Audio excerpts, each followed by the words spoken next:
When I say Genshin,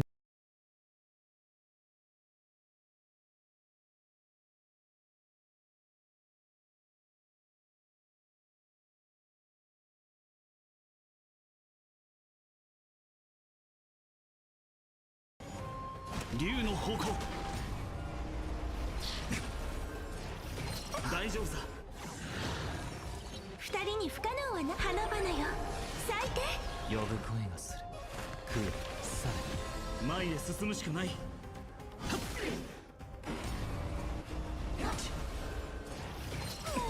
痛いよね。我が名誉不朽不滅をもって発光をかける。失望させるわけには。私の出番ね。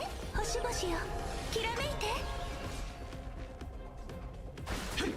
求めるものは名声人の命にさほど価値はない。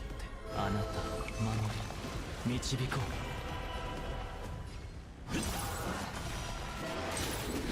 二人に不可能はないわ。花々よ、咲いて。茨をこ大丈夫さ。守ること。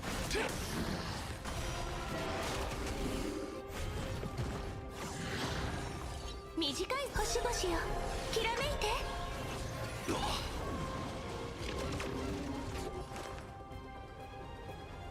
供養さらに。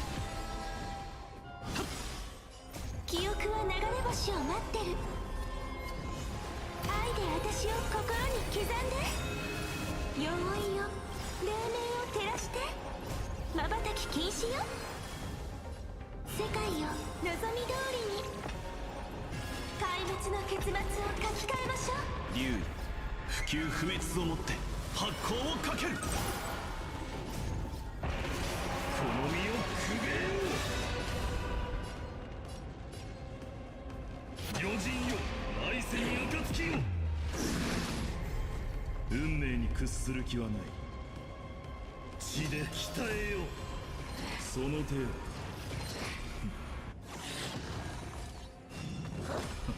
紛争を刻む。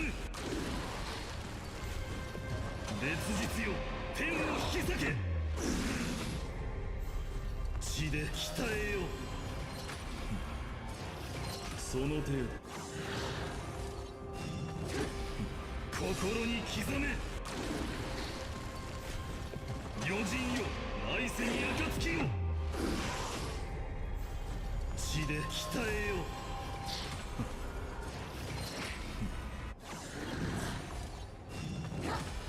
紛争を刻む。烈日よ、天を引き裂け。星々を燃やし尽くそう。余人よ、来世に暁よ。血で鍛えよう。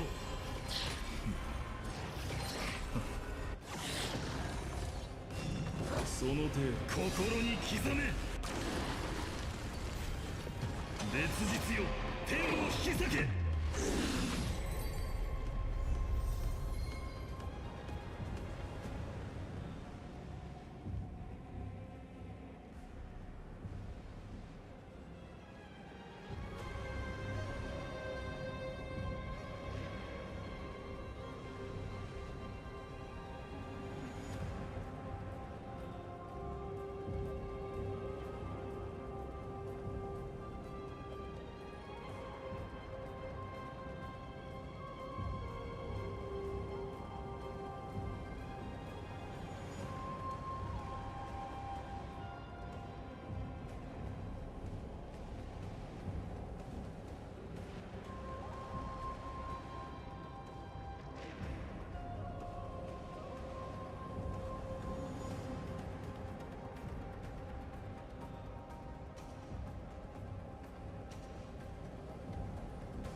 天地を支える。この身をもってあなたを守り導こう。花々よ咲いて。名声人に前へ進むしかない。竜よ不朽不滅をもって発光をかける。大丈夫さ。私の出番ね。これは今ま竜の方向。茨を食うよされ。明日のためにこの身をくべる。余人よ来世に暁を。抜け殻が食うよ。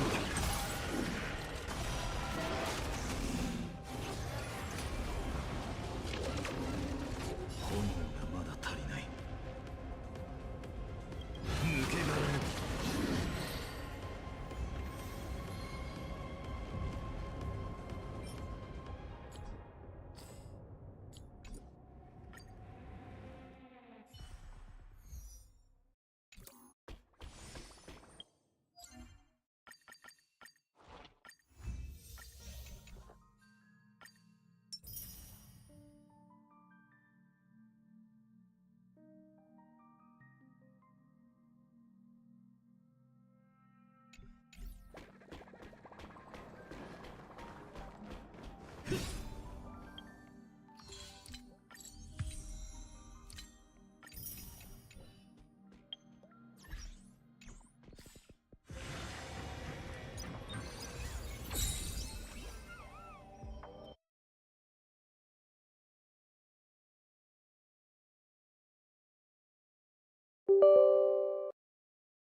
I mean, what's this?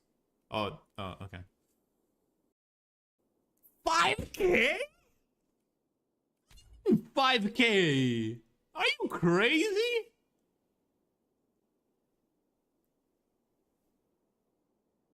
Arknights happens. The fight with this guy happens constantly every day. So I don't know. This is a 2v1. I don't know about that. You know, I've seen other Hongshan swordman. I don't know 2v1. Everyone seems to perform the same move differently. Well, Hongshan swordmancy focuses on the will. 4-time Afghanistan combat veteran. I shit you not. That's how he introduces himself. That's apparently the most important thing about him. It's not his policies, it's not his politics. It's that he went to Afghanistan 4 times. 4 times. We're not talking about someone who just joined up once and then regretted it. No, he went back for more. 4 times. As a ranger as well. Like, he's a real special spec ops boy. He really massacred those women and children in an elite sort of way. This is a left-wing American political candidate. Like, they can't just give us a normal guy who doesn't have a history of mass murdering people, or who at least doesn't brag about mass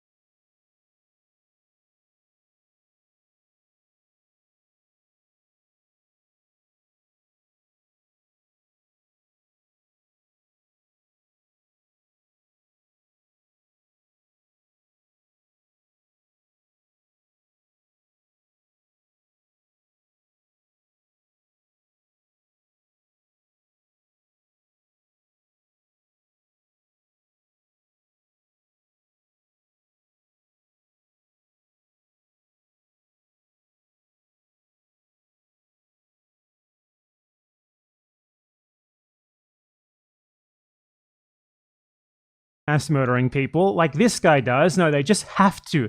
It just has to be this guy.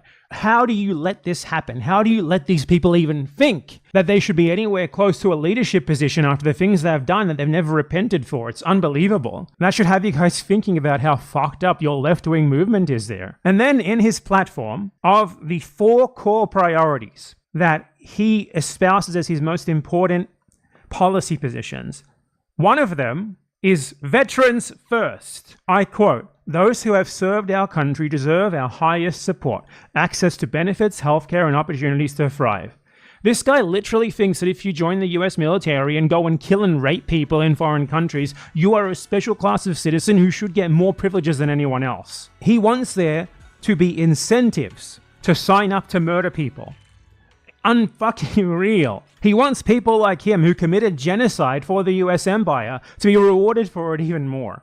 I mean, the guy describes doing that. The guy describes killing random Afghans and Iraqis for the US Empire and like helping Israel to murder Palestinians as serving our country. I expected nothing from Americans and I'm still disappointed. Like the cognitive dissonance, the level of cognitive dissonance that this guy operates at is absolutely crazy. He posted on Twitter, for example, this. This is the face of liberalism, he says.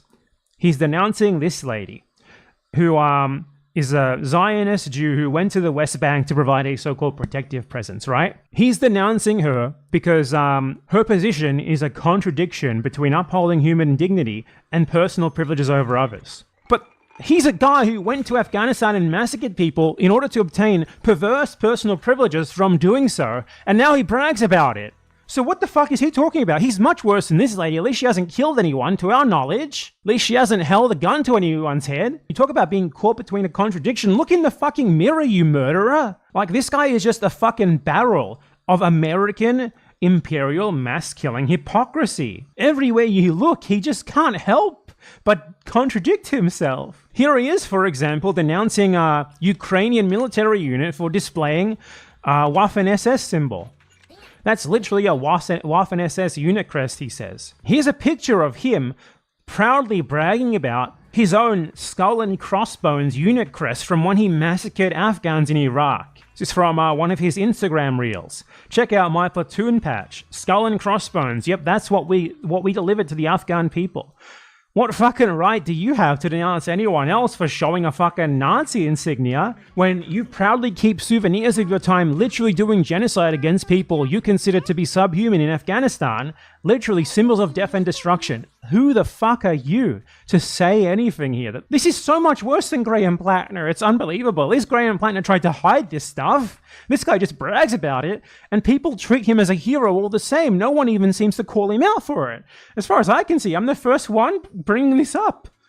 So Greg Stoker here was accused of stolen valor, which is a hilarious American thing because Americans think it's like honorable and good to be a veteran of mass murder. So they like think it's valorous, and there are some Americans who pretend to have participated in mass murder to get the valor from it, and they are accused of stealing valor.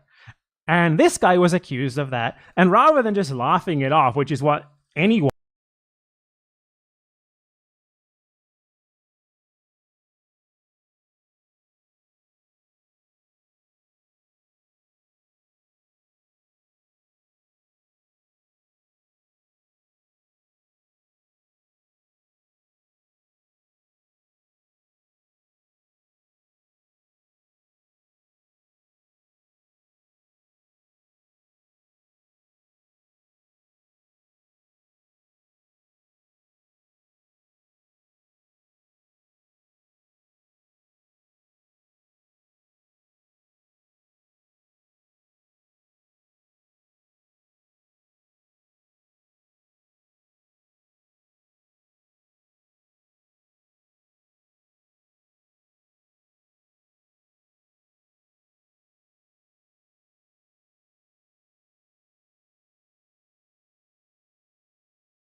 anyone would do if they were at all a real anti-imperialist leftist, because, you know, it's not a participated in mass murder to get the valor from it, and they are accused of stealing valor.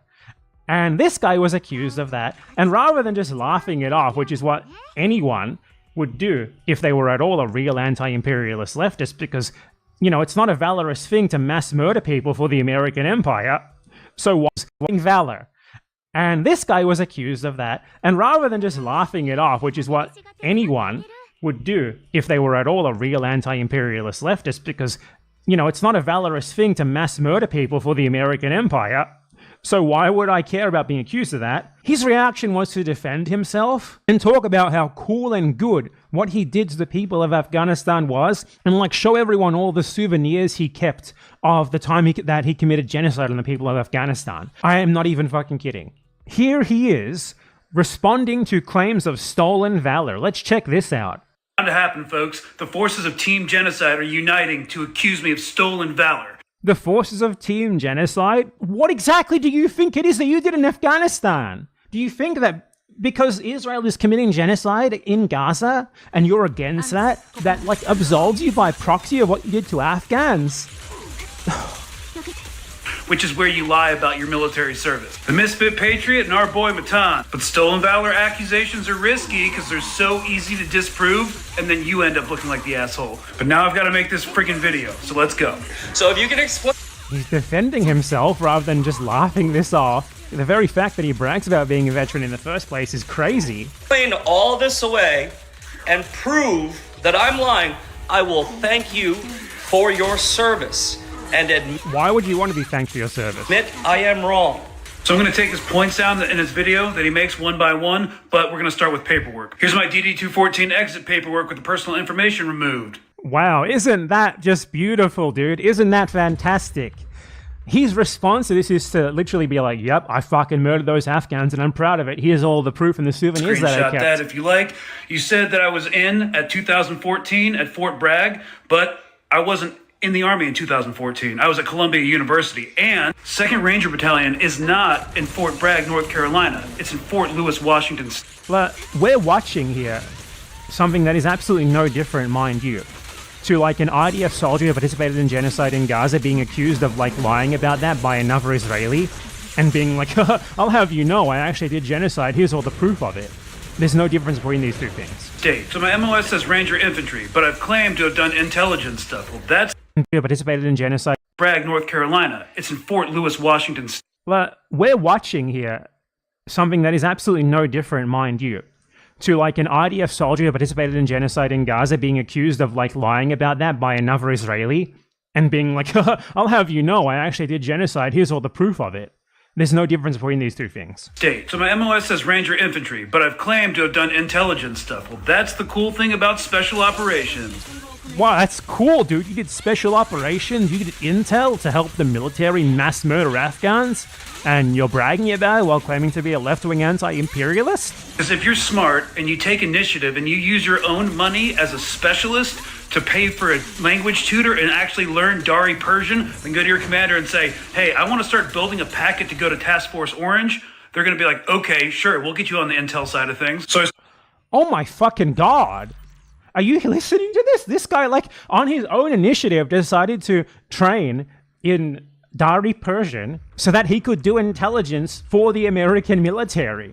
He is so much worse than Graham Plattner, it's actually fucking crazy. Why are his fans not calling him out about this? Why is this just allowed to fly in the American left? What in the fuck? Started off doing bit TQ and post assault, and by my 4th deployment, I was doing human analysis during the day, and then going out with the strike force at night. What the fuck? I don't even know what to say. Do I need to say anything? Everything's pretty informal in the big leagues, so there's not any paperwork, but my buddies can back me up. Also, I have a lot of veteran followers as well, and some of them I have a lot of genocide perpetrator followers as well who back me up on this. Are intel analysts, and we talk. Oh, and some of them are also fucking disgusting mass murderers who pointed out where the women and children were so that they could be killed, just like me. Yeah, that gives me more credibility. Generally about how all perpetrator followers as well who back me up on as well, and some of them I have a lot of genocide perpetrator followers as well who back me up on this. Are intel analysts, and we talk. Oh, and some of them are also fucking disgusting mass murderers who pointed out where the women and children were so that they could be killed, just like me. Yeah, that gives me more credibility. Generally about how there's no way Israel can have targeting data for the strikes they're doing. Quote, it's wild. I used to target kinetic strikes in JSOC, and I'm just dumbfounded. Like, what are they going off? Here it says here, I used to target kinetic strikes. He used to fucking call out the Afghan women and children for the US military to kill, the Afghan resistance fighters against American imperialism for the US military to kill. And he's bragging about it here as if that gives him credit in the pro-Palestine movement. What in the fuck? I would definitely expect some combination of at least geospatial, reasonable human intelligence, signal intelligence, since they control the resources utilized accessible. Not a single AAR with viable info, just nothingness. Yeah, they're not fucking going off any sort of intelligence when they're making these strikes. Next, you said that I still owned this kit in the photograph, and that when you get out of the army, you have to turn your equipment back in, which is true. But that is an urban warfare kit with ceramic ballistic plates. This is a reconnaissance kit, also called a Rhodesian, and there are no plates at Wow, dude, that's so cool. And the reason my pouches are in the same place is because they're my pouches. I had them custom made, and they're in the same location as the other kit, because this is where I like my fucking pouches. Next, you said that my oak leaf clusters were jacked up on my dress uniform. Dude, my dress...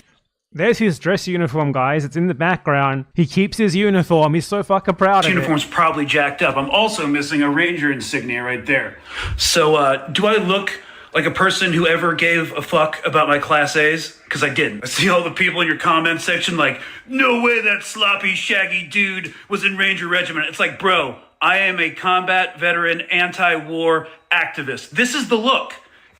I am a combat veteran, anti-war activist. If you're an anti-war activist, yet you brag about having participated in a fucking genocide, what kind of message does that send to people? One of the biggest points in your campaign platform is, I want to give genocide perpetrators like myself more benefits, more incentive to join the military. You call others contradictions, you are the worst contradiction to ever fucking exist. The first fucking step to being legitimately anti-war as someone who participated in a fucking genocide is to denounce all of these labels. To not identify as a veteran, to be fucking ashamed of it and repent for it and try to restitute the people who you victimized. You don't do that, you brag about it. It's the first thing that you describe yourself with. You don't try to disincentivize people from joining the US military, you try to give them literally special first-class citizen status. You basically want them to be treated like how Israelis treated in Israel. Speak of contradictions, man. This has always been the look since Vietnam, and it's not going to change. That's me at 21 in Kandahar. Wow, dude, that's so cool. That's me in Wardak province at... Look at all these times that I went and fucking massacred Afghans. Look at them all. Check them out. Look how cool 23. I am. That's me in the dress uniform. And if I think my oak leaf clusters were fucked up, they would have told me. And I've never heard anything about it. And this is the plaque my platoon got me when I got out. We've got the platoon patch. Okay, so they gave you a nice insignia, a fucking...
lightning bolt and a skull and crossbones, definitely not evoking the fucking Waffen SS there. You keep it framed so that you can proudly remember the time when you invaded another people's country and fucking massacred them. You massacred random civilians and lightning pads, third. Okay, so they gave you a nice insignia, a fucking lightning bolt, and a skull and crossbones, definitely not evoking the fucking Waffen SS there. You keep it framed so that you can proudly remember the time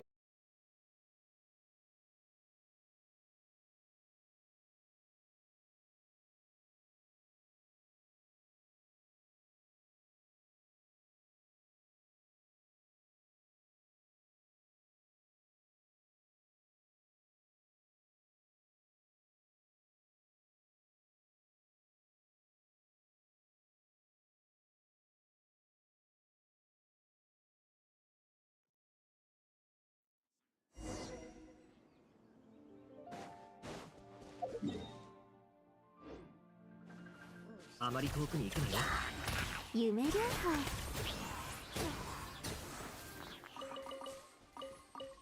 せいはっ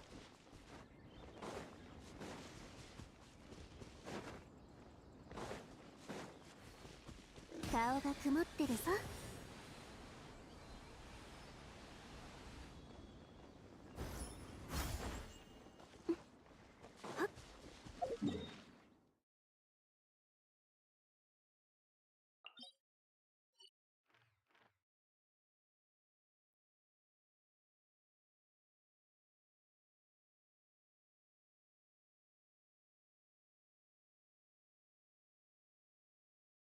when you there, you keep it framed so that you can proudly remember the time when you invaded another people's country and fucking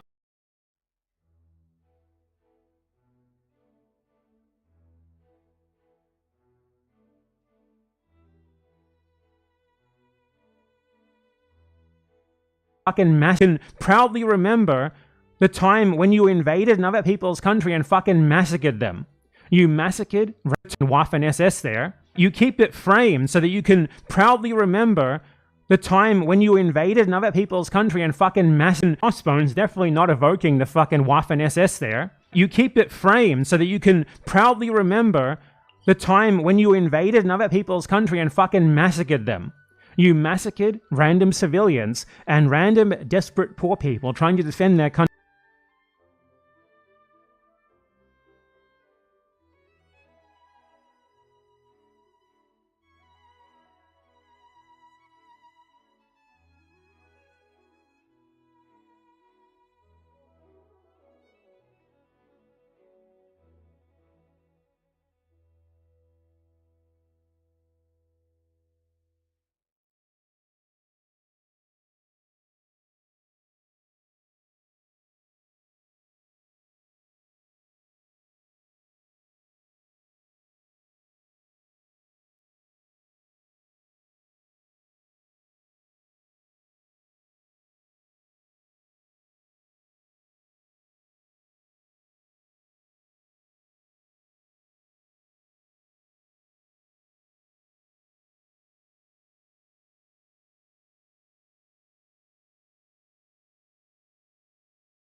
ぜい。はっ。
夕べの夢は素晴らしい味だったよ。分けてくれてありがとう。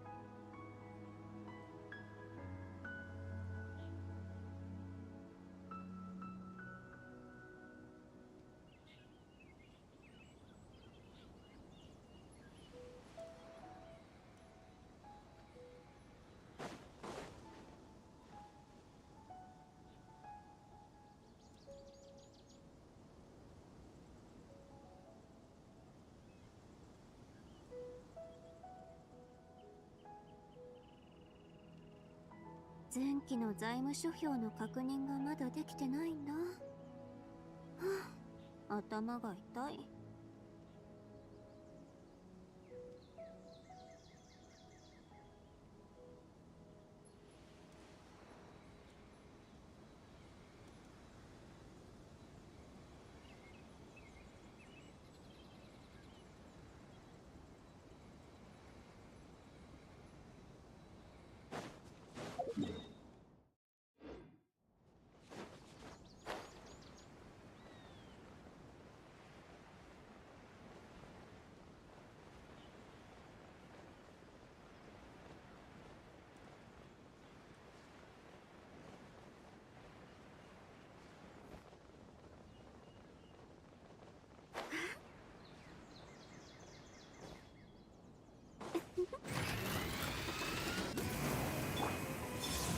新月が来る。さあみんなに挨拶だ。わしに手を出すつもりか。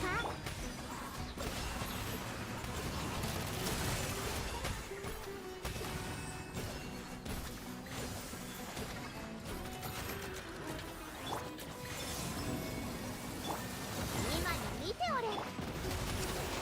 夢旅行。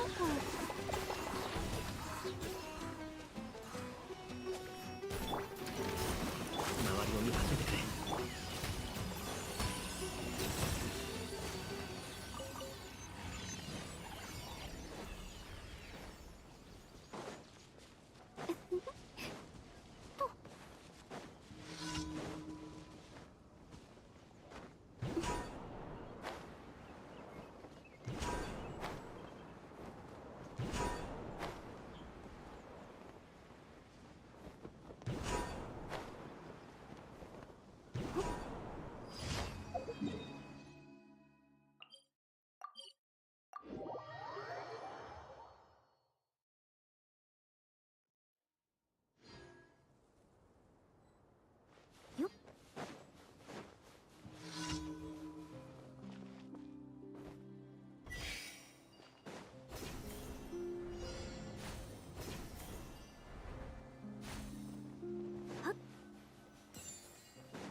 せいや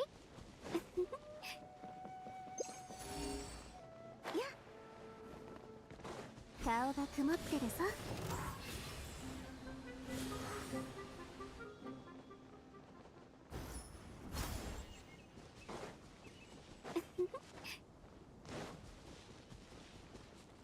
静まれ。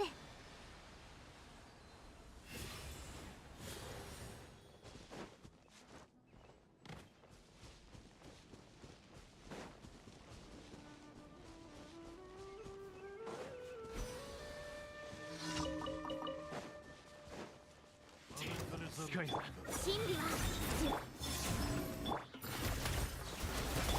やっちゃん、てっちゃん、顔が曇ってるぞ。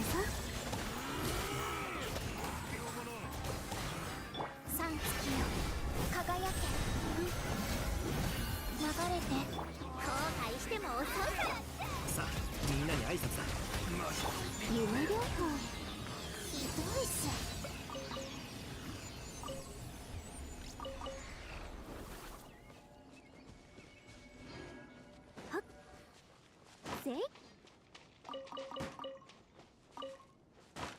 顔が曇ってるぞ。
Four-time F.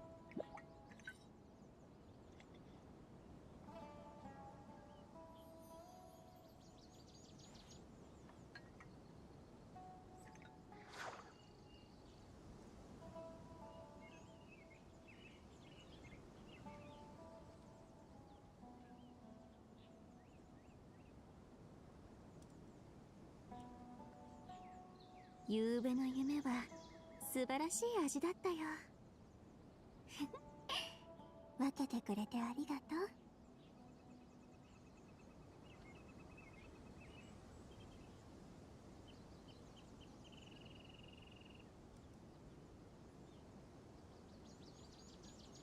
Country from you, and you keep souvenirs of it, and now you brag about it in a video while claiming to be anti-war, while claiming to be pro-Palestine, while claiming to be against American imperialism. I don't even know what to say to this. Like, it's just self-evidently fucking ludicrous. Bravo Company, combat infantry badge, me with the dudes, us blowing up gasoline because we're socially...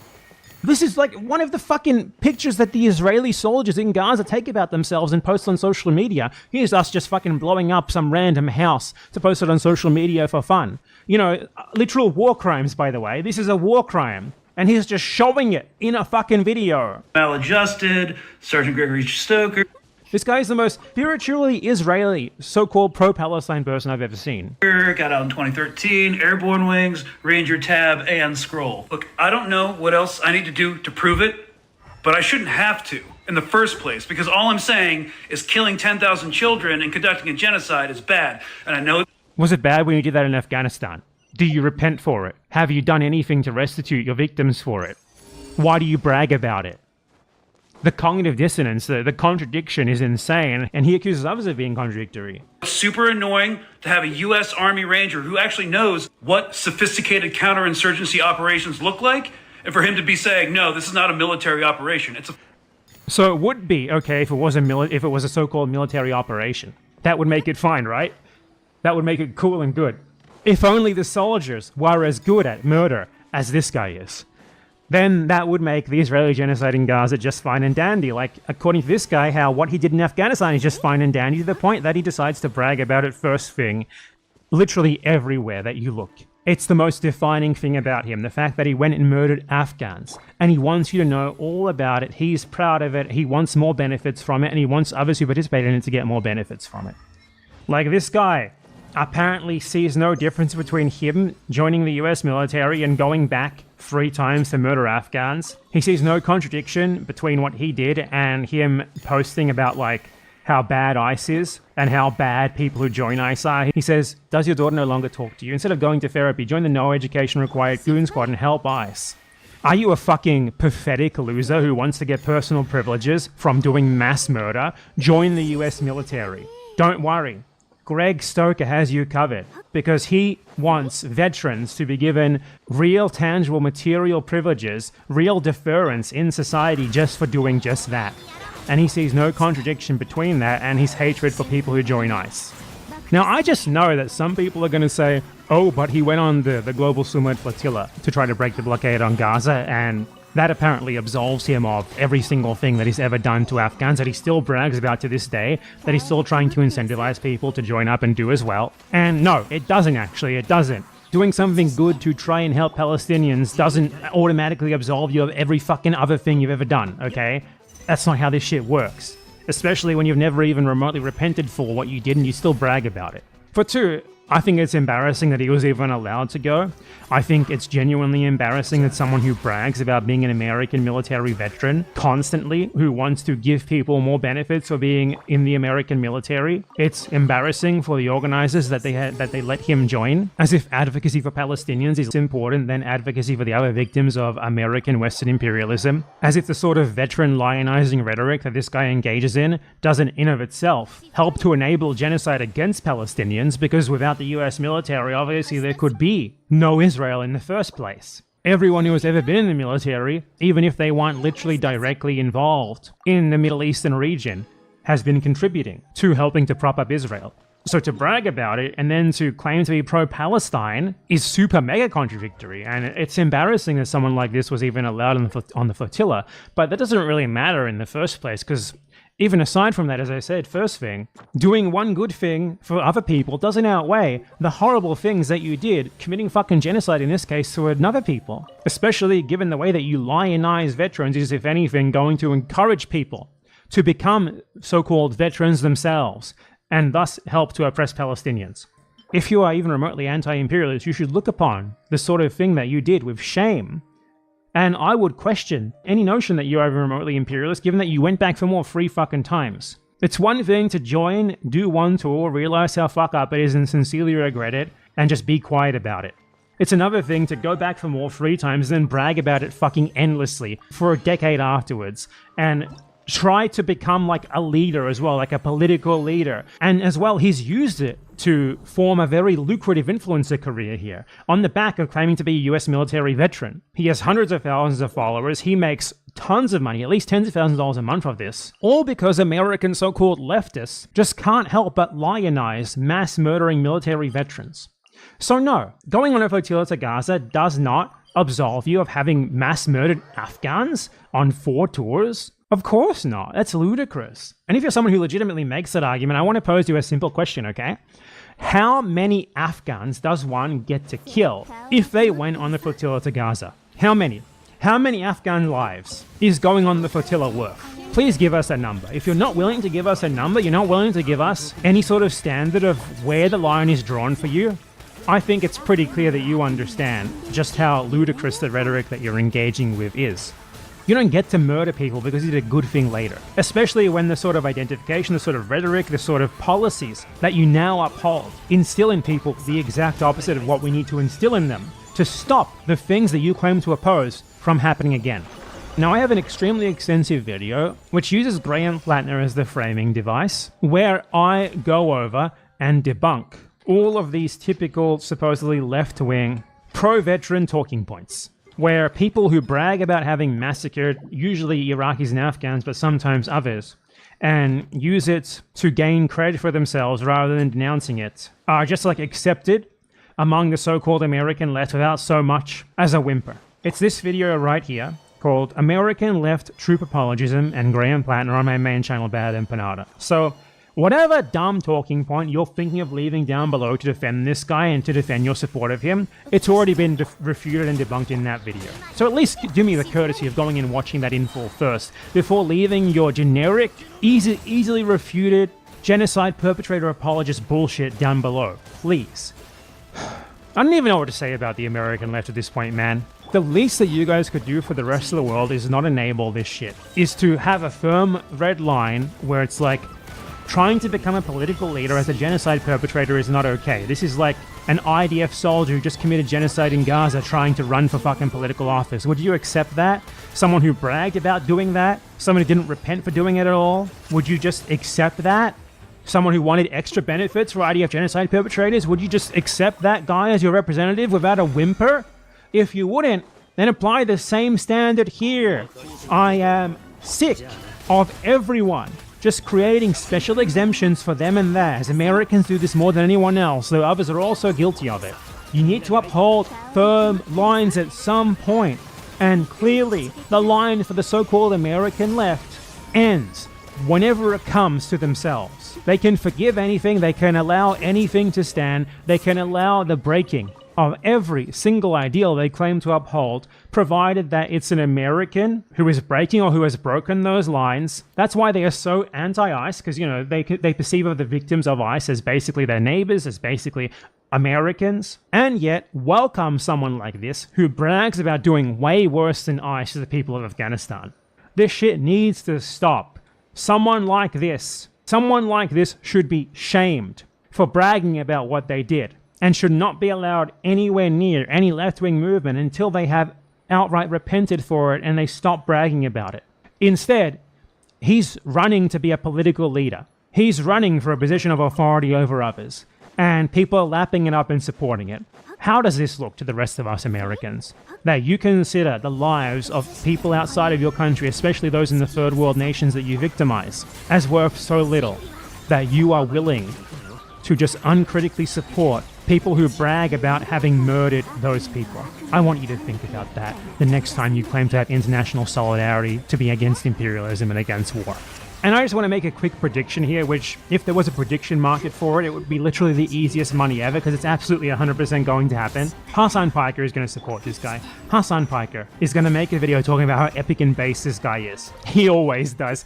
Hassan Piker has never seen a left-wing imperial mass murderer for the American Empire that he didn't like, that he wasn't willing to whitewash, whose victims he wasn't willing to discard and kick to the curb, provided that the supposed left-wing veteran advocated for benefits for Americans. Though I don't know, maybe I'm wrong, maybe he won't, because as far as I know, this guy isn't running as a Democrat, and as we all know, Hassan Piker really loves the Democrats. That's the only reason why I think he wouldn't cover it, but, I mean, who am I kidding? He's definitely going to praise this guy. Like, it's not even a prediction at this point, it's an inevitability. You know it's going to happen. He cannot fucking help himself. He loves the troops.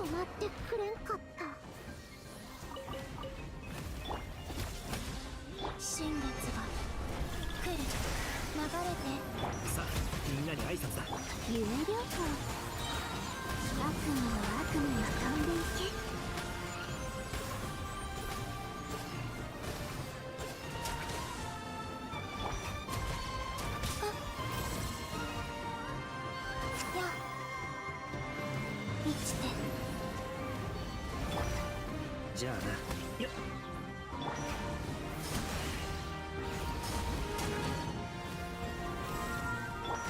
曇ってるさ。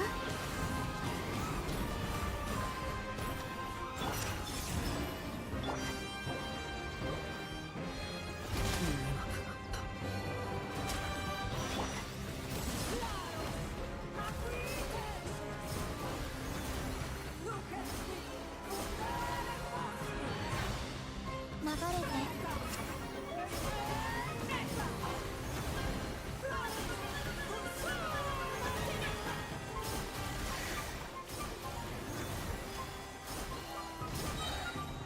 今宵月を捧ぐ。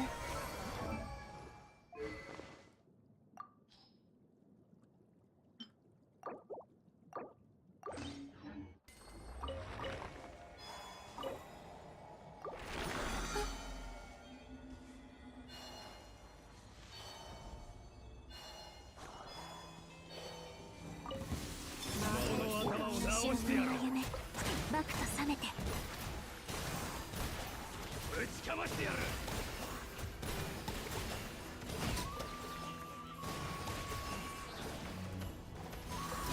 せい夢療法。悪夢を悪夢が飛んでいけ。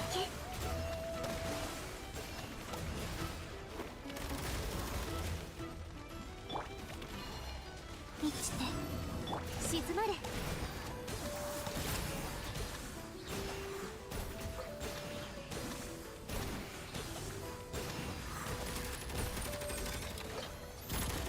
新月が来る。夢療法移してやっちゃんてっちゃん。無理は禁物。顔が曇ってるさ。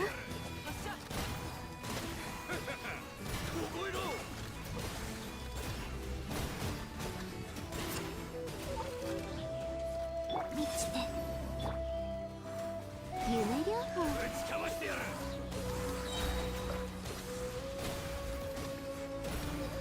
春風の夢バクと覚めて。今宵月を捧ぐ。流れて顔が曇ってるさ。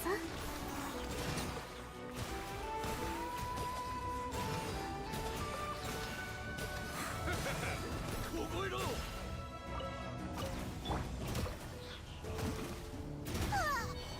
満ちて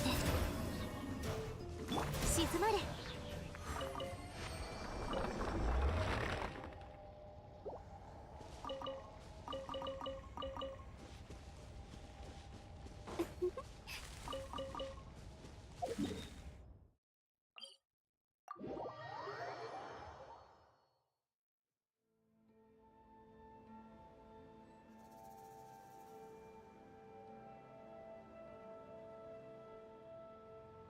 前期の財務諸表の確認がまだできてないんだ。は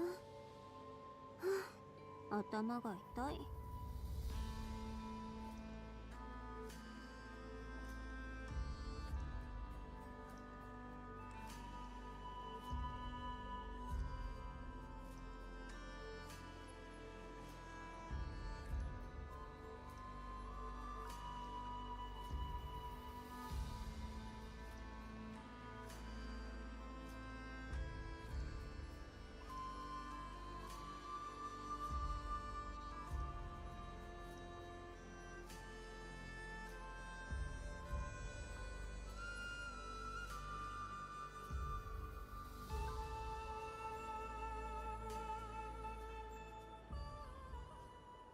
20. I need food. I need to go get energy. But before I do that, we're gonna get our humble chatter, Zombachu. Okay, I'm gonna say no to Flynn's Gooner. I think that's a safe bet. I think it's a safe bet to say no to Flynn's Gooner. We're gonna get our humble chatter, Zomba. Why is Ganyu dead? Columbina. So you're not gonna need Ino anymore. Let's get her out of there. Make room. You have 19k primos. Basically no pity, like 10 pity. The world's most fucking star glitter I've ever seen. Okay. Is this Jeff Bezos? Is this Jeff Bezos in my chat? Is Jeffrey Bezos in my chat room?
What the fuck is that? Bro, what the hell? Oh, oops. I'll do that. Hey, thanks for funding the patch, bro. Appreciate it. Hey, W. Thanks for funding Nodcry. It's been a good region so far. I've had a lot of fun. Okay, well, we're gonna get you Columbina. I think you wanted... Do you want C6 R1? Check my DMs. C6 Columbina. C7 if you're lucky. What? Also, +1 Inefa and Columbina's weapon until R3. Alright, I'm gonna skip though, cause that sounds like a lot. Alright, we'll get you a Columbina weapon and C6 Columbina. Good luck. I'm gonna win every 50-50 as I did in my last stream pulling for Columbina. She blessed me, she chose me, therefore I cannot lose no matter how confident I am. I assume you have every 4-star C6. Thanks for letting me use your account. Ladies and gentlemen, we're gonna win every 50-50. Number 1, I told you, that's early. That's early. It doesn't even matter if I lose, but I'm not gonna lose. I told you. I told you. Act surprised. Act surprised. Wow, I'm so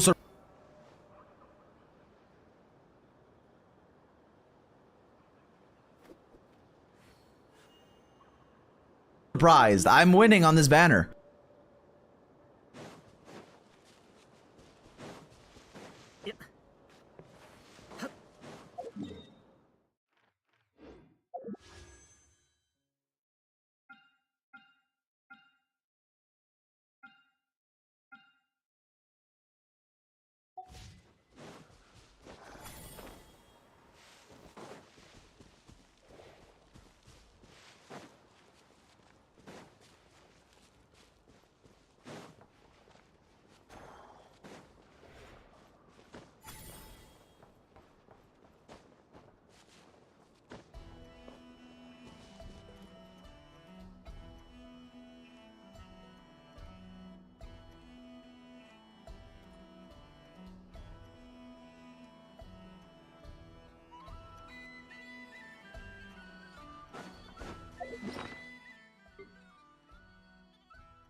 It's my luckiest banner. I'm a lot like me and Columbina. It's not luck.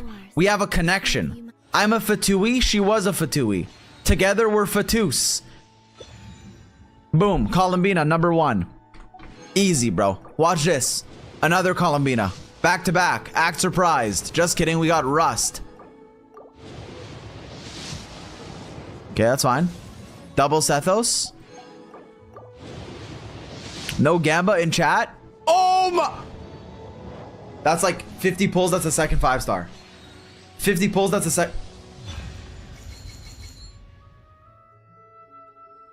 That's our first Chi-Chi of the entire Columbina session. At least it was early. If it's early, you can't complain. If it's early, you can't complain. So I'm not gonna complain. But fuck you, Chi-Chi. Well, we got Chi-Chi. C7 or C infinite.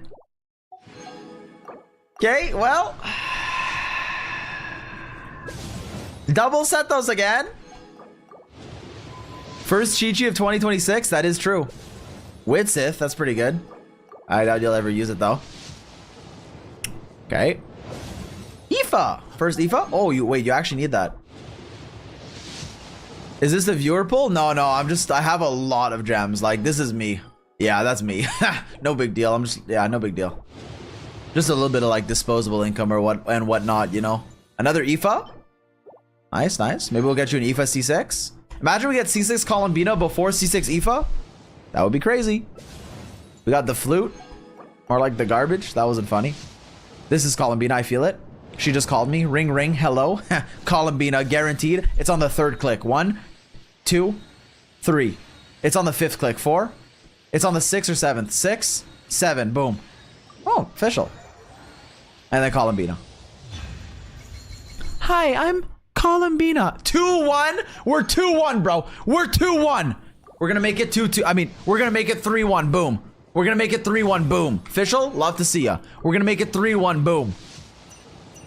Boom. We're gonna make it 3-1. Okay, nice, nice. We got 2 electro bows. 2 electro bows. One better than the other, but both, you know, characters. Fav sword, arguably better than the other 4 stars. Okay, it's taking us a while to get this one. So if we lose the 50-50, it would be upsetting because it took a lot of pulls. This one took a lot of pulls. That one was guaranteed. It's 1-1. Okay, but I'm counting it 2-1. Why? Because I know I'm going to win the next one. So after this, it's 2-1. Act surprised. Act surprised. It's going to be the second pull right here. Boom. I won. Yep. What? Okay, we're going to pity, but I won. Boom. GG. This is like legit 90 pity, bro. This is a big ass pull. Aoife, that scared the fuck out of me. Columbina, screen go black. Whoa! C2 Columbina, I'm 2-1. I fucking told you. I told you, bro. Watch this, another Columbina. Close enough. Yo, 2-1? I feel good. I feel good today. C2 Columbina, C3 Aoife. Who will we get C6 first? I think Columbina. Watch this. 4 in 1 pull. Okay. We're gonna get some random character like Farzan. Oh, Bennett. What's up, Bennett? I was right about the random character, though. You see that prediction? Oh my god, early. Yo! I feel like a Yuma Mizuki. Nah, let's go. 3-1. 3-1. Yo, Zombetry, you're welcome for blessing your account, bro. Thanks for letting me use it. You're welcome for the blessing, bro. Columbina, she, like, me and her, we're just like 2 peas in a pod. We're like rice and meat. We go together. Boom. Let's go another. Watch this. Gold. Cinema. Fav. That's basically gold. Gold. It's gonna be 3 4-stars. I lied. A lot of Thrilling Tales is though. There's like 4. This is gonna be 4-1. Aoife! Oh, you're C6 Aoife. Alright. It's over. Aoife beat Columbina. Ooh, this one's taking a while too. This one's taking a while. Probably just like soft pity. I'm not gonna complain. I'm not gonna complain. Alright. 3-1.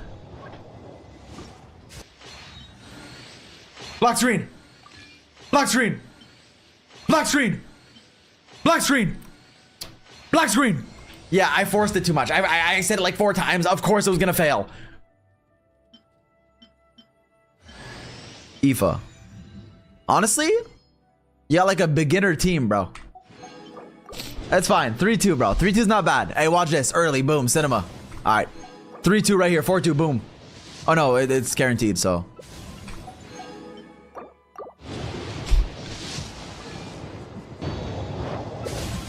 I'm gonna not skip this one. This is for, like, rejuvenation. This is for, like, self-care. Set those.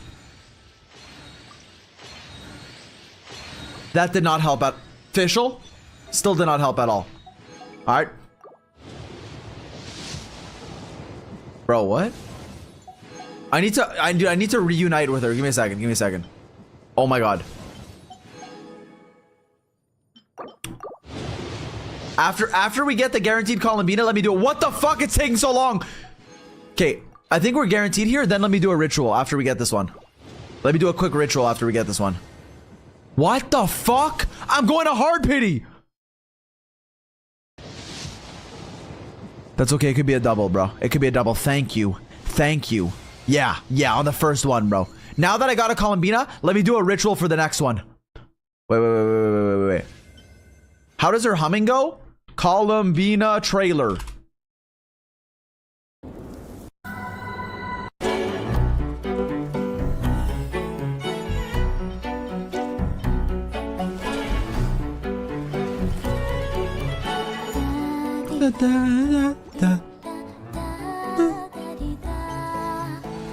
Okay, we're connected now.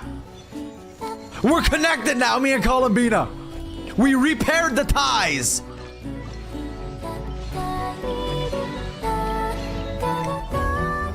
That's C4. 2 more. Let's go. I feel it. I feel it inside me. Pause. Okay. Oh my god, that's early. That's 2 devil. Columbina's calling, bro. She's calling. Do you pick up? I pick up.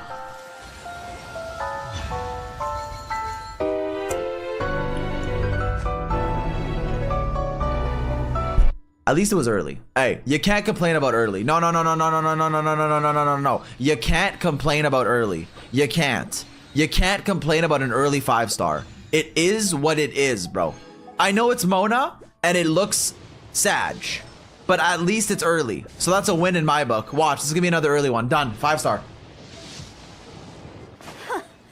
I am. Watch this, bro. Watch this. All right, it didn't work. Sorry. Oh, Fav. Wait, maybe it did work.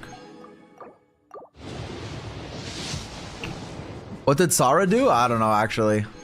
It should have been Mizuki. It should have been Mizuki, bro. Bro, why is this taking so long? I should have... Honestly, it should have been Mona. I got 1 Mona, 1 Chi-Chi, 1 Yuma Mizuki. Bro, this is taking a while, actually. Yo, low-key, my luck turned around on me. I'm sorry. Wait. This is guaranteed. But what if we get 2? Thank you. Thank you, Columbina. C5. And Lynette. Oh my god. That's basically a back-to-back. There's no music playing. I feel crazy. Okay, C5. Last one, ladies and gentlemen. Honestly... we could be edging the captured radiance right now. We could be edging the capturing radiance right now. Because we've lost a lot of 50-50s. Oh my god, back to back. Oh my god, back to back. Capturing radiance. G fucking G, bro. Back to back. Back to back. At least, that was a lot of early 5-stars. No, like that's still a win in my book. 3-3-1 with a few earlies. That's a win in my book. G fucking G. C6 Columbina. And Aoife. C7 incoming. If Columbina has 1 million fans, I am one of them. True. If Columbina Bro, I need to get my has guide 10 out. fans, I am one of them. Okay, Columbina has OnlyFans. before... I am subscribed. What? If Columbina has no fans, that's not your Columbina. If... That's not how that goes, bro. If... What did he say? If... Okay, I don't want to break your account. You want a weapon and Inefa? Do you want an Inefa too? Oh, I didn't check the weapon pity. Wait, let me check weapon pity.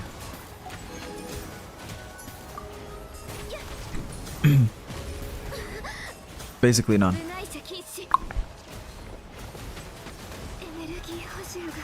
Why'd you send me a Kim Chae Won short? I mean, don't get me wrong. I kind of want to click on it, but like, why'd you send me that? I don't want to show my whole monitor. Like, I don't want to accidentally leak something. Did you set your path? Yerp.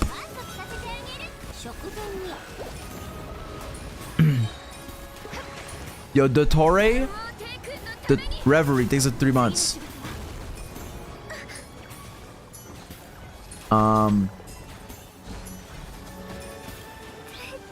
Okay. Let me get the weapon.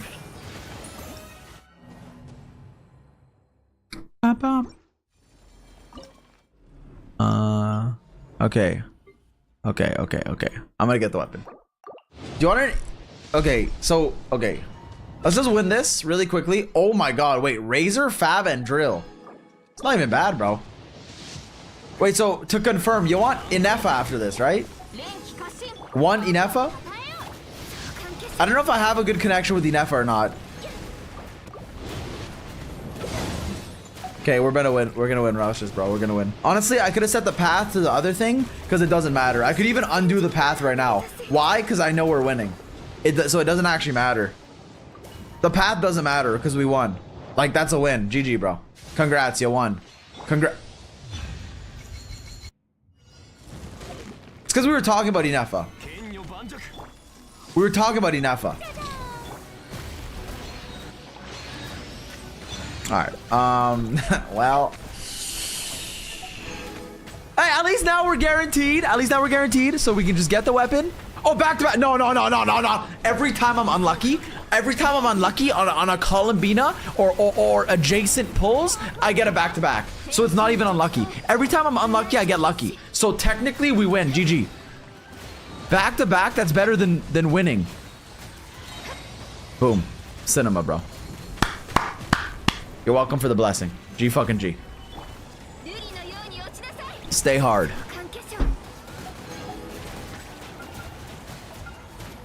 Alright, they said one more Inefa, so I'm gonna get one more Inefa for C2, and then we're done. I think you already have C1, allegedly.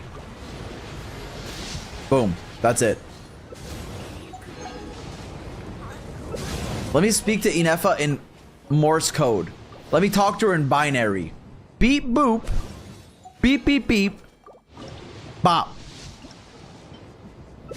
Wait, I forgot. Boop boop. There you go. Alright. Kooky. That's pretty good. That's racist? No, it's not, bro. She's a robot. How is it? What? I said beep boop. No, bro. Dude, we understand each other. Okay, if I lose the 50-50, you guys are all right. If I win, I was right, and you all have to be like, oh, fuck. My bad, Zox. I'll never doubt you again. My bad, bro. Witsit Setos Inefa. Witsit Setos Inefa. I would like to apologize for the remarks I made, Inefa. I did not mean them. When I said beep boop, I was just trying to like relate. I thought, you know, you'd be like, oh, like I get it. Like, you know, it's like embracing the culture almost, you know? Like, I didn't mean no disrespect. I thought it'd be like, oh, look, like, you know, like I can do it too, you know? That's the second Chi-Chi I got today, bro. I got the first Chi-Chi of 2026 today, and I got the second Chi-Chi of 2026 today on the same account. Yo, my bad, Lil Z. Yo, my bad. I mean, you still have infinite crystals. So you just to verify, you're sure you want enough?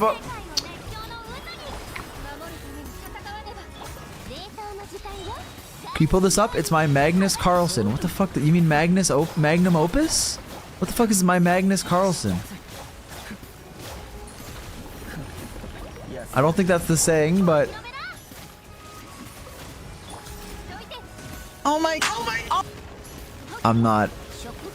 I am not gonna play. I'll give you 4 more seconds before I X this video. You have 4 seconds. You're on the thinnest ice.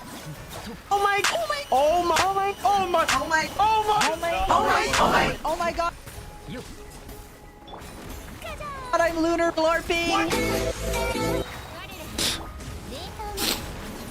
Anyways. What compelled you to do that? What compelled you? Oh, I got 2 officials. Mod that guy. Bro, my VOD is gonna get DMCA'd. I'm gonna lose my sponsor, bro. Cause we played the most copyrighted song in the world. Link, please. I can link it.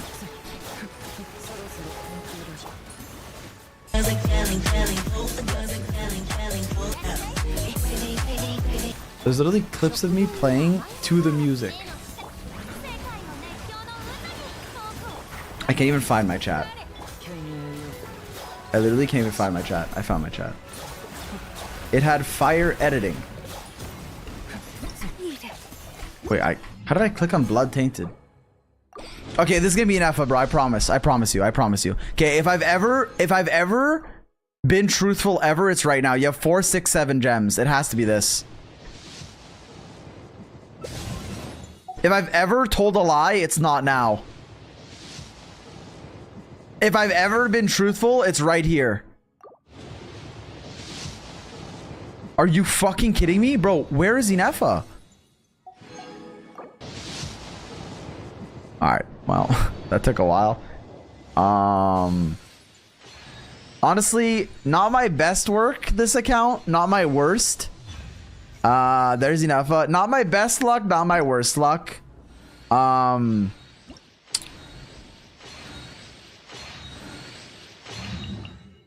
my best luck, not my worst luck. It was alright. It was alright. We got a lot of like earlies.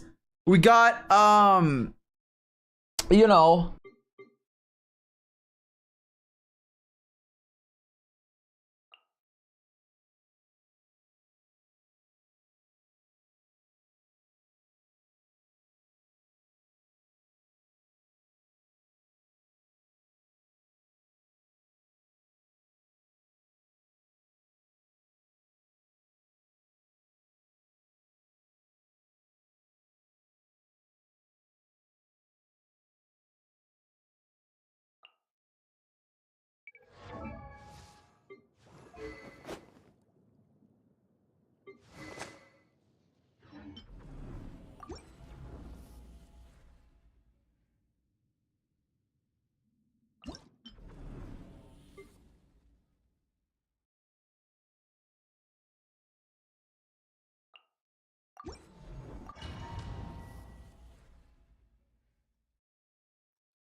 よっよっ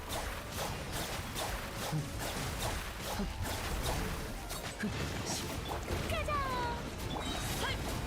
動くせい全力攻撃歌よ錦となれこの剣はわかるかいーん光り輝くがいい。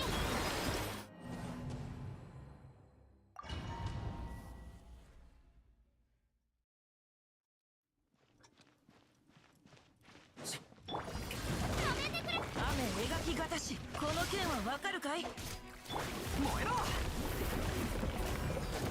間奥義くらえへっへっみんながそばにいてくれるわ傷なんて痛まない歌え僕の生もぐ。動くふんとふんとふんとせっとせっしとふん安らかに燃えろ全力攻撃雨描きがたし歌よにし総流水泳よっしお披露目だ。光り輝くがいい。くらえみんながそばによっとせっしよっしふっと三尺の修正左右武功起死回生の一撃権威よふっとせっふっとみんなは俺が守る雨描きがたしこの剣はわかるかい形は世界を熱狂の渦に。じゃじゃーんせ股間奥義よっとしふっせよっ安らかに全力攻撃権威よしふっしふっよっとお披露目だ。歌よ錦となれ雨描きがたしくらえみんなは俺が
気をつけて。運命の巨栄僕をたたえよ左右ルコ運命よここにいでよはあ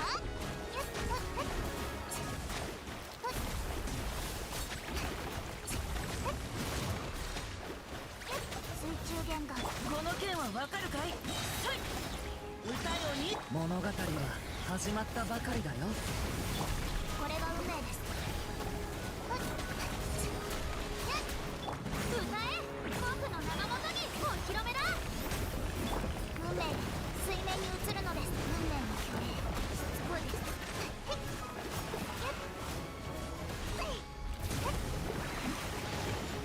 左右ルコこの件はわかるかい。雨描き型し運命よここにいでよ水中弦が落ち週末の嘆きを。君にさ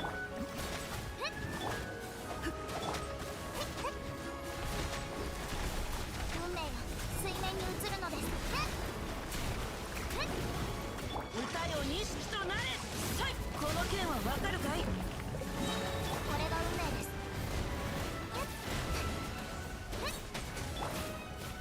任せて。物語は始まったばかり。光よそれ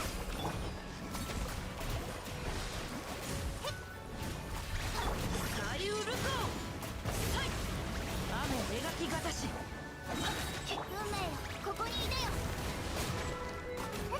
運命の巨栄気をつけて。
この件はわかるかい。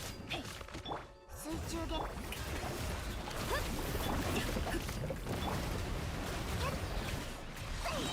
れが運命です股間奥義。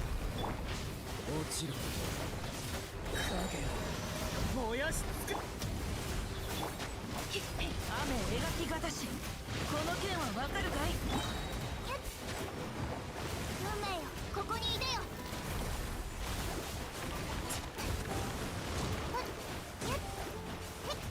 左右ルコ任せて。運命の変わり目。僕をたたえよ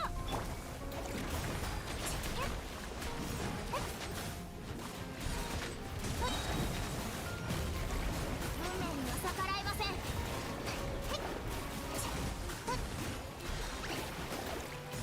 運命よ股間を週末の嘆きを。これが運命です。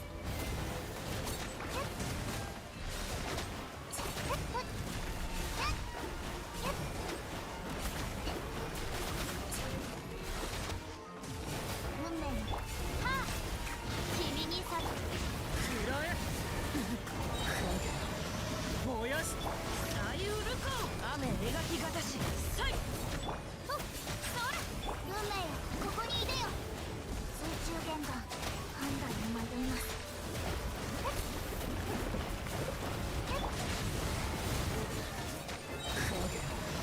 燃やし尽くす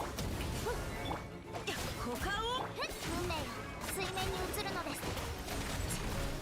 ああ、これが運命です。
Been a while since I talked about developments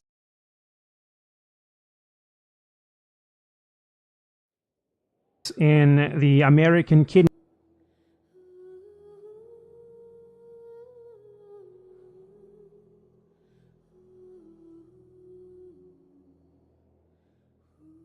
and subsequent colonization, it seems, of Venezuela, or like basically installing the previous government as like their own sort of puppet, is the goal here. In regards to the Maduro case, like he's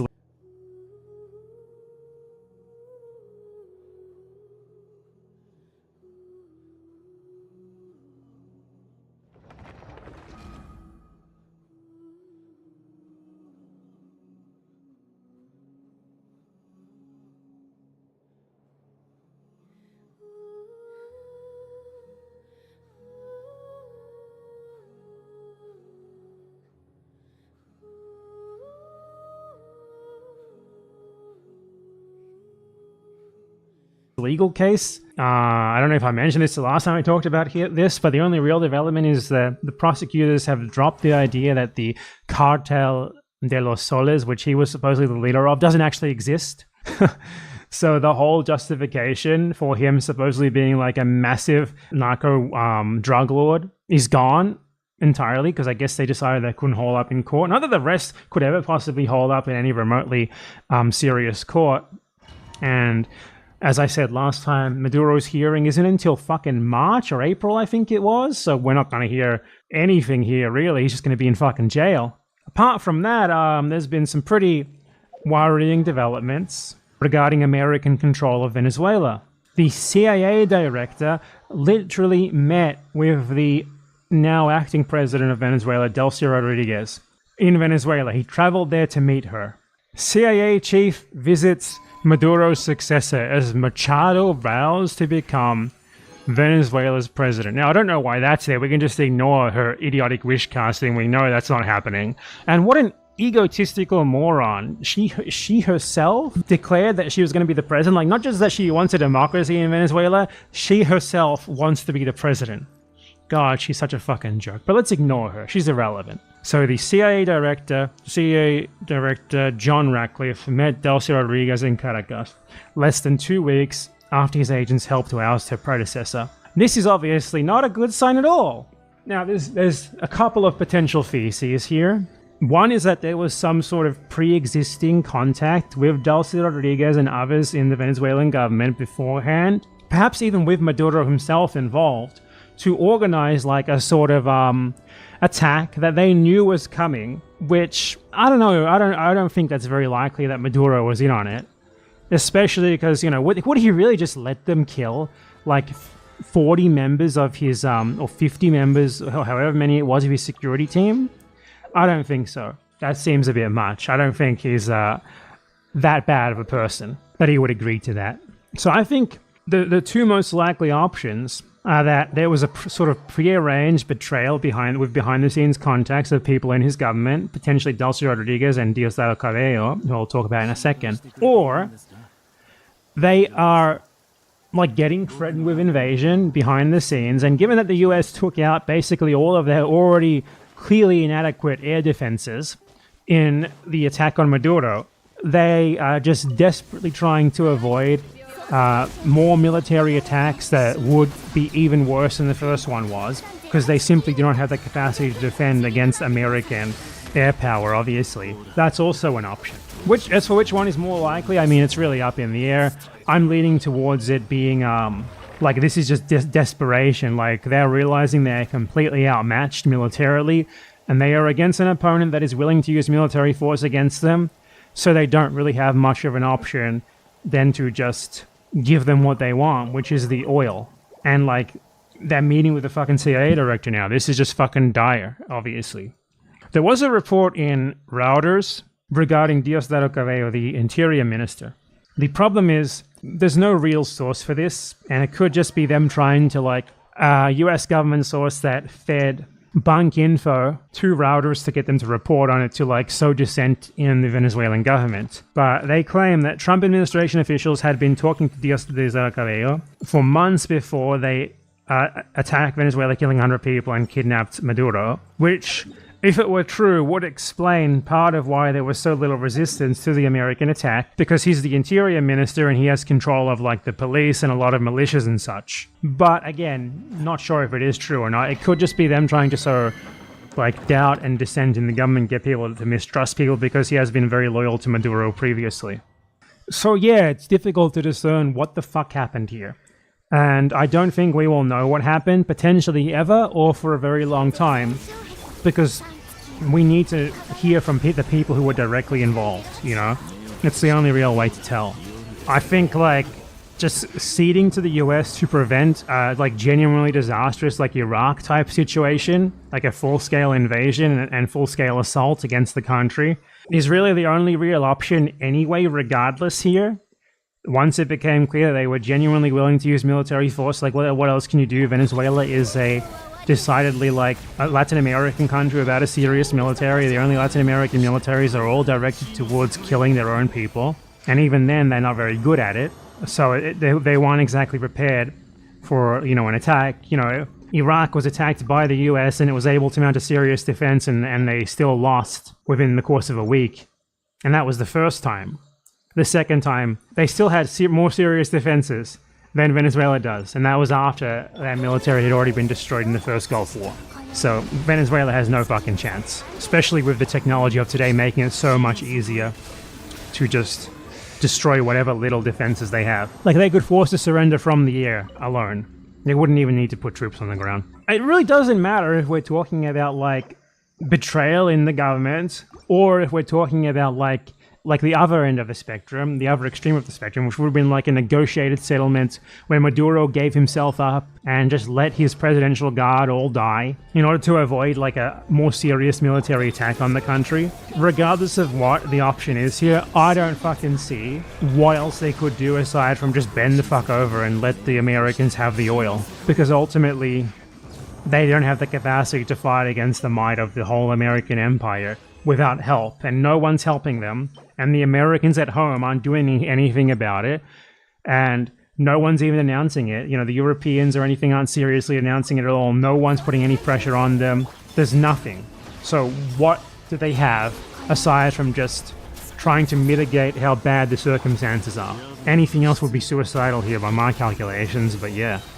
There was another thing I wanted to talk about, and that is Cuba has been very publicly discussing what happened here, because we know that 32 people who died in Maduro's presidential detail, along with 21 Venezuelans, were Cuban, because, you know, Cuban gives security services to Venezuela in return for oil, and sends doctors and stuff there and such in return for oil as well. So, the last time I talked about this, I said that, like, there was, you know, it was weird how there wasn't that much talk about what happened from, you know, there were no survivors of the actual attack on Maduro who were speaking out. There was no interviews with them or anything.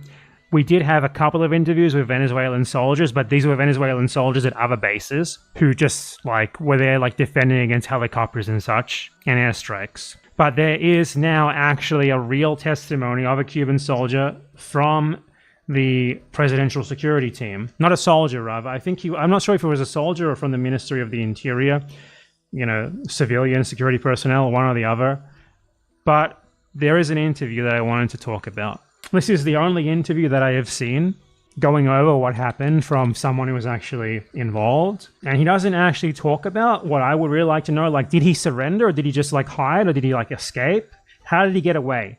Was there any sort of surrender of the survivors? So here's the interview in Cuban media. Johandres Varana Torres said he was working as Maduro's personal security in Venezuela for 2 months and 6 days when the attack occurred on his first internationalist mission. He said, "We fought the planes and the helicopters that were machine gunning us. Even though we were outgunned, we didn't stop fighting. We faced I need to put this back in Spanish because the translation is bad. We faced them. I have my training. I know how to fight. But they outgunned us. They outnumbered us. But my only thought in that moment was to fight, and I had to shoot, and I started to do it. This night, I started my shift at midnight, and I was to be there for 6 hours, and the attack was around 2 a.m. It was in the early morning hours. Everything was dark. If you see a helicopter above you, the only option that you have is to shoot at it and defend yourself, and that was what I did.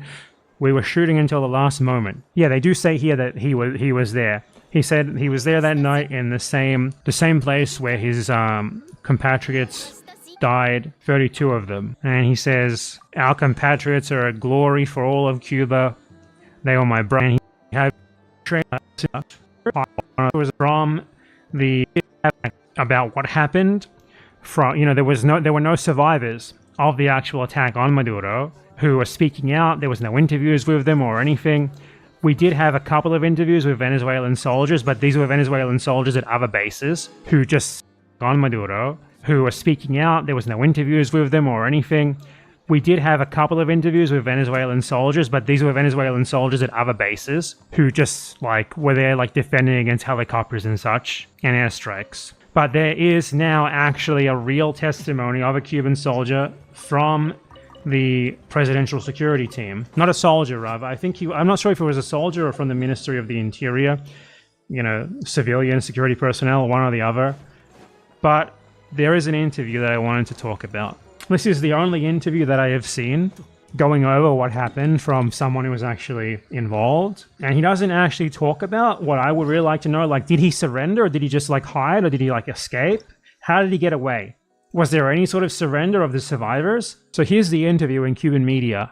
Johandres Varana Torres said he was working as Maduro's personal security in Venezuela for 2 months and 6 days when the attack occurred on his first internationalist mission. He said, "We fought the planes and the helicopters that were machine gunning us. Even though we were outgunned, we didn't stop fighting. We faced I need to put this back in Spanish because the translation is bad. We faced them. I have my training. I know how to fight. But they outgunned us. They outnumbered us. But my only thought in that moment was to fight, and I had to shoot, and I started to do it. This night, I started my shift at midnight, and I was to be there for 6 hours, and the attack was around 2 a.m. It was in the early morning hours. Everything was dark. If you see a helicopter above you, the only option that you have is to shoot at it and defend yourself, and that was what I did. We were shooting until the last moment." Yeah, they do say here that he was there. He said he was there that night in the same place where his compatriots died, 32 of them. And he says, "Our compatriots are a glory for all of Cuba. They were my brothers. They were with me working. I saw them all fall, and I like helped recover all their bodies and tend to the wounded. There was no help with this, but I didn't let anybody stay on the field of battle. This is weird. No one helped them afterwards. We preserved them. There was no help with this, but I didn't let anybody stay on the field of battle. This is weird. No one helped them afterwards. We preserved them in a quarters, like our own quarters. This is just such a weird situation. So it sounds like people were just like massacred by attack helicopters, and these were all like, most of them, as I went over in my last video, were civilian security personnel, not military security personnel. So all they had was pistols and shit. And a minority might have had like small arms, like automatic weapons, but not exactly something that you can reliably fight attack helicopters with. From this guy's account, it sounds like they just fought helicopters. He doesn't say anything about shooting at American soldiers. So it sounds like they were all killed by helicopter attacks beforehand, which I guess would explain how so many of them died. And I don't know, maybe they evacuated before Maduro was kidnapped? I don't know. There's nothing there about like talking to the Americans, even seeing anyone on the ground. There's nothing there about like surrendering. Nothing there about how he got out. Like, there's still a lot of gaps left in this story. Like, it just seems so weird to me that there's no reports of surrender. There's no reports of, like, a prisoner taken by the Americans. Because clearly the fact that this guy was there, and he's still alive today, means that he got out alive. Who else was there? He didn't say anything about others who also survived. He only talked about the dead. They didn't say that he's the sole survivor, though, so clearly there's others. How did they get out of this? Did they just run away? Did they escape? Did they surrender? Why they let go? What happened here? Like, my initial thought was they must have surrendered and been massacred. Maybe they were all just killed by helicopters. I don't fucking know. It's so weird. Everything about it is weird, and we're not going to know what happened here for years until the people who were directly involved start talking about it. So yeah. But yeah, I just wanted to give you guys a short update on the Venezuela stuff. There's less to talk about as time goes by, but it's still nonetheless important. And yeah, the world is fucked. I mean, it was already fucked before. But this is happening because there's no Soviet Union and there's nothing to replace it. There is simply nothing there to prevent this sort of thing from happening. There's no counterbalance. This is happening because there's no Soviet Union and there's not. I mean, it was already fucked before. But this is happening because there's no Soviet Union and there's nothing to replace it. There is simply nothing there to prevent this sort of thing from happening. There's no counterbalance to American imperial power. There's no one helping the targets of American imperialism. So if they get targeted like this, and the Americans are willing to use military force, and there is no domestic cost to them doing so, like the people at home don't use counterbalance to American imperial power. There's no one helping the targets of American imperialism. So if they get targeted like this, and the Americans are willing to use military force, and there is no domestic cost to them doing so, like the people at home don't make them pay for it, they can just do it, and no one can stop them, because no one else has the resources, the manpower, the technology to fight back against them. I mean, we don't have any forensics to back it up. We don't have anything. We don't know anything. All of the soldiers, all of the Cuban Interior Ministry personnel and the soldiers, cremated. And they were cremated in Venezuela. Every single one of them was pre-cremated before arriving to Cuba. This is not a normal practice in Cuba. Burial is more common in Cuba. The Cuban military does not have any tradition of cremation. This doesn't make any particular sense. It's like they wanted to hide how they had died or something. I don't know. Did the Venezuelans cremate them? What happened to the bodies? Or like there was so little left of them, they had to just cremate them. It's weird as fuck. I mean, I can think of reasons why the Cubans wouldn't denounce that if that's what happened, because they're scared of being targeted by the US and they don't want to antagonize the US. And weird as fuck. I mean, I can think of reasons why the Cubans wouldn't denounce that if that's what happened, because they're scared. I mean, I can think of reasons why the Cubans wouldn't denounce that if that's what happened, because they're scared of being targeted by the US and they don't want to antagonize the US. Because trust me, if the US wants to do the same thing to Cuba they did to Venezuela, they're talking to them behind the scenes already. in spite of all the bravado, just as they probably did in Venezuela. They're going to be doing that in Cuba. And the Cubans might not want to antagonize the Americans by being honest about what happened to the soldiers there. Imagine the soldiers surrendered, right? And they were just executed by the Americans. There's two reasons that you don't want to just say that. For one, it would make your army look weak. Even though it's totally understandable that they surrendered, you don't really want that to happen. You know, you don't want to be like, our guys didn't even put up a fight. Even though it's ridiculous, soldiers there. Imagine the soldiers surrendered, right? And they were just executed by the Americans. There's two reasons that you don't want to just say that. For one, it would make your army look weak. Even though it's totally understandable that they surrendered, you don't really want that to happen. You know, you don't want to be like, our guys didn't even put up a fight. Even though it's ridiculous to expect them to in that situation, and their lives are way more important than putting up a fight. But, you know, when you're the government of a country and you want to project like an image of like having a strong military, you don't want them to be remembered for surrendering. So why not just fib a little bit and say they fought until the end? If that is what happened, maybe it's not what happened though. That's why I'm saying it's possible that it didn't. So that's, you know, one reason why they might be lying about this. But another is that the US might have just fucking executed them all. And talking about that might be a red line for the US that raises the likelihood of Cuba being attacked. So yeah, I don't know what to think about this. You know, it's just so weird. Everything about it is so fucking weird. And I suspect we will not know what happened here for a long time yet. We need more people to talk. We need more evidence. Yeah, we just don't know.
武器を捨てろ。呼吸を整えよ危ない。物語は始まったば。う。行くよ。ヒーロー剣山。ドーン。ヒーロー剣山。最後の警告だ。カウント。危ない。腐食新鮮。はーっ。くらえ。ふっ。ジャスティス。ドーン。いたたた。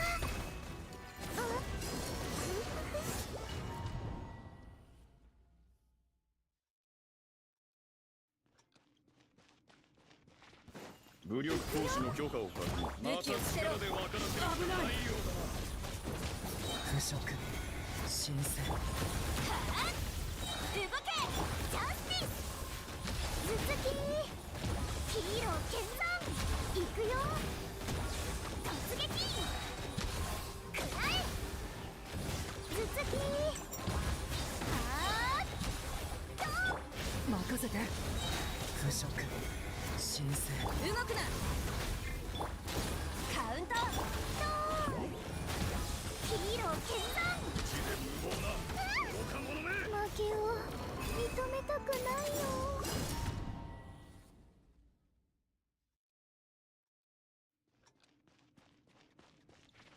武力行使の許可を確認。武器を捨てろ。落ちる。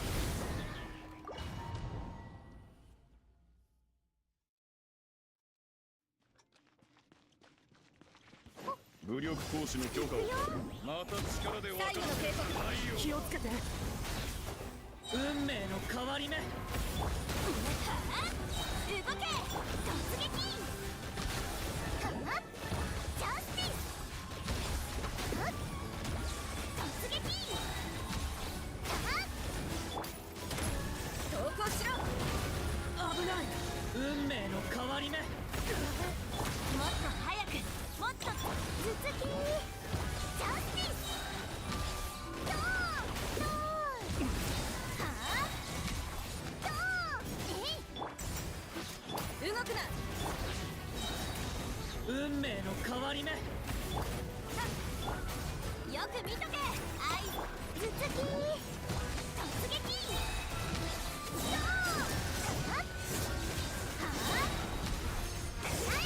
いたたた。ドーン。ジャスティス。やっ。イカズチのごとく。せっ。やっ。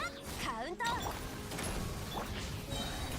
運命の変わり目。頭突き。ジャスティス。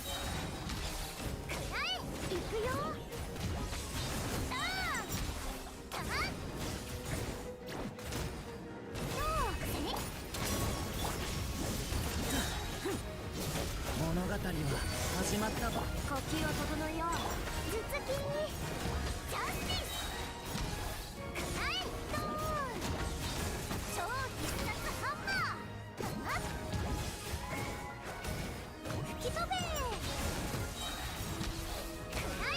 最後の警告だ。気をつけて。腐食また力で分からせるしかないよ。風のごとく。頭突き。突撃。くらえ。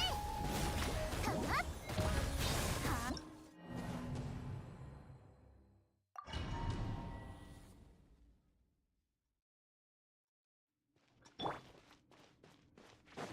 武力行使の許可を確認。また力で分からせるしかないよ。大火弾。合図を待つ。行くよ。物語は始まったばかりだよ。危ない。吹き飛べ。はーっ。やー。はっ。はーっ。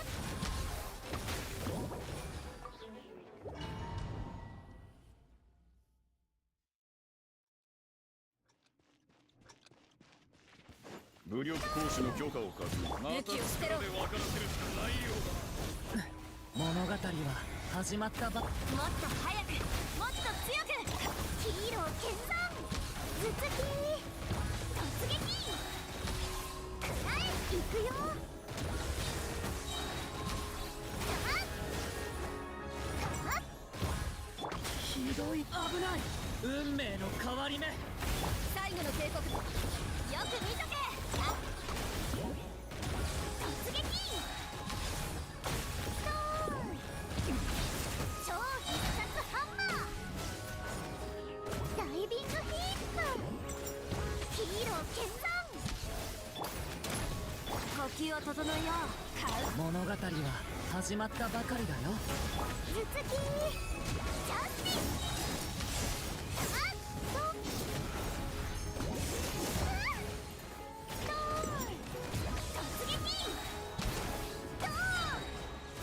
見ててよ。イカズチのごとく。腐食。神聖。動くな。ヒーロー決断。行くよ。突撃。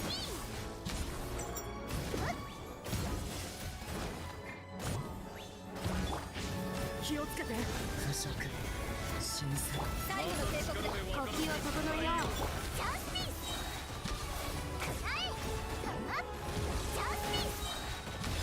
頭突き。いたたた。行くよ。物語は始まった。カウント。ヒーロー決断。頭突き。ヒーロー決断。えい。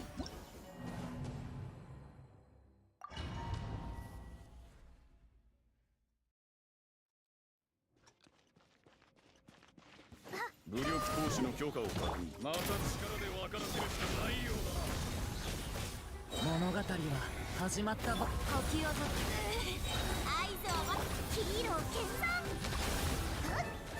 突撃。頭突き。ヒーロー決断。ドーン。引け。カウント。気をつけて。腐食。神聖。武器を捨てろ。突撃。ドーン。頭突き。ねえ、怖い。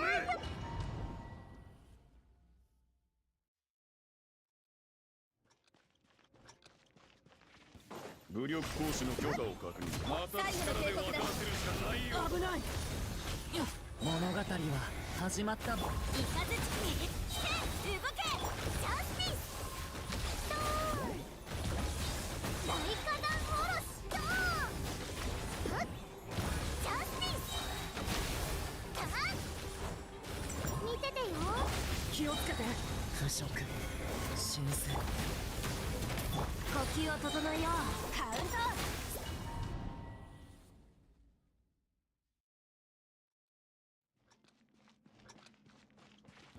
武力行使の許可を確認。また力で分からせるしかないようだ。動くな。腐食。神聖。イカズチのごとく。よく見とけ。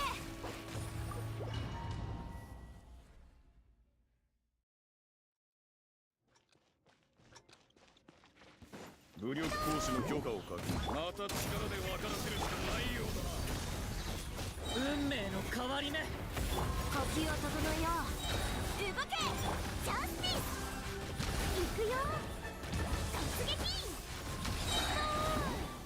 突撃。頭突き。ヒーロー決断。気をつけて。腐食。神聖。武器を捨てろ。イカズチのごとく。ドーン。ヒーロー決断。ドーン。もう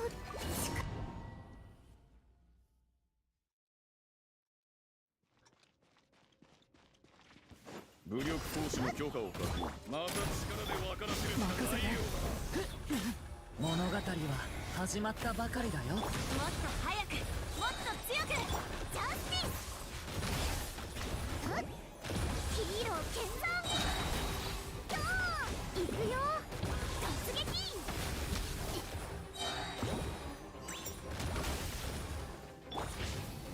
危ない。物語は始まったば。呼吸を整えよう。カウント。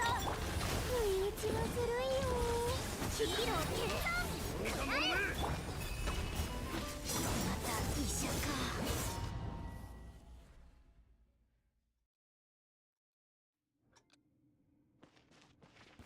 武力行使の許可を確認。また力で分からせるしかないよ。最後の警告だ。イカズチのごとく。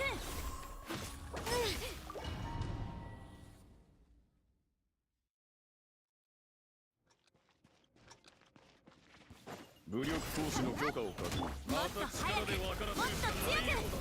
よく見とけ。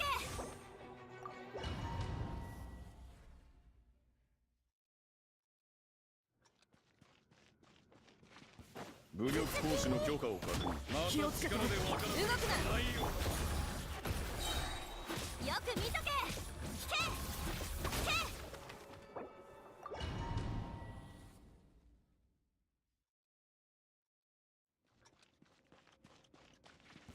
武力行使の許可を確認。最後の警告だ。また力で分からせるしかないよ。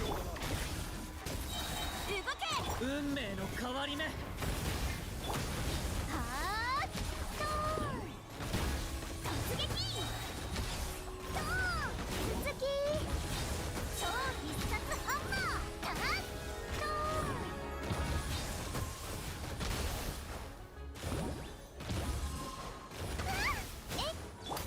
と法の裁きを受けてこい。気をつけて。運命の変わり目。イカズチのごとく行くよ。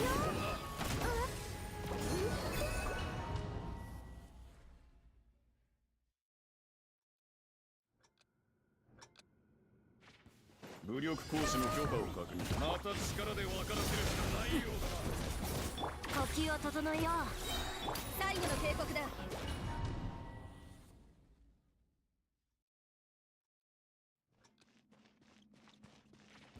武力行使の許可を確認。危ない。よく見とけ。ヒーロー剣山。いや頭突き。腐食。神聖。危ない。合図を待て。はっヒーロー剣山。タハッとはーっ頭突き突撃とこれは必要な武力だ。はっ動け。運命の変わり目。終わってな。負けを認めたくない。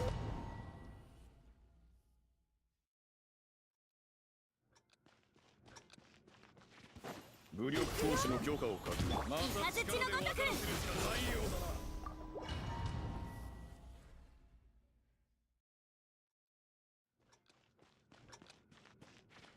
武力行使の許可を確認。また力で分からせるしかないようだな。呼吸を整えよう。はっよく見とけ。聞け。合図を運命の変わり目。突撃いたたた突撃タハッタハッジャスティスドーン行くよ。突撃ほっ運命の変わり目。武器を捨てろ。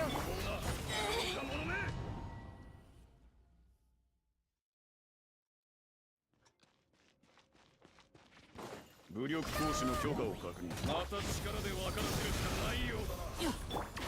よく見とけ。最後の警告だ。腐食。神聖。ヒーロー剣山行くよ。大火弾おろし突撃くらえ。気をつけて。動くな。動け。運命の変わり目。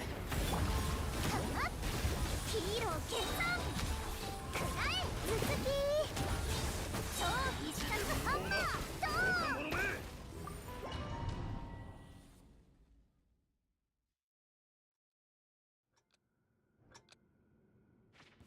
武力行使の許可を確認。また力で分からせるしかないようだな。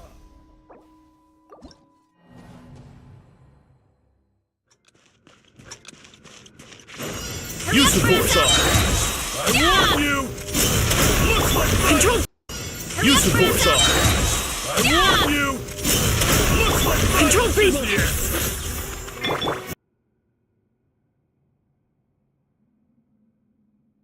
with the sun! It's justice o'clock! Yeah! Oof!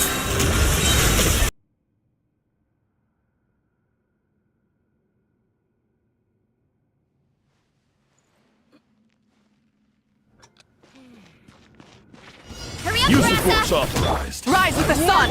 Quick as a flash! On my... Drop your... Hurry up, Use the Grassa! force authorized. Rise with the sun! Quick as a flash! On my... Drop your weapon! Hi! Kia! Kapow! Hero incoming! Yeah! Headbutt! Hi! Yeah! Light up the blazing sun! Start the clock! Oof! Hut! Hi! Kia! Kapow! Hero incoming! Hut!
武力行使の許可を確認。また力で分か呼らせる吸を整えよう。動け、動くな。突撃行くよ。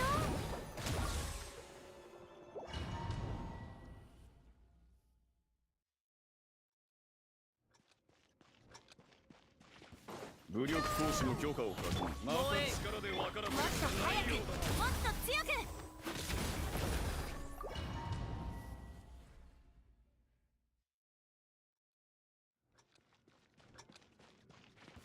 武力行使の許可を確認。また力で分からせるしかないよ。よく見とけ。よく見とけ。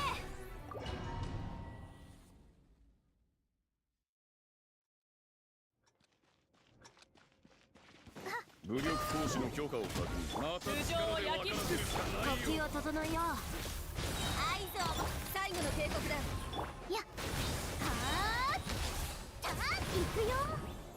突撃頭突きはーやっダイビングキープ吹き飛べ。この天下で裁く。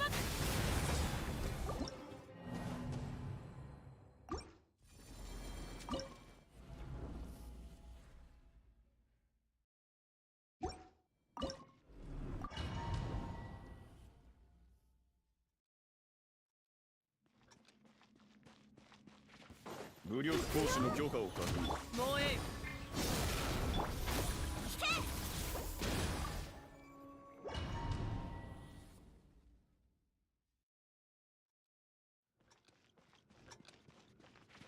武力行使の許可を確認。また力で分からせるしかないよ。雷のごとく。はあはあどいてくれ。カウントスタート。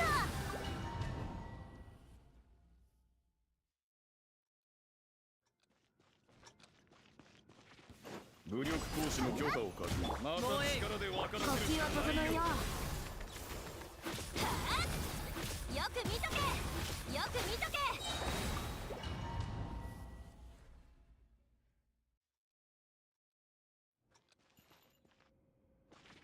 武力行使の許可を確認。また力で分からせるしもっとかないよ。早く、もっと強く。合図を。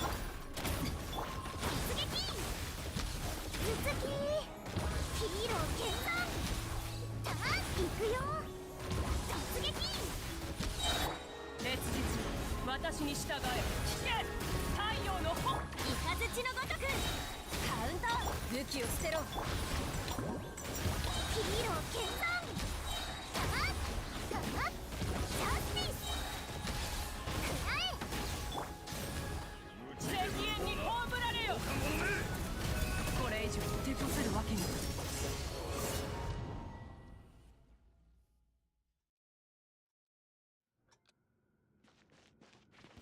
武力行使の許可を確認。また力で分からせるしかないよ。よく見とけ。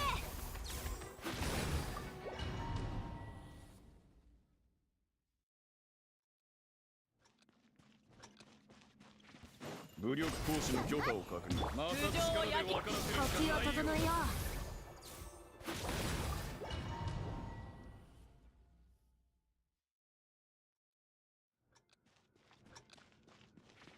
武力行使の許可を確認。また力で分からもっとせるしか早ないよ。く、もっと強く動け。最後の警告。ジャスティス行くよ。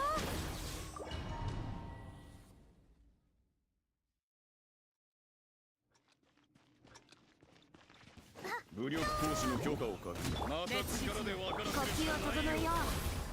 合図を。突撃くらえ。はっヒーロー見参。頭突きジャスティスこの天下で裁く。イカズチのごとく。動け。動くな。ヒーロー見参。くらえ。行くよ。ヒーロー見参。たー怖いよ。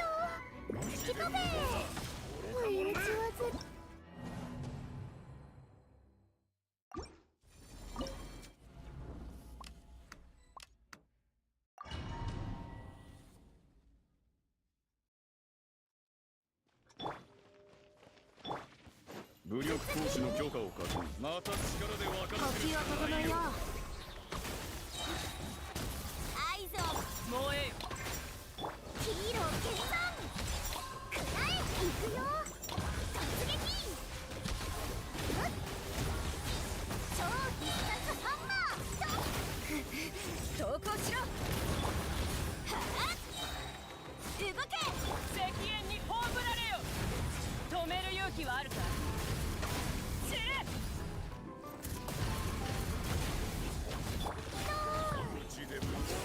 いたたた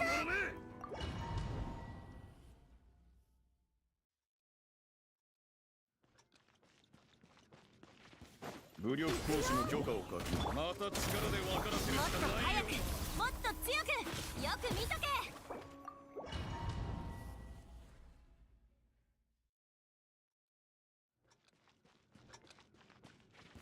武力行使の許可を確認。また武器を捨てろ力で分呼からせるし吸をかないよ。整えよう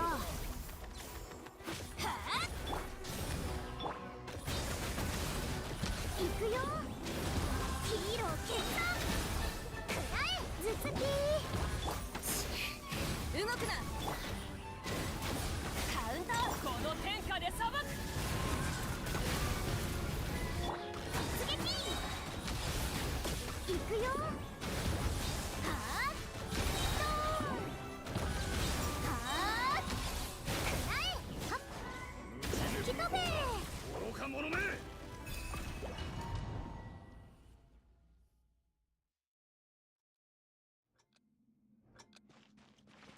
武力行使の許可を確認。ま武た器を捨てろ力で分からせるしか雷のないよ。ごとく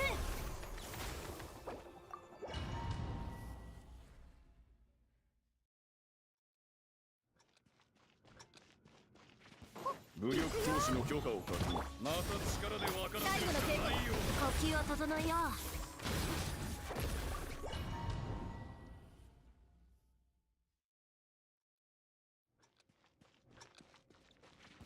武力行使の許可を確認。また武器を捨てろ力で分からせるしかないようだな。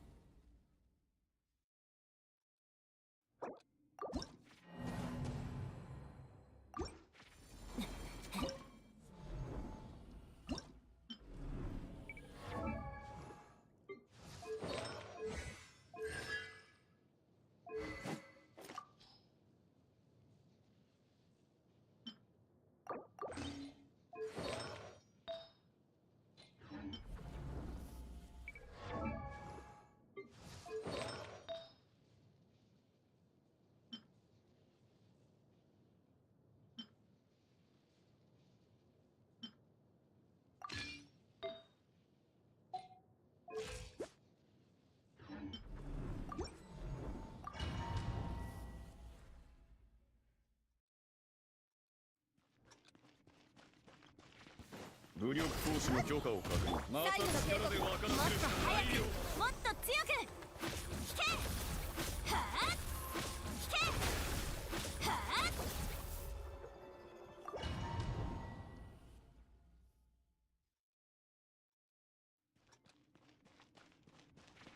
武力行使の許可を確認。また力で分からせるしかないようだな。雷のごとく動けはあ吹き飛べはあドーンヒーロー決断動くなはっはっ呼吸を整えよう引けよく見とけ石煙に葬られよ。アクセル全開。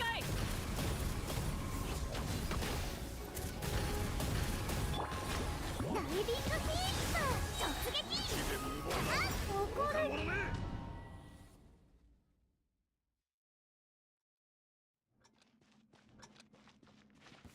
武力行使の許可を確認。また力で分からせるしかないよ。頭上を焼き。雷のごとくカウントヒーロー決断ダイビングフィースヒーロー決断見ててよジャスティスあ引け。太陽の本番を加速。もっと早くもっと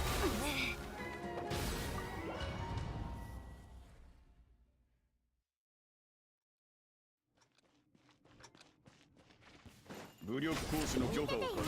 また力で分からせるしかないよ。動けジャスティス。ダイビングヒップ。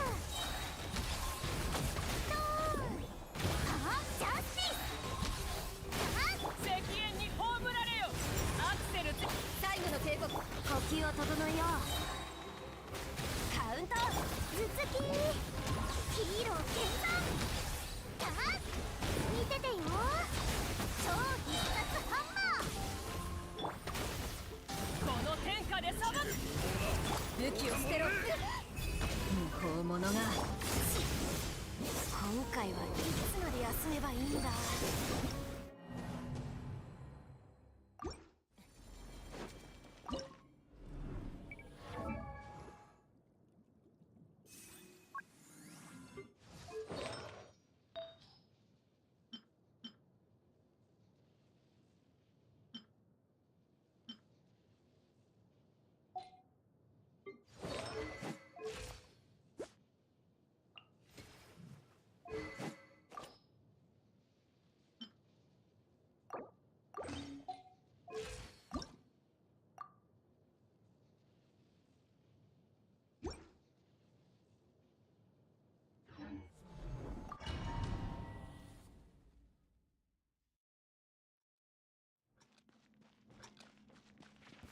武力行使の許可を確認。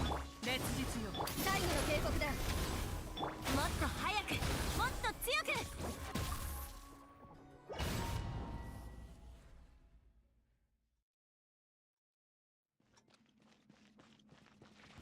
武力行使の許可を確認。また力で分からせるしかないよ。よく見とけ。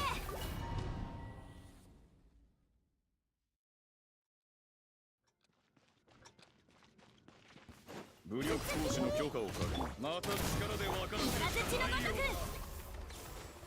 け。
武力行使の許可を確認。また力で分からせるしかないよ。もっと強く愛ジャスティスかなジャスティスくらえ頭突きヒーロー剣山えいかな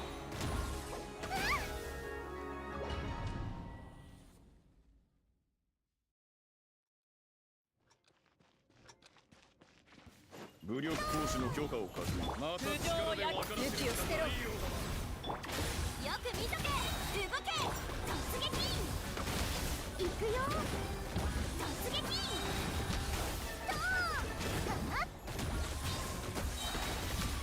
か法の裁きを受け石煙に葬られよ。加速する。カウント頭突きヒーロー剣山ターンドーンジャスティスドーン見ててよ頭突き愚か者め。ヒーロー剣山ドーン正義がどこに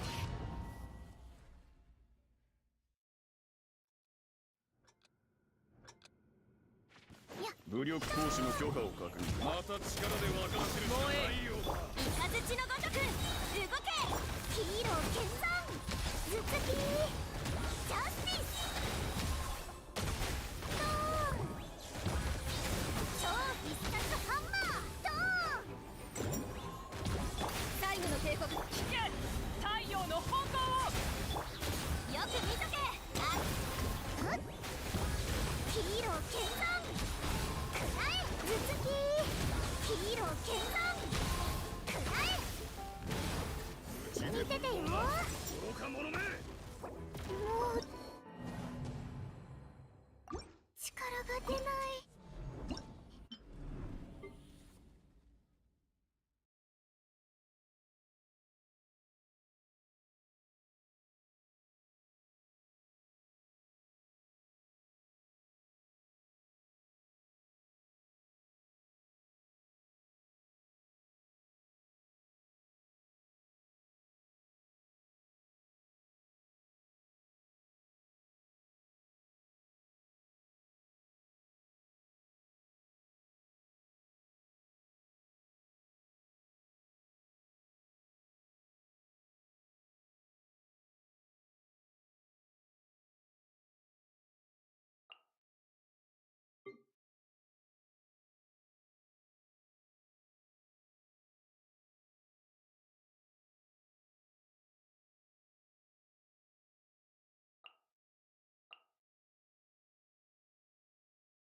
武力行使の許可を確認。また力で分からせるしかないよ。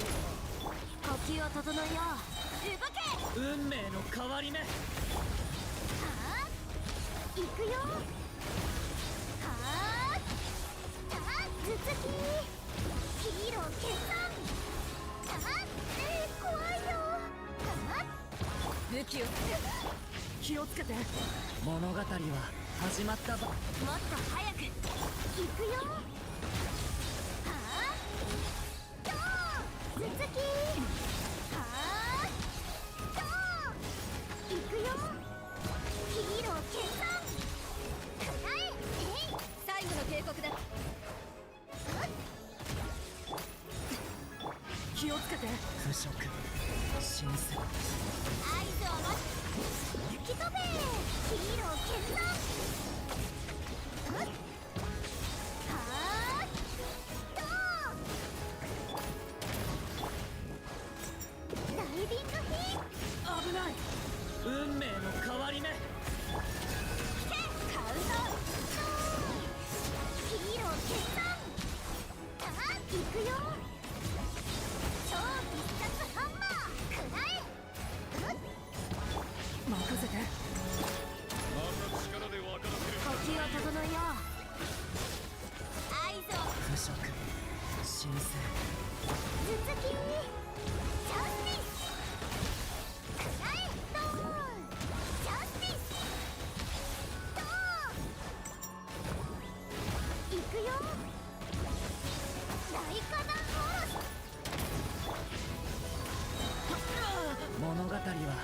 始まった。雷のごとくドーン。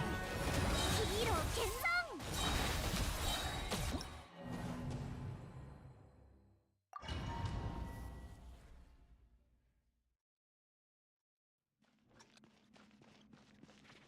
武力行使の許可を確認。また力で分からせる。気をつけて。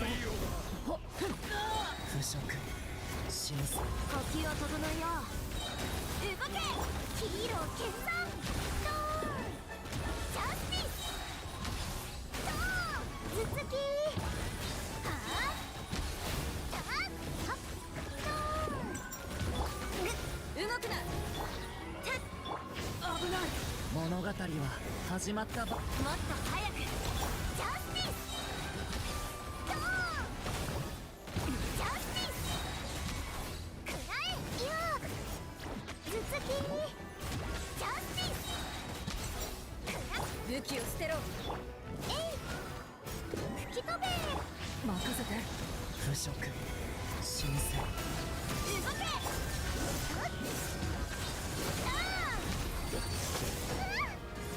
行くよ。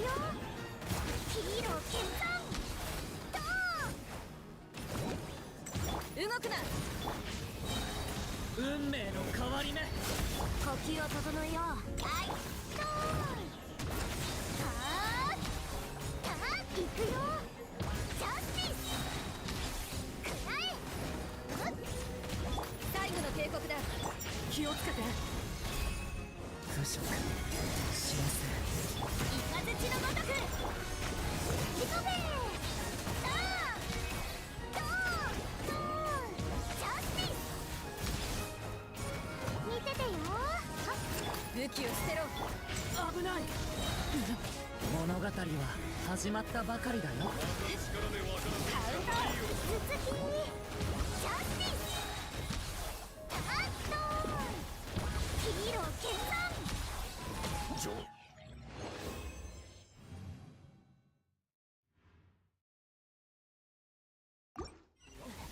伝えてある。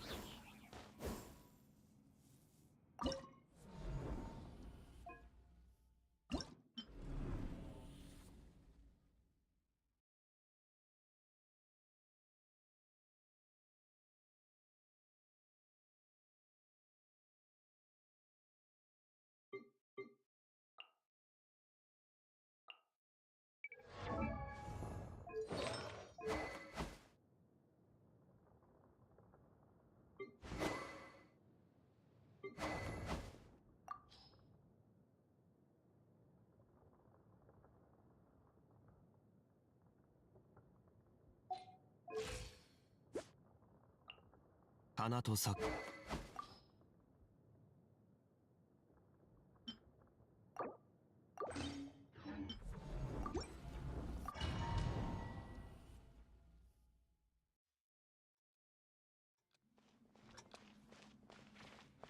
触る。何をするんだ僕を食べ。岩山八九。いざ。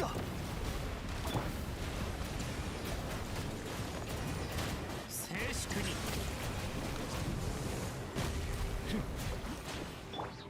光り輝くがいい。風の行く先を。剣女盤石。高く私は下げず。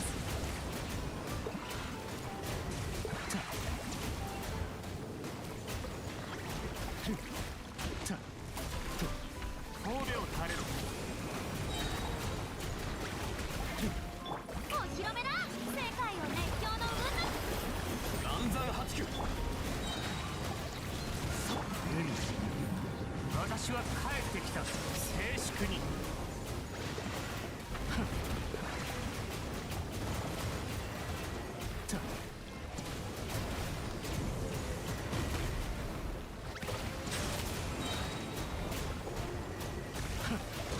大松となるがいい。じゃじゃーん。歌え僕の名の。剣女盤石。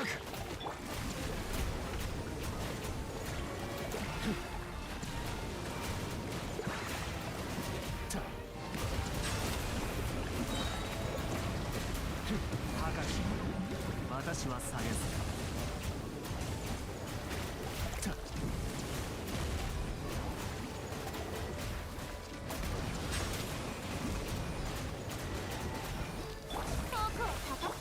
風の赴くままに私は帰ってきた。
や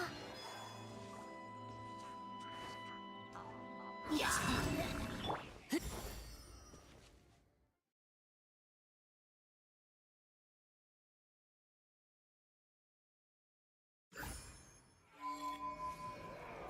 俺が代わってやる。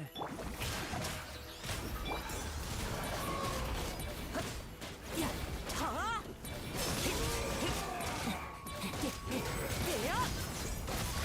審判の時だ。はあ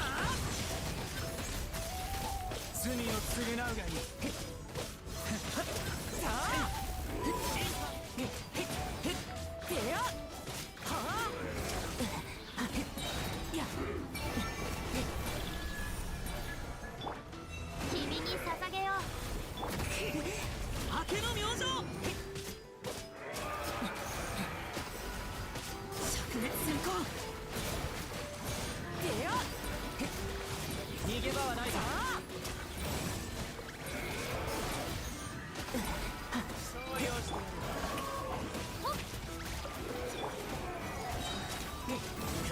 る。罪を償うがいい。姿を現せ。俺が代わってやる。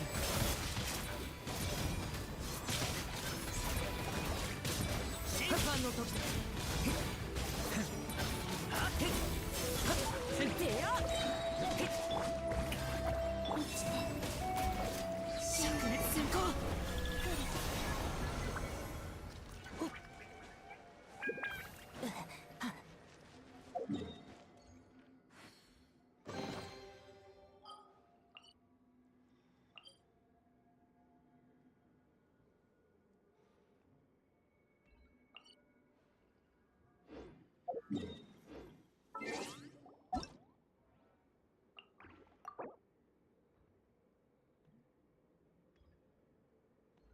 移して。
武力行使の許可を確認。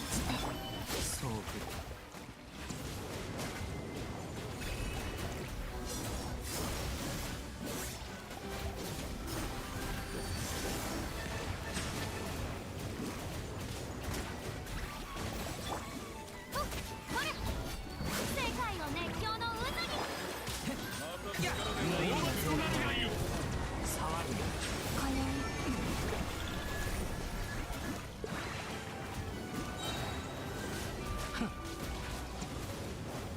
情報は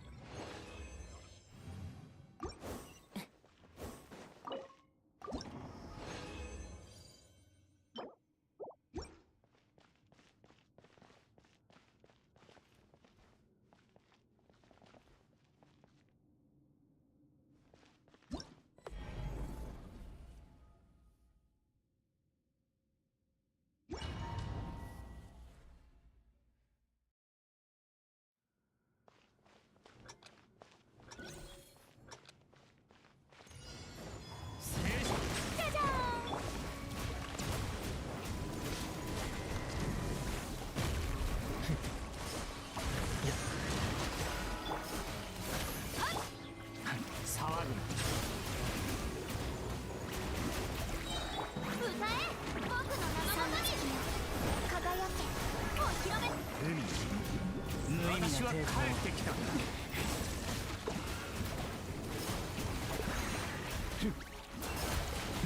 油断した。騒ぐな。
気にしない？私のロッキングチェアを使っていいよ。月に行って月からテイワットを眺めるのもいいかも。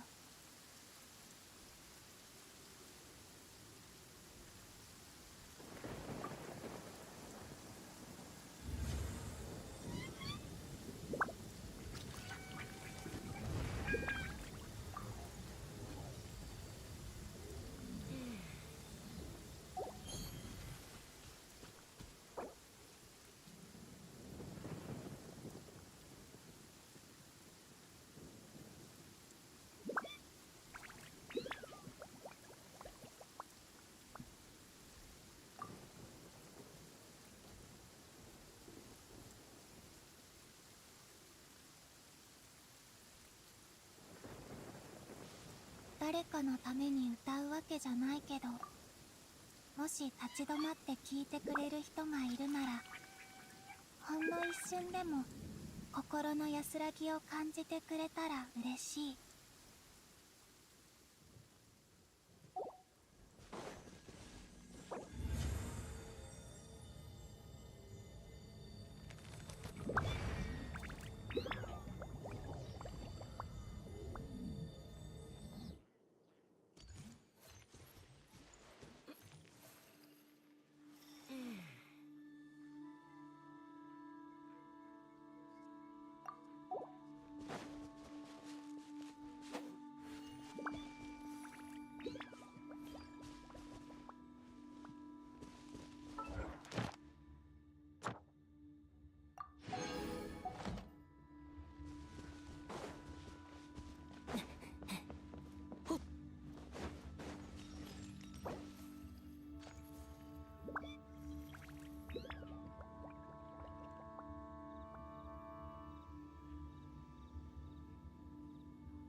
します。掃除対象。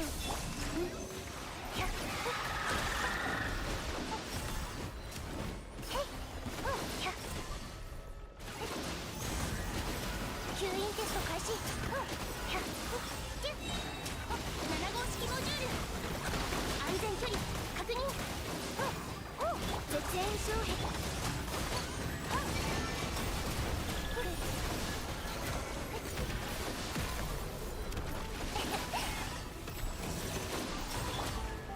交渉は終わりです。1308ユニット。超拡散形態。流れて。掃除対象。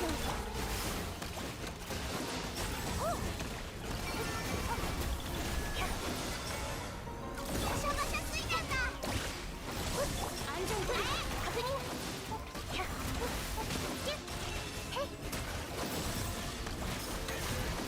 6308式ユニット。7号式モジュール。釣りとなってください。安全距離確認。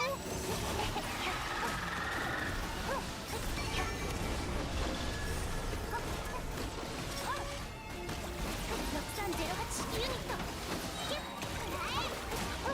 無双の風シミュレーター。吸引テスト開始。安全距離確認。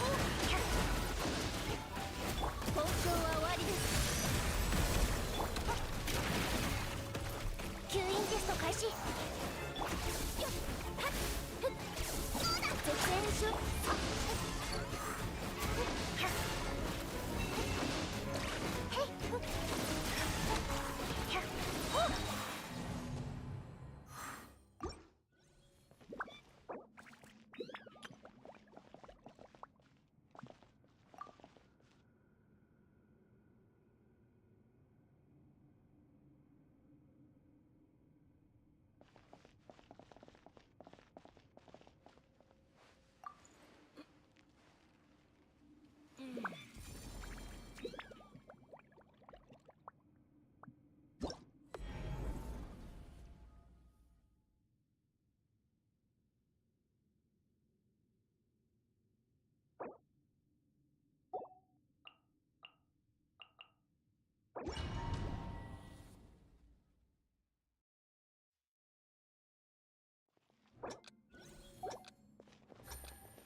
武力行使の許可をかけ、また力で分からせるしかないようだ。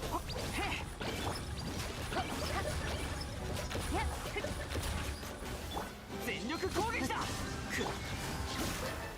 あ糸よ工作せよ。燃えろ。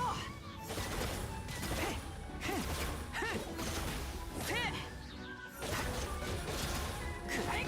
またかわせなかった。みんなは俺がかかれ。やっいや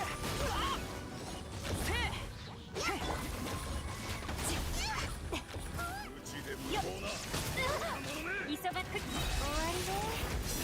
くらえ。みんながそばにいてくれるわ。ダメ。せい痛がっちゃうよ。やっさばきの雷稲光すなわち永遠なり。そうやっ捕まえた。せいどの目が出るみんなは俺が守る。やっはっはっさっやっせいよいしょ。よっ急がなくてもいいのよ。また力で分からせるしかないようだ。急がなくてもいいのよ。糸よ工作せよ。またかわせな。燃えろ。よし出発だ。くらえ。全力攻撃。痛がっちゃう。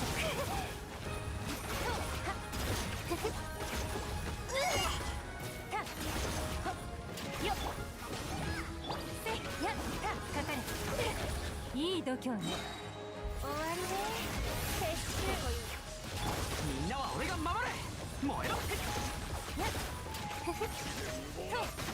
若者め。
場の雰囲気を和らげたい時があるんだが、どんなジョークで人が笑うのか俺にはわからないんだ。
移して。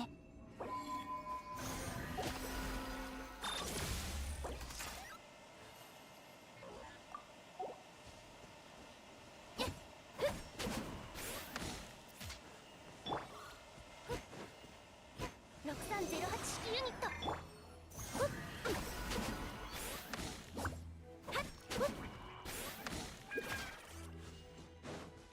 防衛モード起動。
本日のタスクを確認中。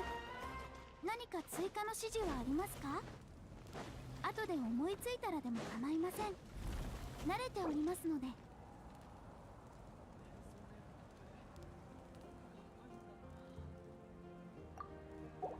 加速します。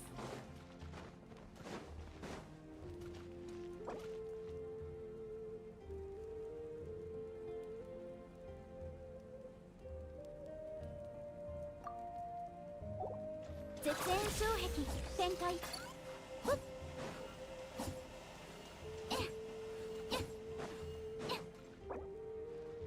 年層名国って奥が深いんだな。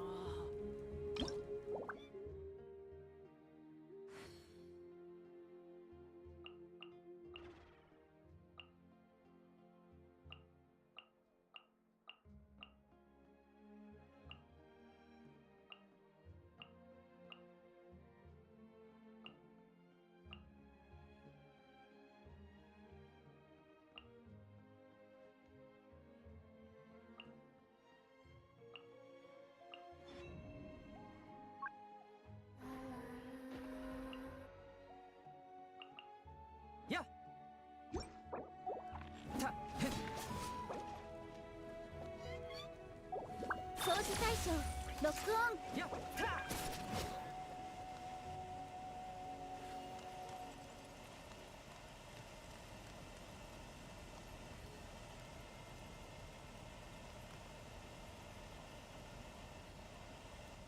清掃プログラム実行中。過去の記録に基づき一つお願いがあるのですが、モラ、ネジ、歯車、鉱石、おもちゃ、キャラメル、お菓子、髪留め、靴下、サンダルなど小さいものを放置しないようご協力ください。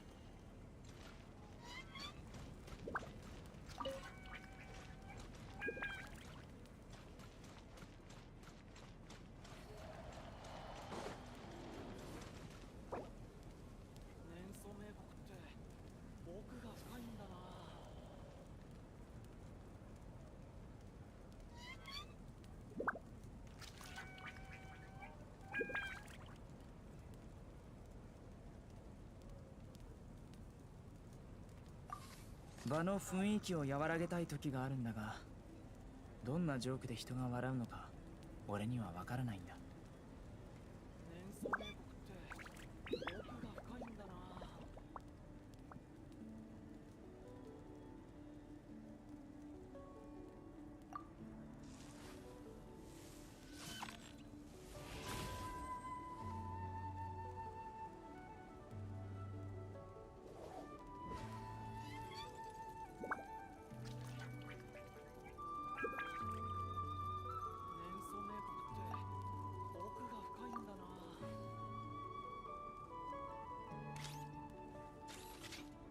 運が結末を左右することはあるが、永遠に影響し続けるわけじゃない。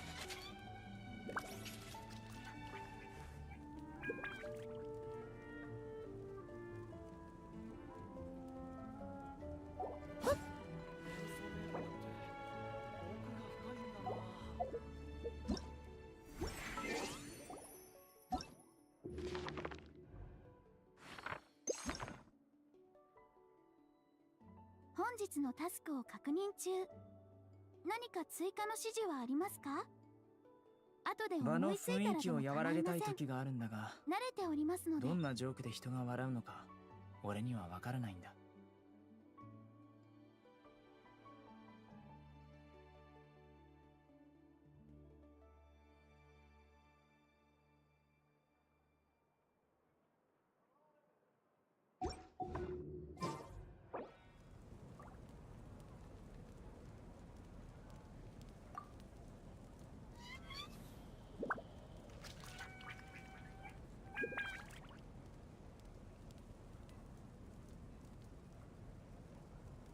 清掃プログラム実行中。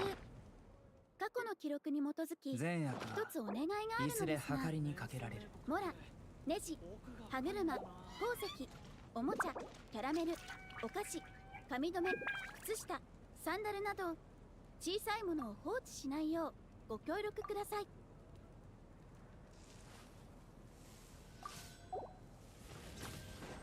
加速します。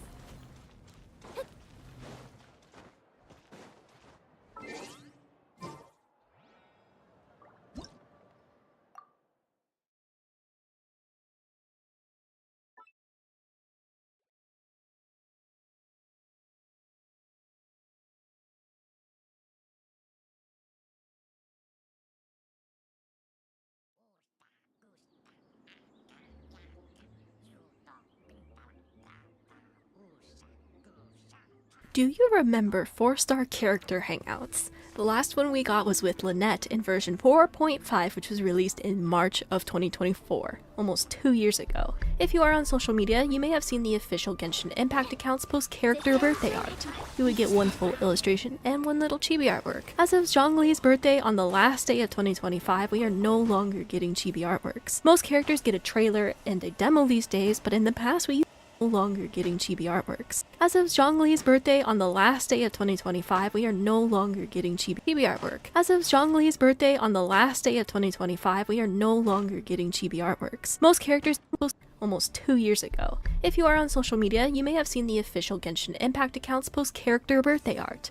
We would get one full illustration and one little chibi artwork. As of Zhongli's birthday on the last day of 2025, we are no longer getting chibi artworks. Most characters get a trailer and a demo these days, but in the past we used to get character miscellany episodes.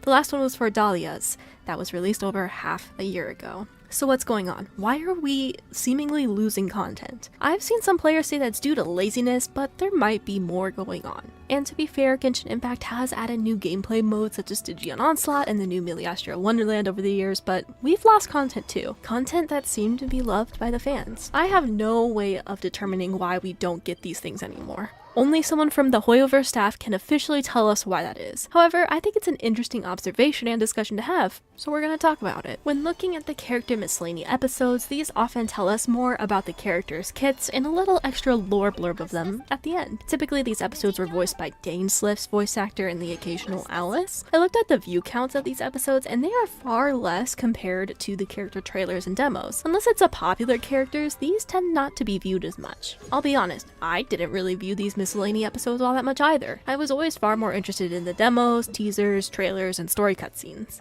To give you some examples, Dahlia's trailer has 420k views compared to his miscellany episode that is just shy of 200k.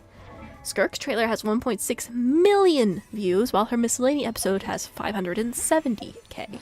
Escoffier's trailer has 668k views, while her miscellany episode has 315k. So far, the trend is showing us that the miscellany episodes don't even get half of what their trailers get in terms of their view count. Let's look at some older characters to see if this is a trend that continues. Jumping to version 4, which was roughly 2 years ago, Chiori's trailer got 2.1 million views, but her miscellany episode just got shy of 300k views. The big Archon Farina from version 4 had a whopping 6.8 million views on her trailer, but only 840k on her miscellany episode. Of course there are outliers, like Lanyan's trailer, who has 530k views and her miscellany episode having 450k views. Still, we have the same trend of a high trailer demo view, but most of them follow the trend of a high trailer demo views and lower miscellany views in comparison. I decided to go back even further to version 2, and these trailers I believe were called teasers instead. Guy Miko's teaser has 4.1 million views, but her miscellany episode has 2 million. By far the best view count we've seen in terms of the examples here, but it still falls under the half amount of views comparatively to her trailer. A lot of these characters have extremely high views on their demos as well. I could spend all day trying to list them all, but I think you get the point. While hundreds of thousands of views are absolutely incredible, when you are such a successful and large company that you get to make teasers, trailers, etc. in the millions of views, seeing a series perform at half the capacity or less, I can see why they dropped it. Perhaps once they crunched the numbers, they realized that the money they spend to make these miscellany episodes were far too much compared to the profit margins. I can see a direct trend in this, but what about the chibi artwork? If you aren't following Genshin Impact on their socials, you may have not come across these. They're really cute, and it's really nice to give a spotlight to some of your older characters who haven't had much time in the spotlight. I am a huge art fan, so no matter who it is, I love to see the artwork. So, just like the videos, art fans, some of your older characters who haven't had much time in the spotlight. I am a huge art fan, so no matter who it is, I love to see the artwork. So, just like the videos, I decided to comb through Genshin's recent year of artworks to see if there's a trend. The very last chibi that we got to see is Zhongli, that has 16k likes and 350k impressions. I'm also going to be looking on X for this. His main birthday art has 48k likes and 826k impressions. That's a huge jump. But let's keep digging. Tainari's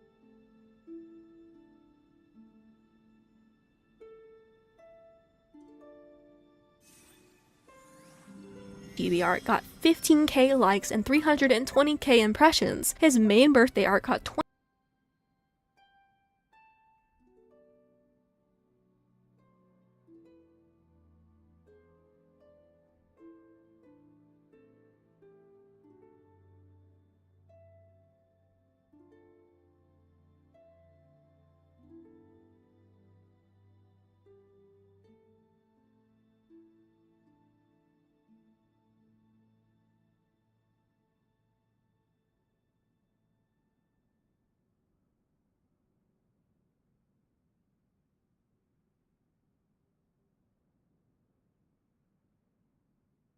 20k likes and 351k impressions. It's not as drastic as Zhongli's, but we also have to take into account the character popularity. Still, the main birthday art performed better. Gumming's chibi art got 18k likes and 364k impressions. His main birthday art got 28k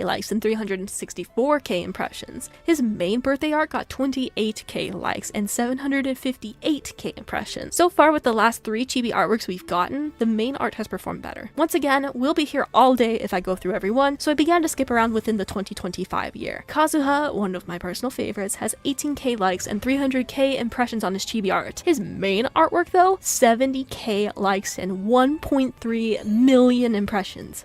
Damn. I actually did find an outlier with Chongyun. His chibi artwork has more, with 28k likes and 661k impressions, but his birthday art is under with 23k likes and 637k impressions. Goes to show you that when collecting data, there will always be those that break the trend. Another loved character with Arlecchino got 46k likes and just shy of 800k impressions on her chibi art. Her main birthday art got 67k likes and 1.3 million impressions. As I kept going earlier into the year of 2025, the same trend continued for most of the characters. All of the posts performed well, but the chibi arts were not as strong as the main birthday arts. We do know that Genshin Impact does commission artists to create these beautiful works for us, and maybe the chibi arts were not performing well enough to justify the cost of the commission. Again, I can't say for sure, but when companies make big decisions to stop producing a certain type of content, usually there's a statistical reason as to why. For people like you and I, getting anything close to these likes or numbers would be incredible, but for a company so large, the chibi work just may not be worth it in their eyes. For one last check, I decided to look at Zhongli's from the very end of 2024. His chibi art got 28k likes and 533k impressions. His main birthday art? His chibi art got 28k likes and 533k impressions. His main birthday art got 55k likes and 1.2 million impressions. So, while this is fun brainstorming, I hope this gave you a different perspective on why this content may have been cut. As for the hangouts we've not gotten in almost 2 years, I would not be surprised if the company has data to see how many players actually play the various game modes. If not enough players play that content, then why spend the money to keep on making it? Thankfully, we are in luck because the Genshin Impact fandom is vast. You can find fan art and amazing little comics for any of your favorite characters. Even if we no longer get official chibi art, there are plenty of artists who are fans of the game and will keep creating fan art of the characters we love, including me. Genshin characters make me want to cry when drawing their details, but it's so satisfying to see the finished piece come together. And I'm in no way justifying the cut content. I love doing the hangouts, and it made me come to appreciate characters like Chongyun and Noelle more. Heck, without a hangout, Chongyun would have only been encounterable through the limited time events. I'm so sad that my boy does not have any mainline story appearance. Free him. I'm also sad that the discontinuation of focused story quests for characters. I know we still get them every now and then. Technically, we just got Durin's, but they've made a move to blend character quests into the Archon quests. They've done this in Zenless Zone Zero as well, and honestly, I think both of their respective stories have suffered for it. I'm all for giving character development during an Archon quest, but if it comes at the cost of pacing, storytelling, etc., it's better to give them their own dedicated spotlight. Then again, Genshin has a habit of making character quests about NPCs instead of the character themselves, so yeah. Do any of you remember how Ayato and Yelan's quests went? As of Natlan, we also got the introduction of Character Chronicles, which I think takes the place of these very specific story quests for many of the cast. We're getting the same sort of trend with Non-Cry as well. Thank you so much for watching, and if you enjoyed it, please leave a like and consider subscribing. If there's any cut content that you missed,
炎の風発どいて我らの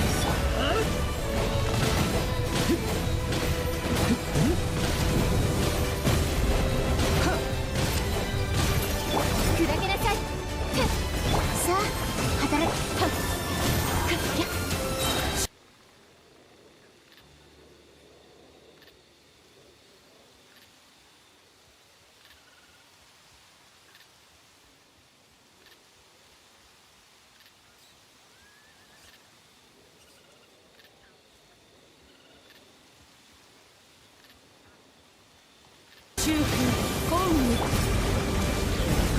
守るためい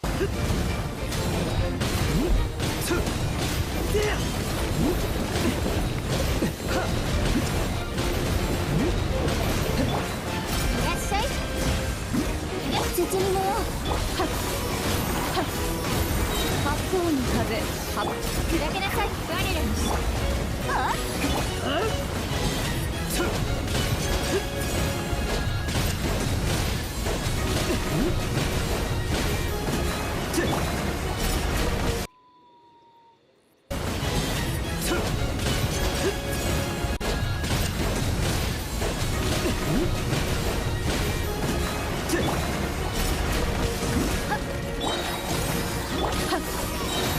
千人のご高齢がどいてこのよりい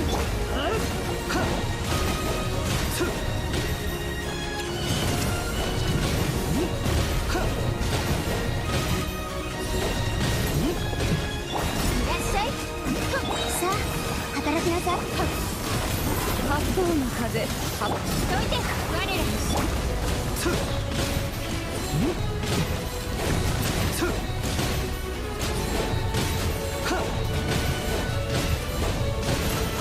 砕けなさい絶にもよと千人のご高齢がいらっしゃい守るために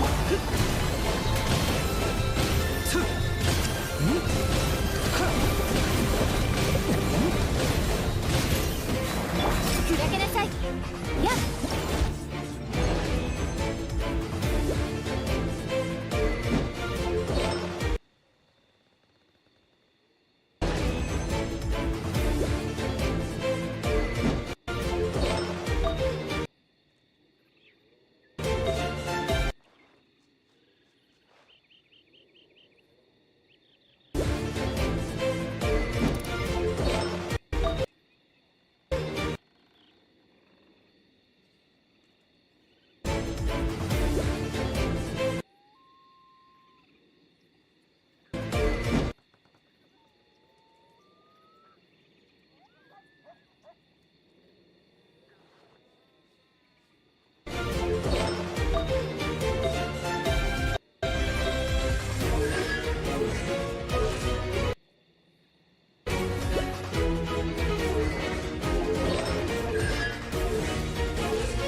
Oh, don't let old man Wagner see you wearing that. Okay, let's see. Pick this up off the street, no doubt. Oh, yes. People lose these all the time. Coming to a stack of those, huh? Come across a few of these myself. Appreciate the custom.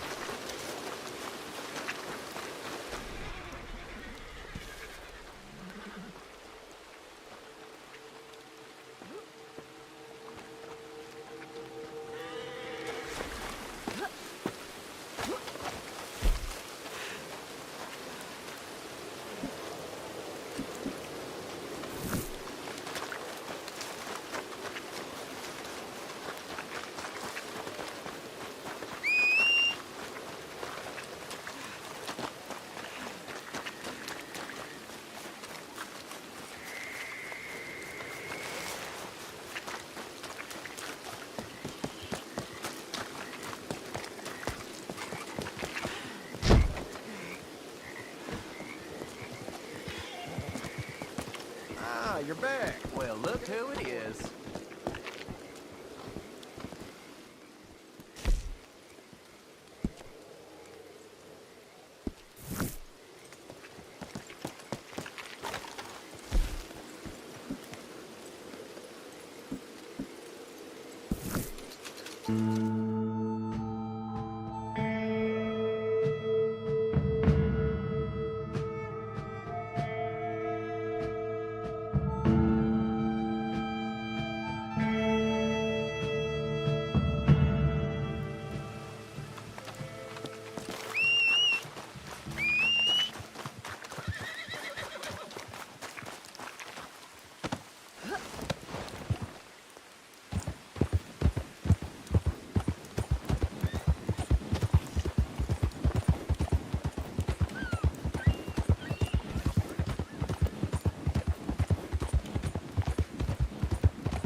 Some work just came in. Might be some capitali too.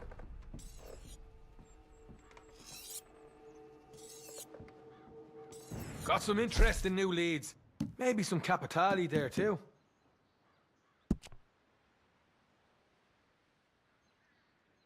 Sure, I struggled to hold on to $1, let alone bloody capitali. Well, I'd say some pats on the back are in order.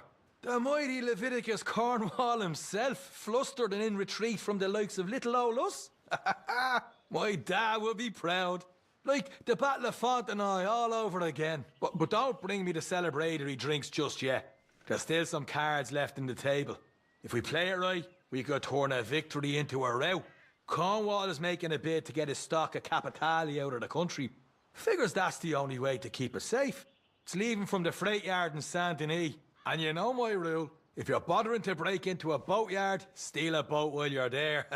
May as well hang for the sheep as a lamb and all that.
That job all finished up. New jobs just in. Probably get some capitali along the way. Some new work here from Martelli, if you've got enough capitali.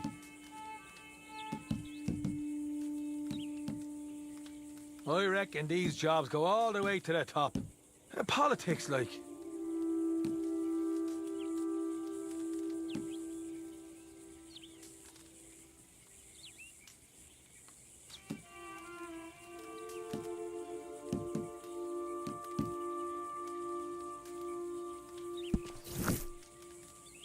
Now, I got something for you. Here, courtesy of one alarmingly perfumed Italian. Must be pleased with you. Good luck. I reckon you'll need it.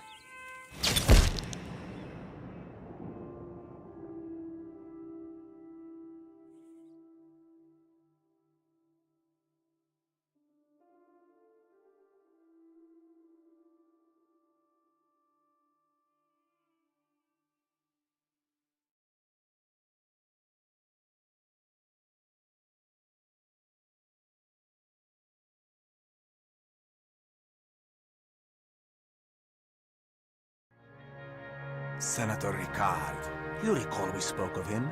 The man who has so foolishly been trying to make his reputation at the expense of my employer. He wishes to put himself and his beloved Lemoyne in the headlines of next year's Centennial State Fair in Sacramento. And he has devised quite the centerpiece.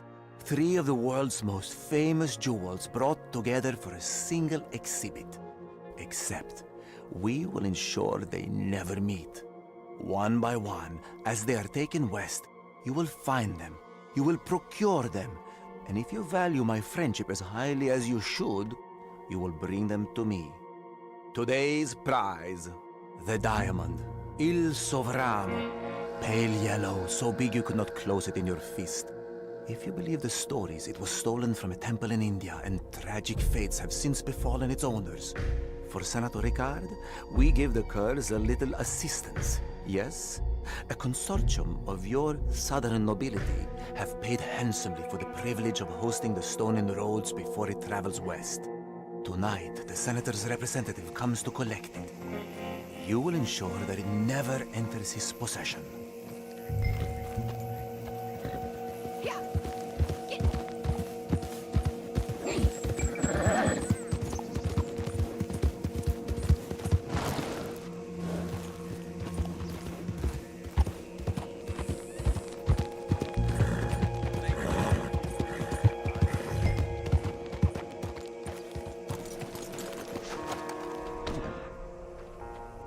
Anybody got a light? Anyone? friend, you ain't got a light, have you? Though, careful, I spilled some hooch around here.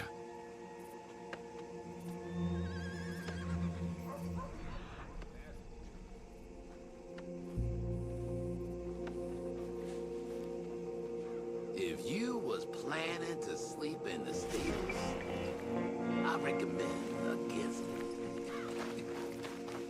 Place is dry as a tinderbox and dusty as hell. It'll get in your mouth. And dang, I need a drink. These animals require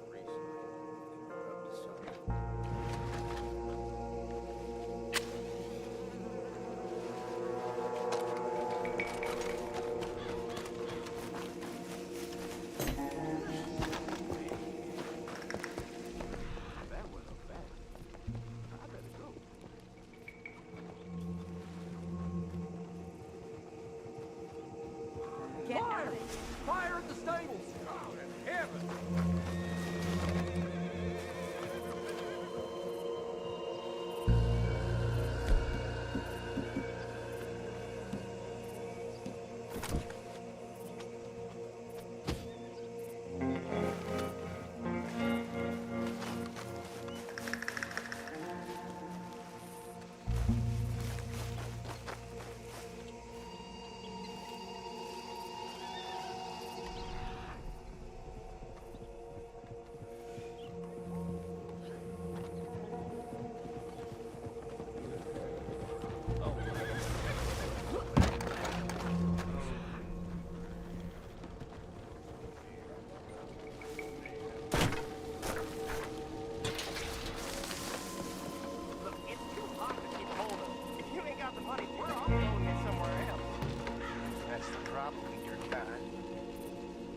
No backbone.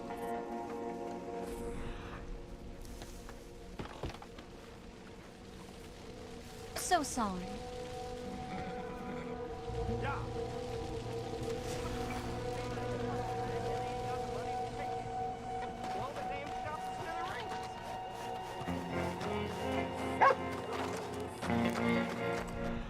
Yeah. Well, that looks stupid.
this board you want to make an enemy? Me up for?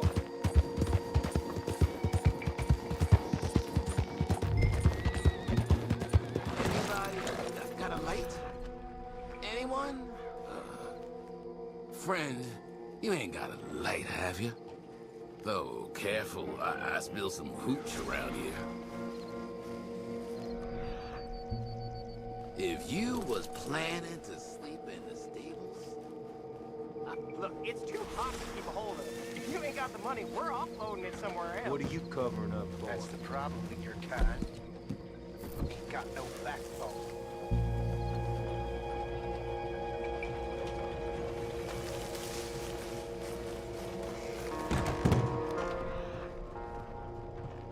Idiot! Huh. They say they want all that, and then they ain't got the money to take it. Could blow the damn shop to smithereens.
What in God's name are you doing?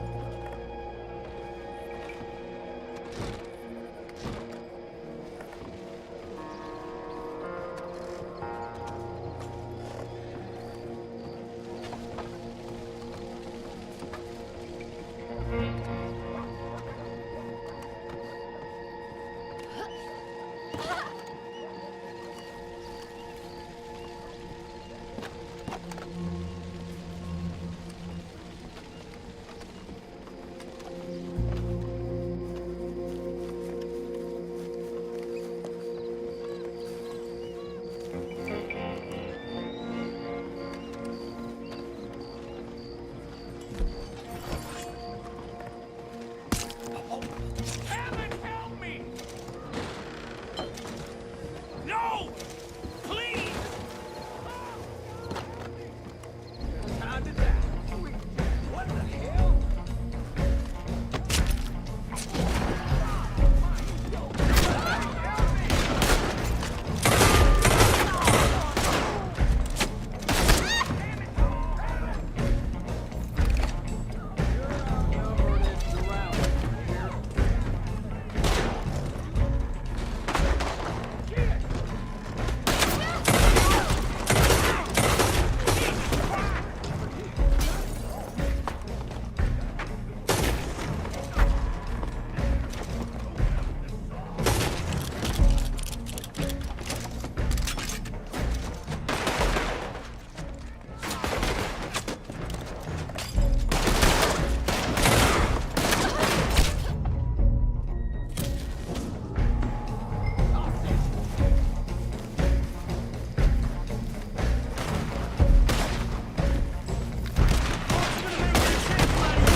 It's time! Drop him!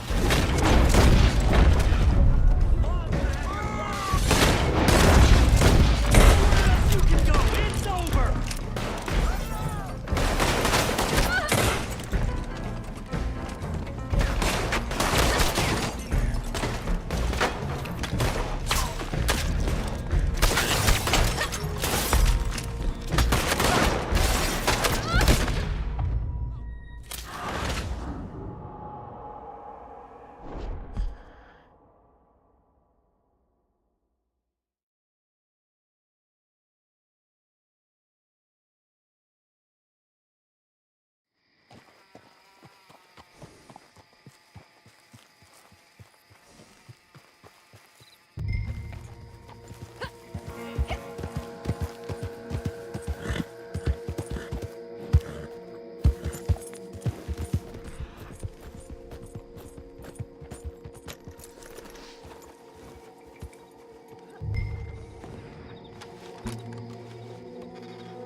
These animals have been pretty quiet recently. They're up to something. You're right there.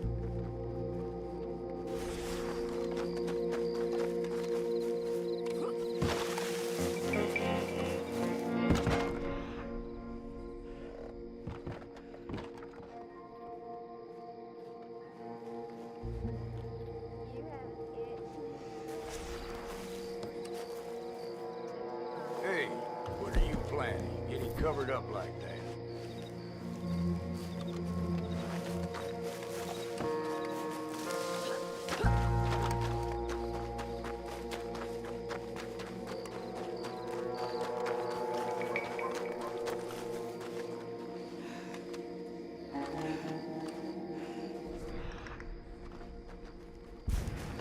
Friend, you ain't got a light, have you? Though, careful, I spill some hooch around here.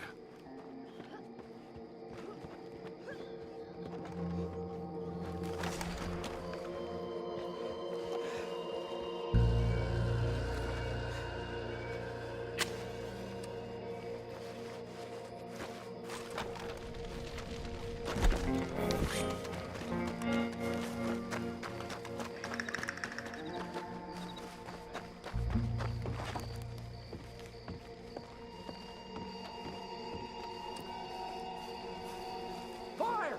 Fire at the stables! Oh my God!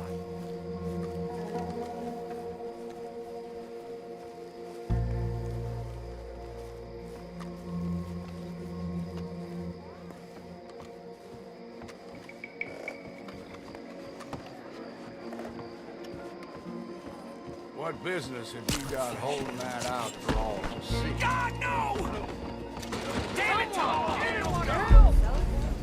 You're gonna die right here. Oh, here! Fire it on him! God! What are you waiting for?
Anybody got a light? Anyone? Friend, you ain't got a light, have you? Oh, careful, I spill some hooch around here.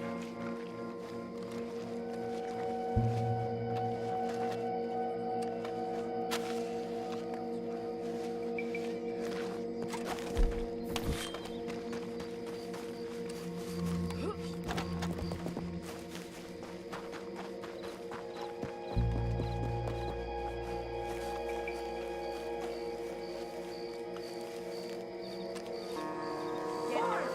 Fire at the stables!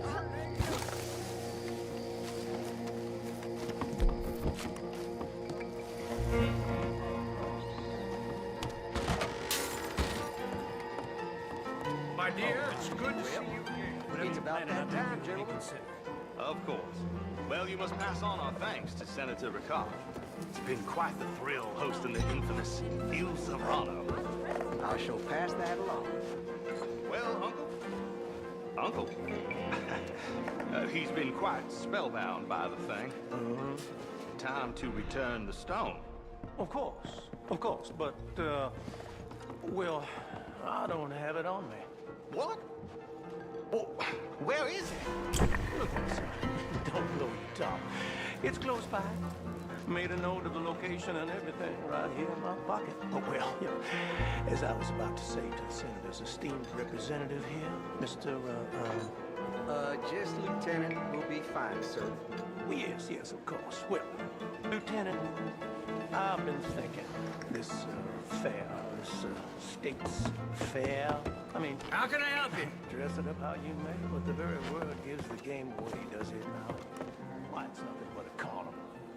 Carnival, cheap carnival.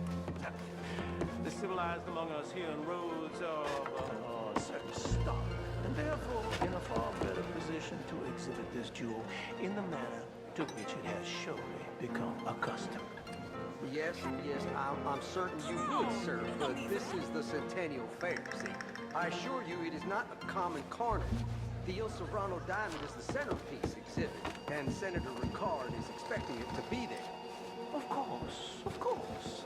I don't mean to be obstructive. If you'll please excuse me, nature calls.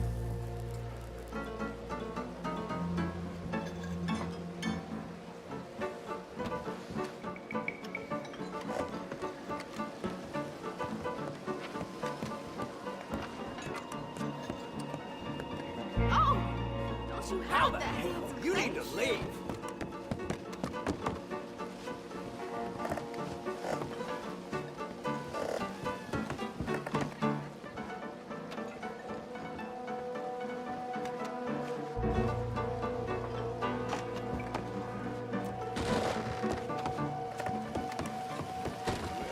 See you next time.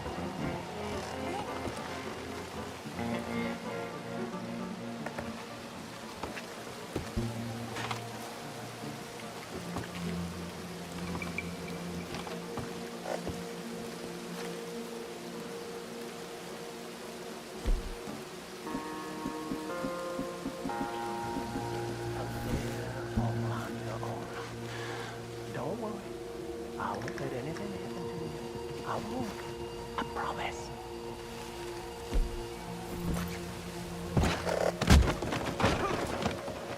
Guys! Stop it!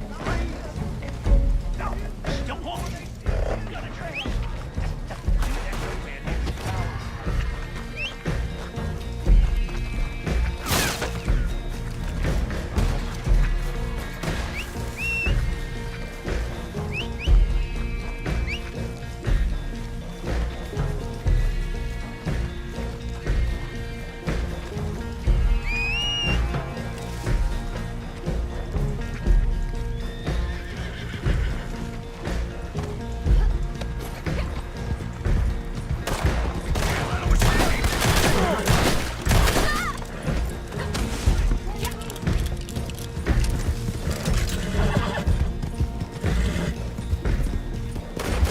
Put a bullet in her head!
I got legs on.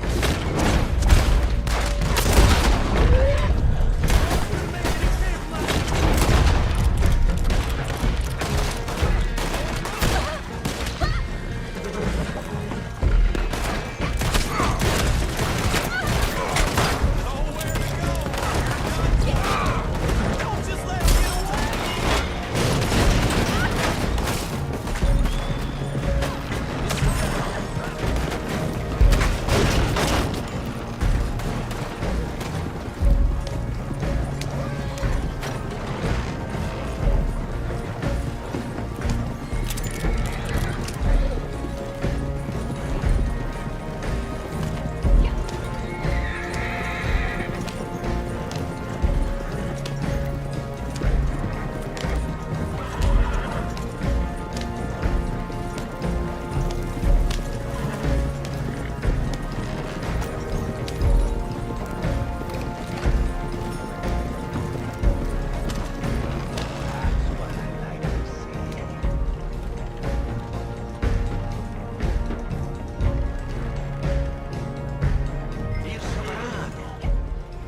treasures. I could never have thought I have one like this in my presence, let alone in my hands. You have done well, my friend.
Seen the papers? Some lowlife stole Luther Covington's emerald. People these days, huh?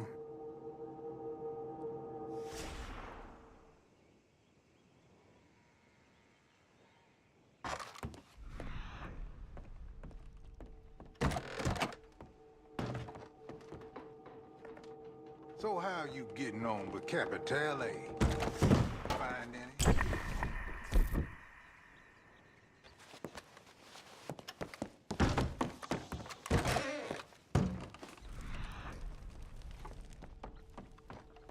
I don't have nothing for you right now. Okay. Not having second thoughts, I hope. Got a new opportunity. Might even be some capitale involved. So, seems to me it's time we put an end to this railroad business once and for all. What do you say? I know. That means going to the top. The man in the fancy suit. Regional Director of Central Union Railroad. No going back after this. There's a bridge under construction, east of McFarland's ranch. Find the foreman. Persuade him to tell you where his boss is. Martelli wants him alive. If he's holding Capitale, I suggest you relieve him of it. Personally. Good luck.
You're the one, aren't you, who's been coming after us? Don't kill me. He's up in Big Valley. My boss, that's who you're after, right? He's getting a train now.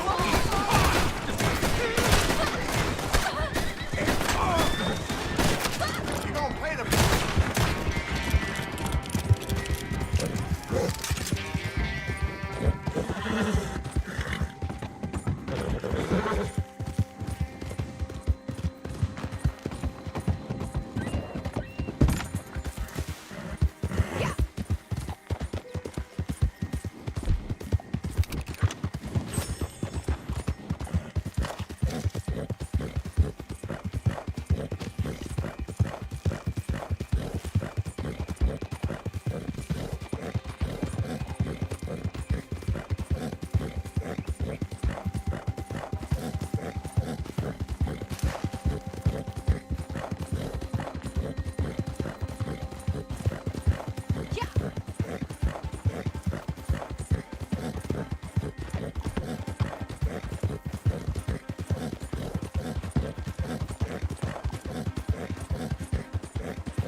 Dante is paying you, I'll double it. I'll triple it. Just name your price. Please, don't hand me over to those savages. This is all because of the Capitale, isn't it? Look, I swear, I won't touch it again. I won't have anything to do with it. Please!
So you're back around, eh?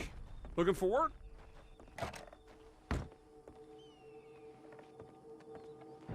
Uh-huh.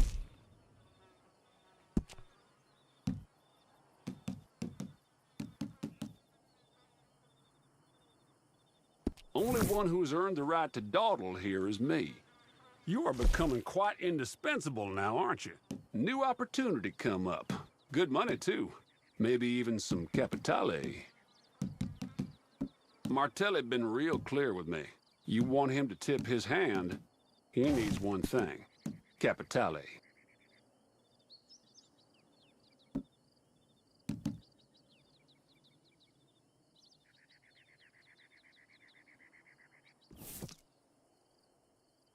Nah, come back to that later.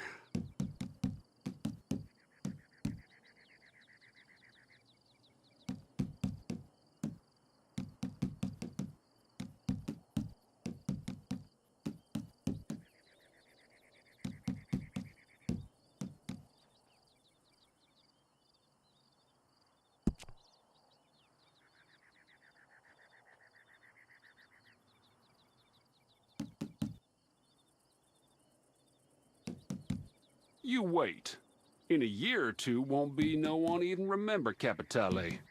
Thing is to make money out of it while it's here.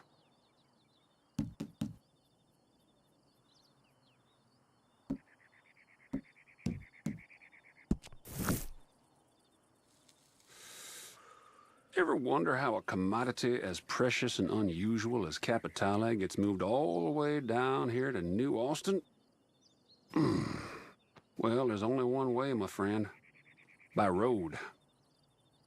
And I happen to be aware of a shipment of valuables, including Capitale, making its way here as we speak. So it seems to me that intercepting that shipment is our duty as the conscientious citizens we are.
So you're back around, eh? Looking for work?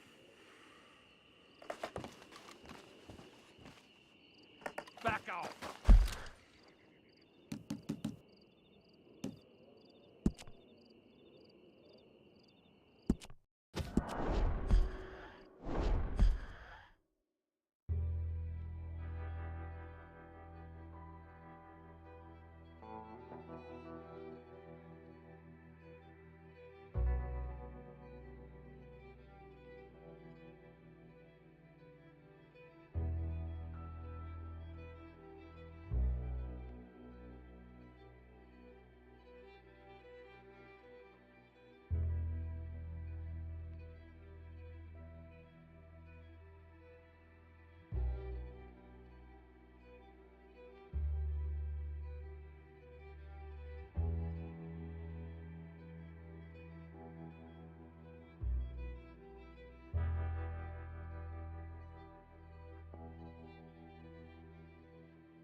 So you're back around, eh?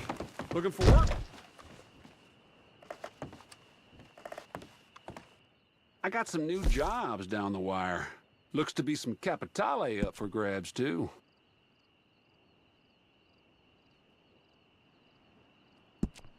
No can do. Ever wonder how a commodity as precious and unusual as capitale gets moved all the way down here to New Austin? Well, there's only one way, my friend. By road. And I happen to be aware of a shipment of valuables, including capitale, making its way here as we speak. So it seems to me that intercepting that shipment is our duty as the conscientious citizens we are.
Okay, just take it.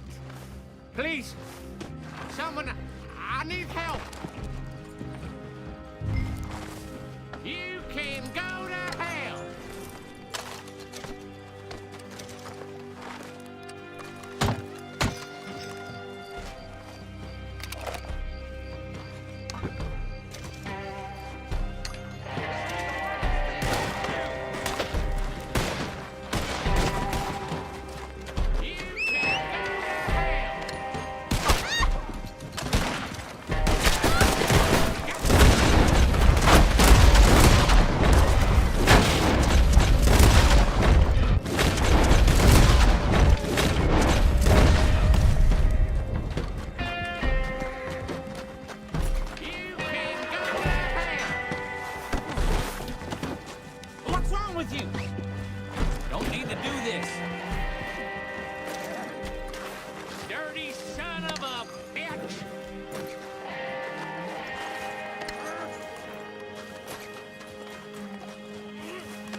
won't help much with dust around here.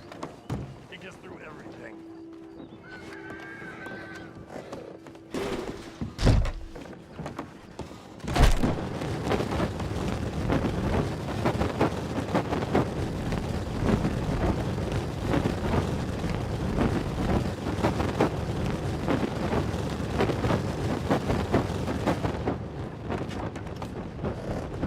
Lovely to see you again, man.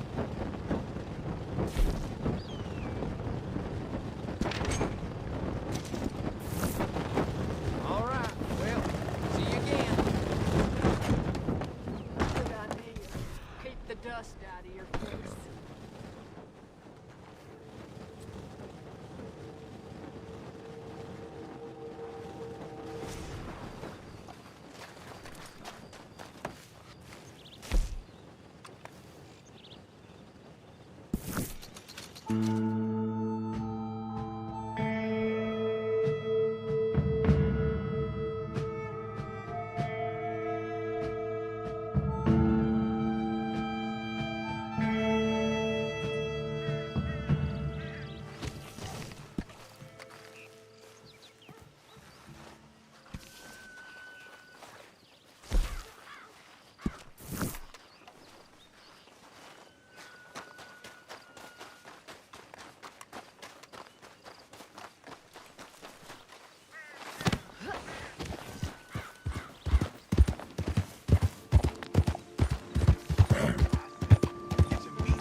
Hey, now, why you wearing that thing?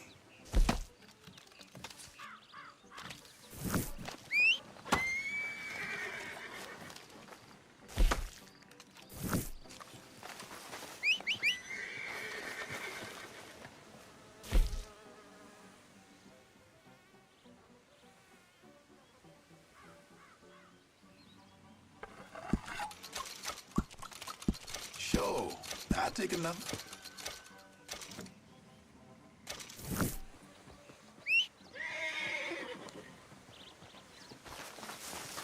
All right, thank you, man.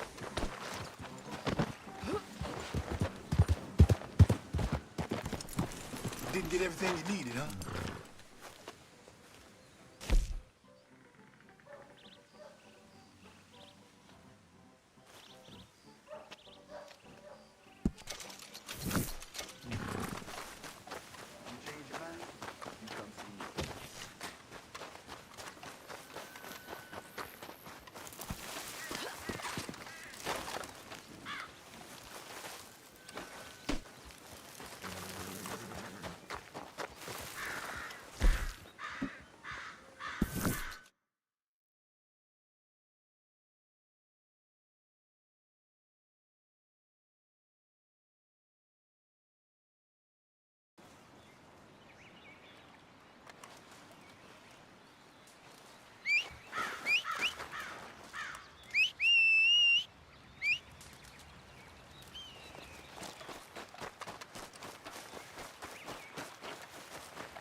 Hey, look out!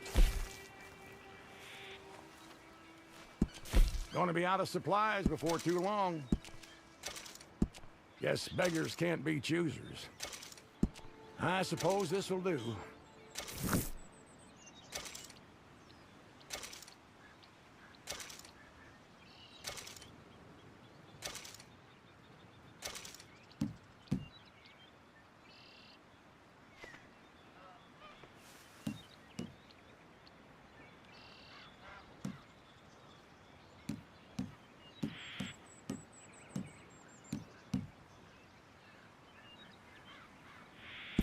Now, first off, if you stumbled across that latrine situation out back, my sincere apologies.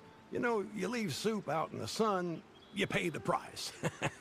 Talking of which, I found us a buyer. Now, it'll be a long ride, but they're offering good money. So just keep your eyes out for bandits.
Back!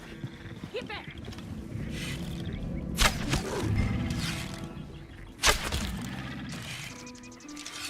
Oh, get back, damn it!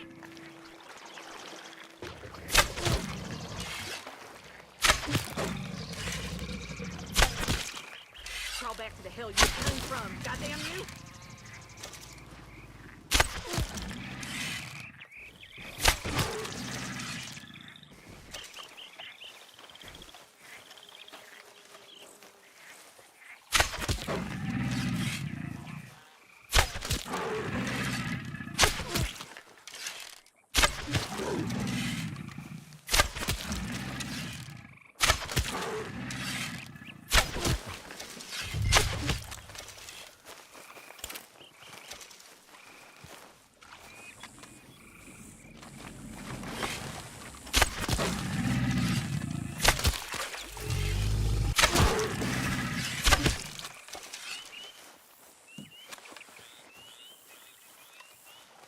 Shit. Phew. I did not want to die in the mouth of one of them monsters. So, listen. There's a fishing village not far from here, a place called rdro. Reckon you can take me there? Gonna see if they can sell me some supplies before I head back west.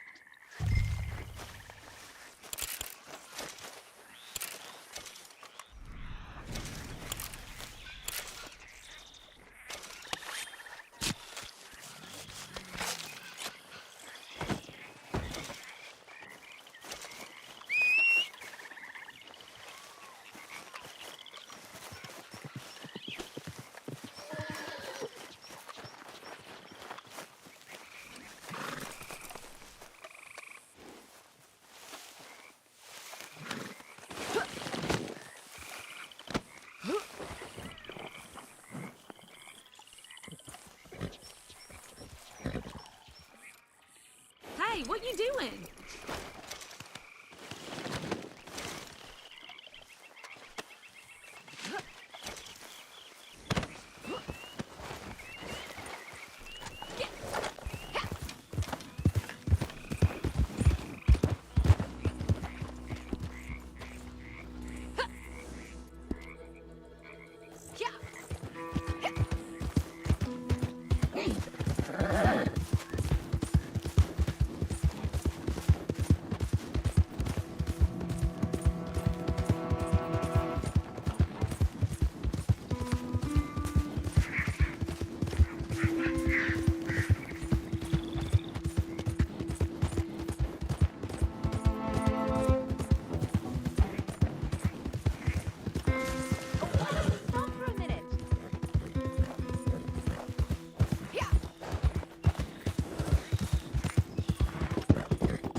Won't stay in this shithole longer than I have to. You picking mud out of your ass?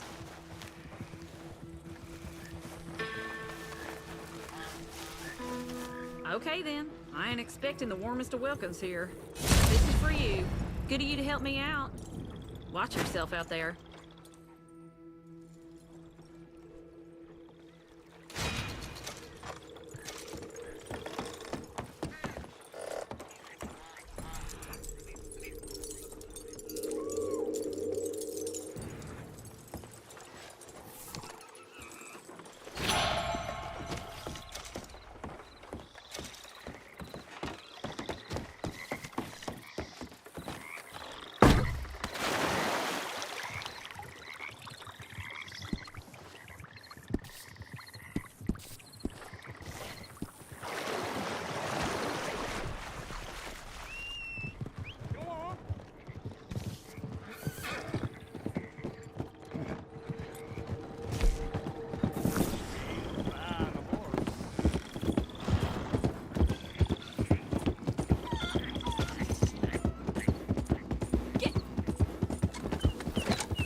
wasn't born yesterday.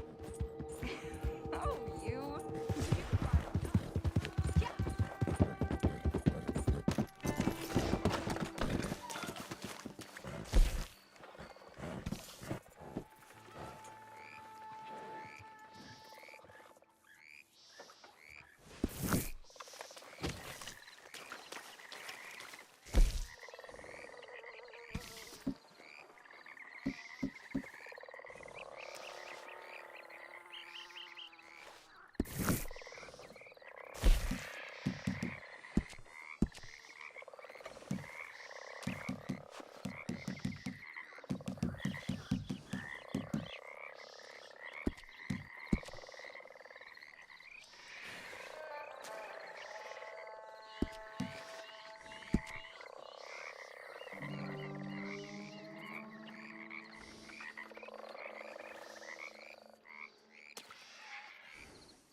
Hello.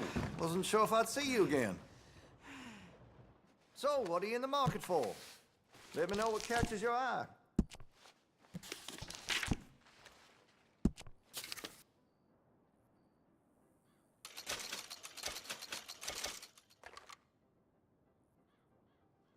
Sold a few of those to some very discerning customers.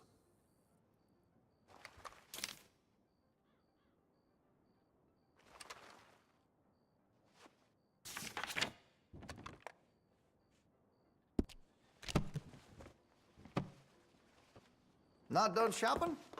All right. Be seeing you.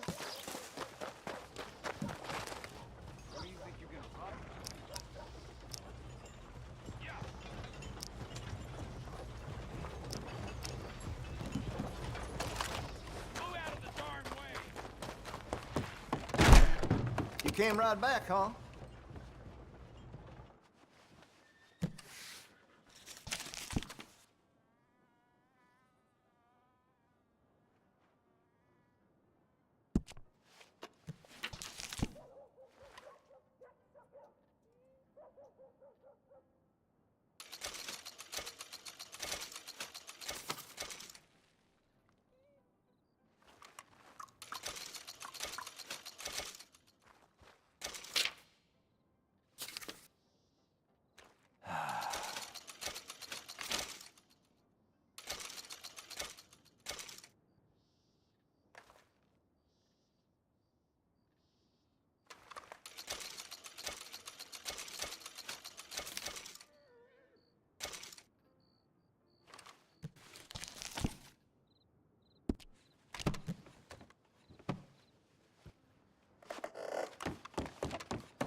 Been a while since you were last here.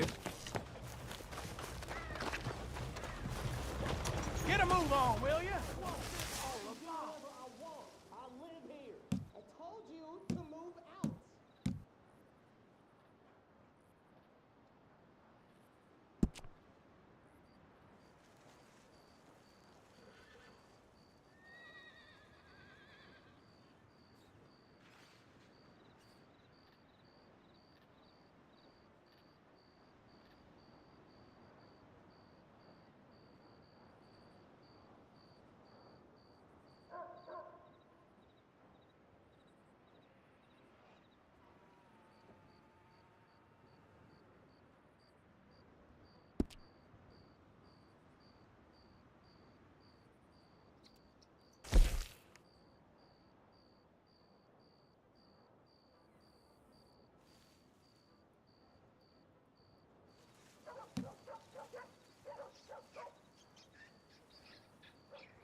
Okay, this crazy son of a bitch, Virgil Edwards, the Shepherd, leader of a sect called the Seventh Generation, who believe mankind's about to face its final reckoning.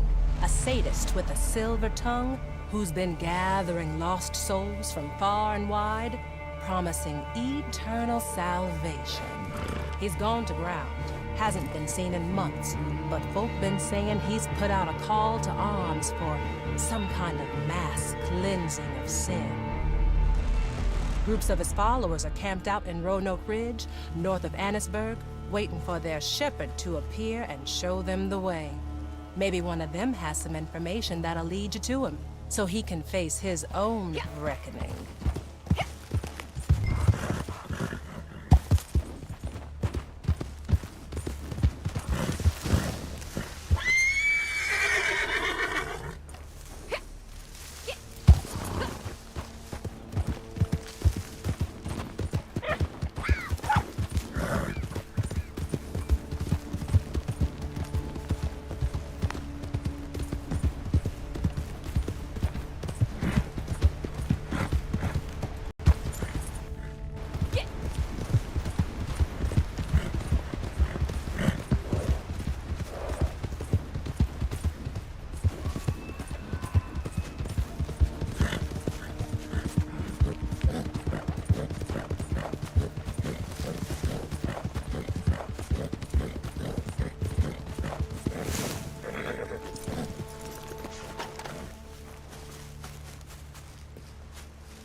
Success will be secured.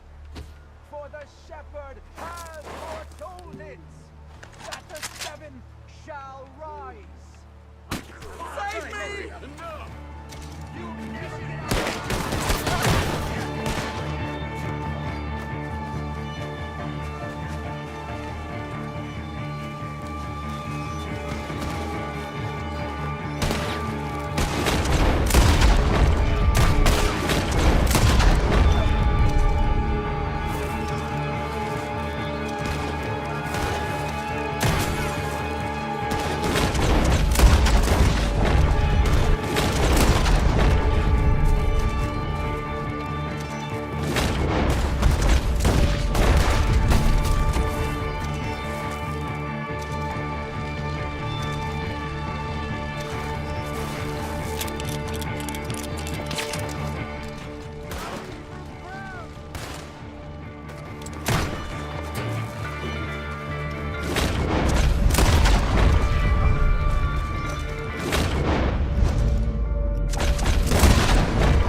Oh, come on, let me go! The shepherd's gone mad!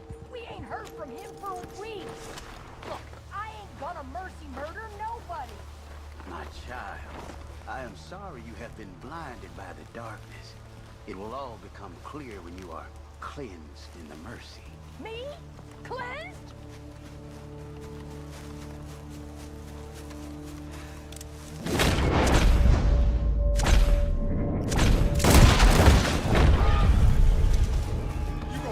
Oh yeah! They're bringing the mercy to you now!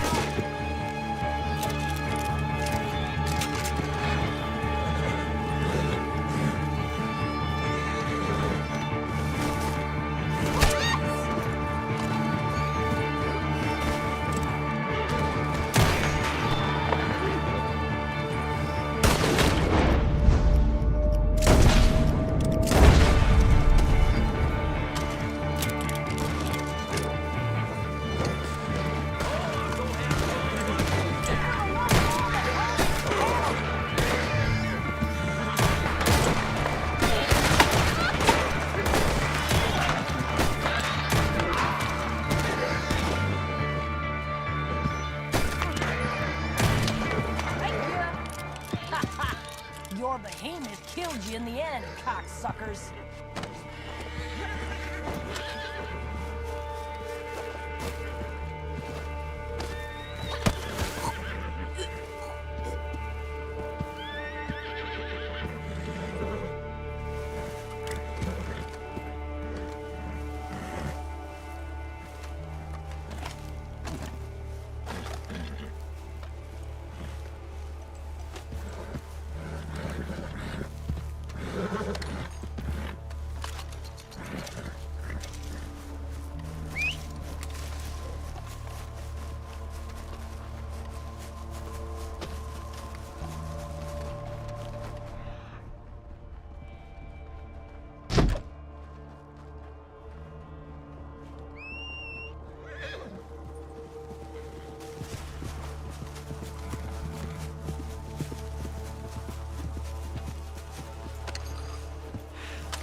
the shepherd. Maybe you've heard stories of our perilous leader? Well, let me clear up the truth from the Like he is 7 feet tall and he's an inch. He's lustrous form and it's white light that has no sun. He yells all knives and bullets the other way can throw. His long golden hair stretches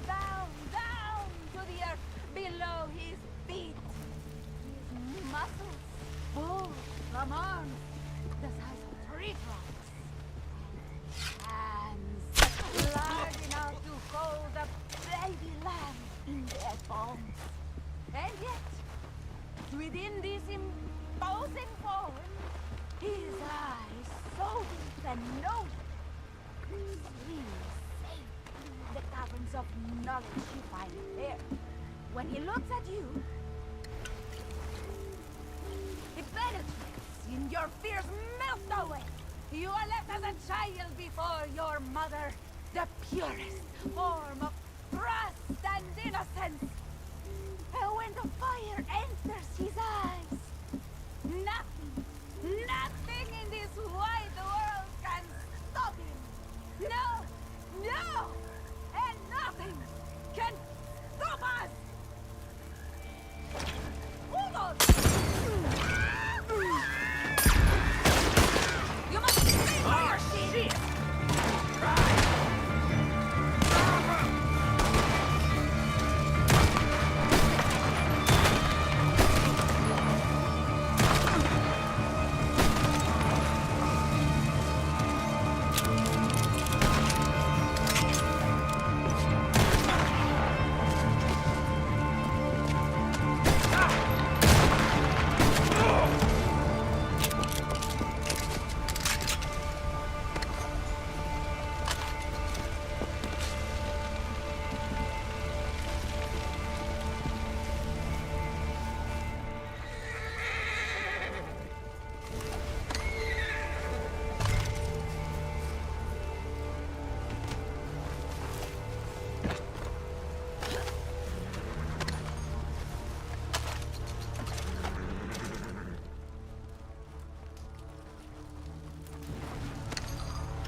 don't you?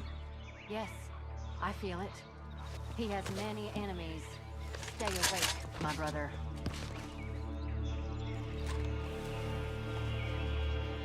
I feel the mercy.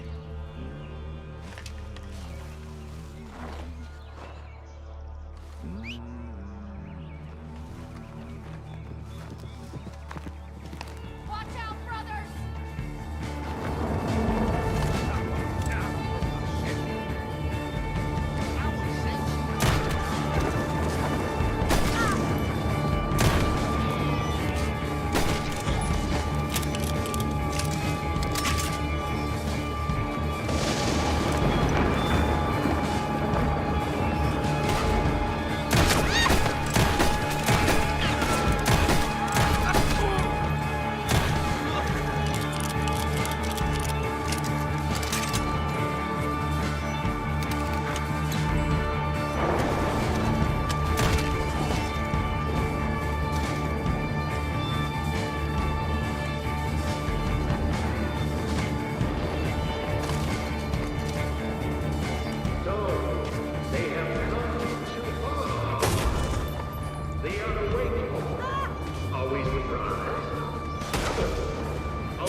Protect her!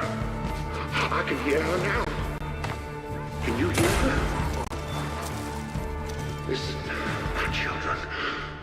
On the seventh day in the seventh night, when all else paused to rest, the goddess with her sheep of light found a humble man who led a mighty force of awakened souls whom alone possessed no might.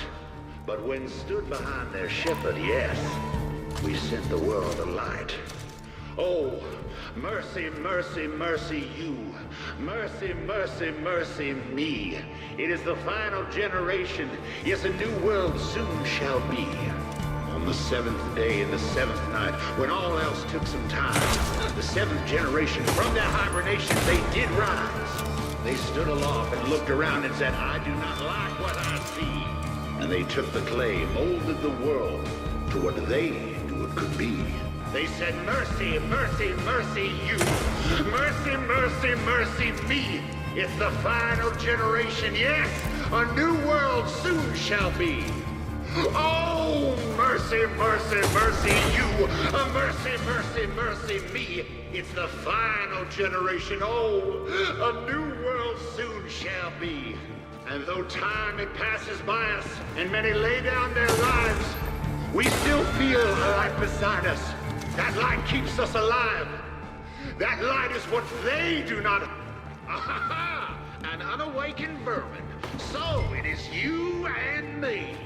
We are the final generation of man, and you have reached the end of your lives.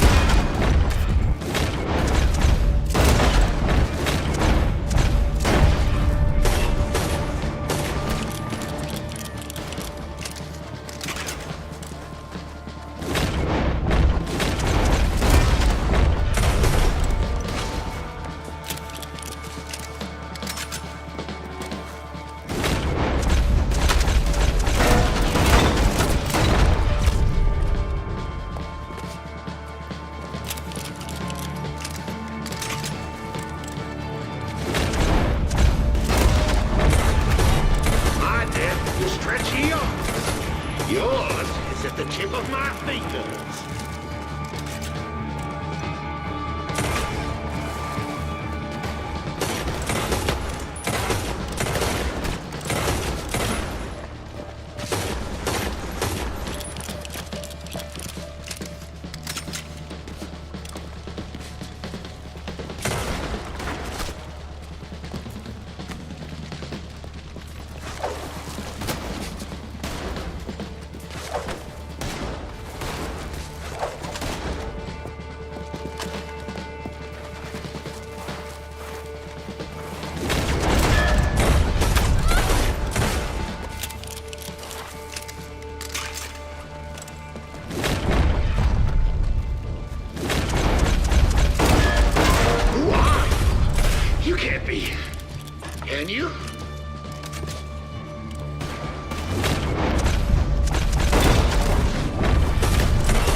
You have earned my death, Behemoth.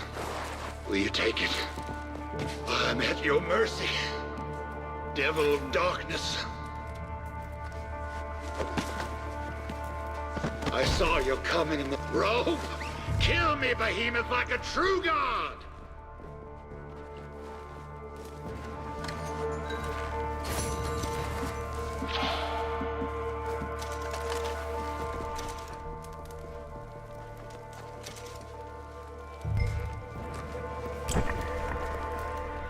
You about to be cleansed.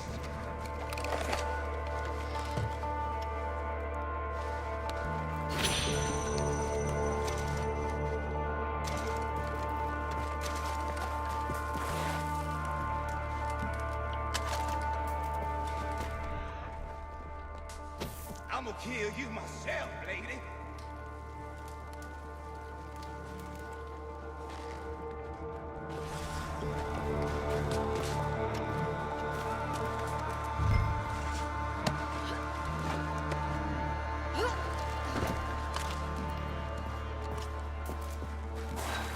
The light has dimmed. You have snuffed out all... We must stop the behemoth.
To enlighten you with our doctrines.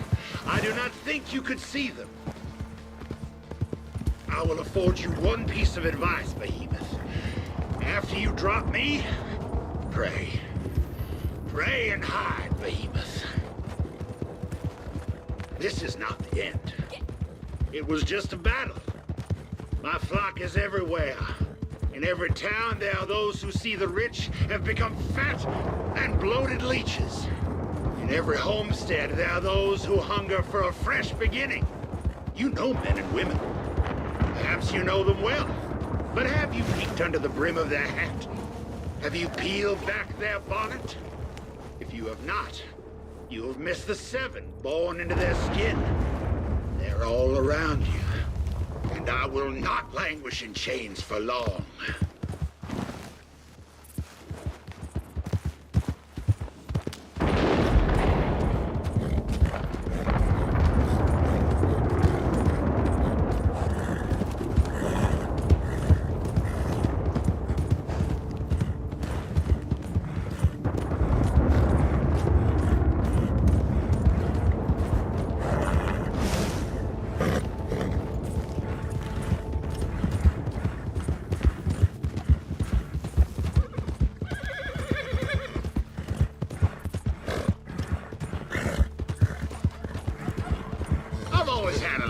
Jails. Gives one time to reflect and meet new folk.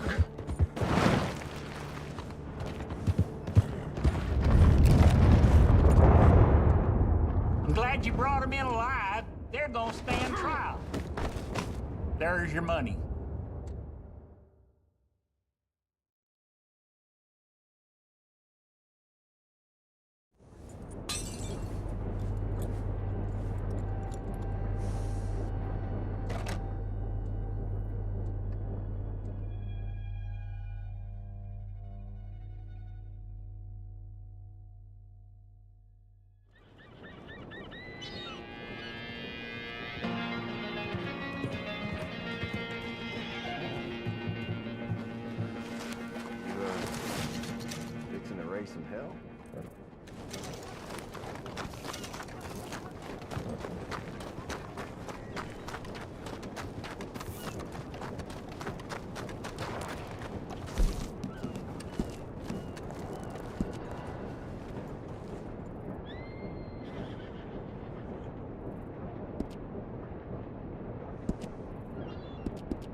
Get! Get!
Drunk fella at the saloon?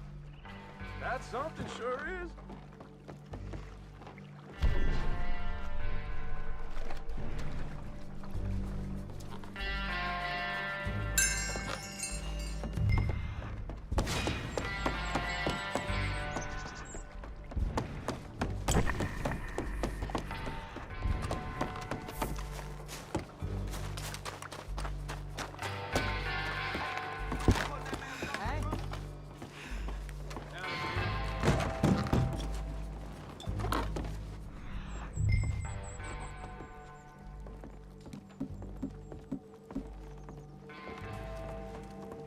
Come on. You really want to make me do this?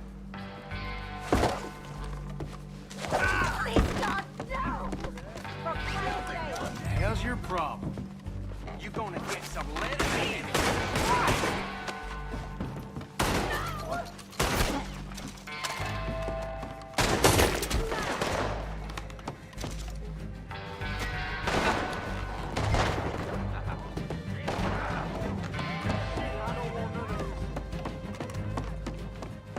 What the hell?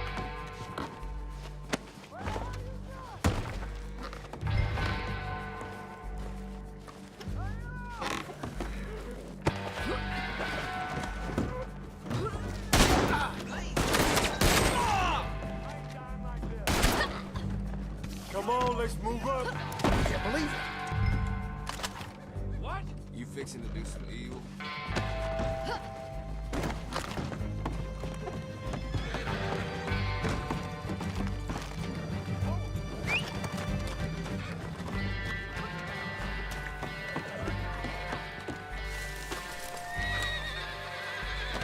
I've had enough of you! What the hell?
Looks like they put up quite a fight and lost.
Just a little extra nosebleed is worth the time.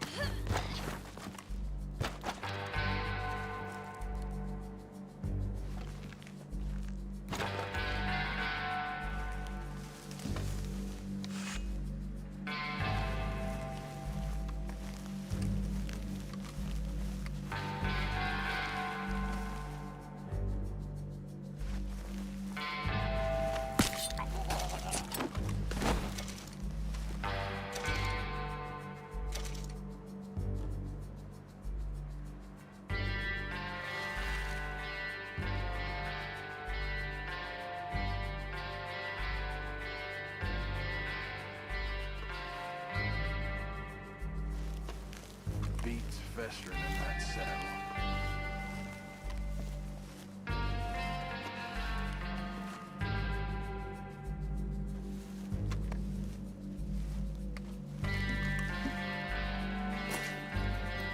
Makes my day when someone tries to be a hero. Shit! I'm worth more than this.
Not again.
rough as you like. They ain't for complaining no more. There you go. Good luck out there.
Over here. Lovely to see you again, ma'am.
sprained my leg. I can't hardly walk. I need some help to town, please. You're gonna help me, right? Oh, thank you. Whew. Ha! I got you. Now you're the one who's gonna be hurt.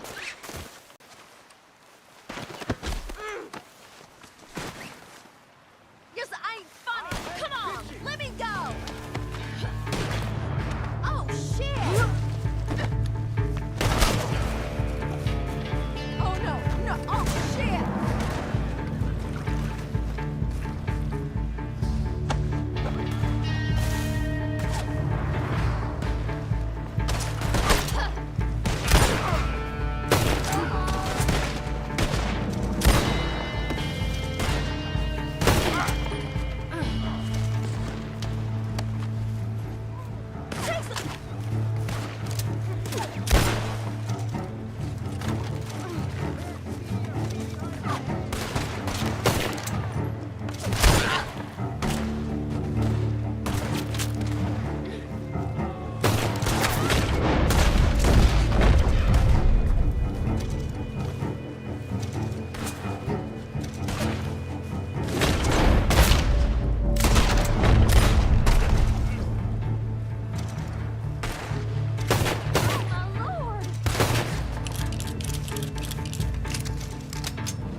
Let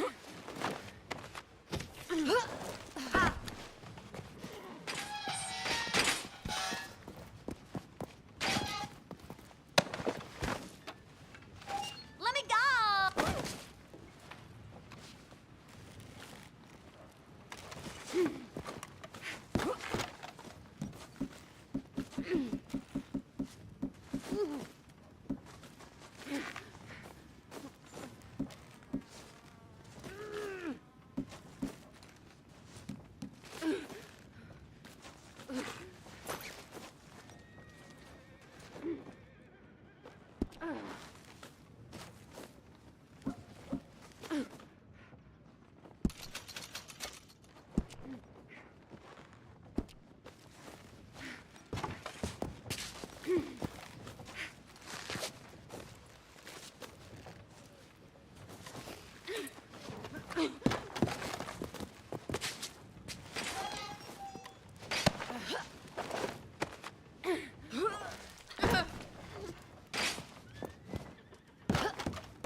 Hey, I suppose you're putting that on because you're awful shy, ain't you?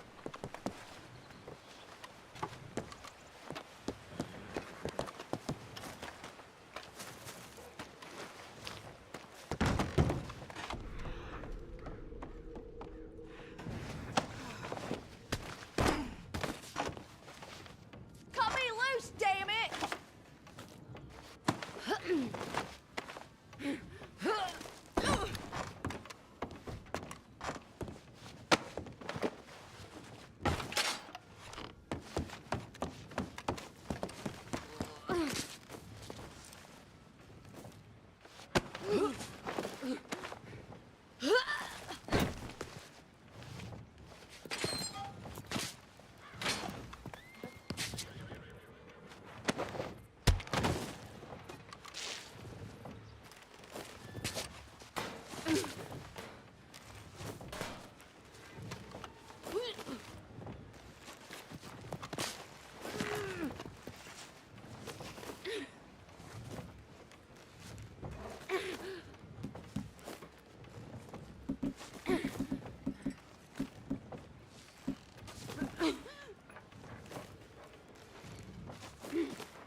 Look, I didn't see who you are. Just leave me out of this. No, this isn't happening. Calm me down.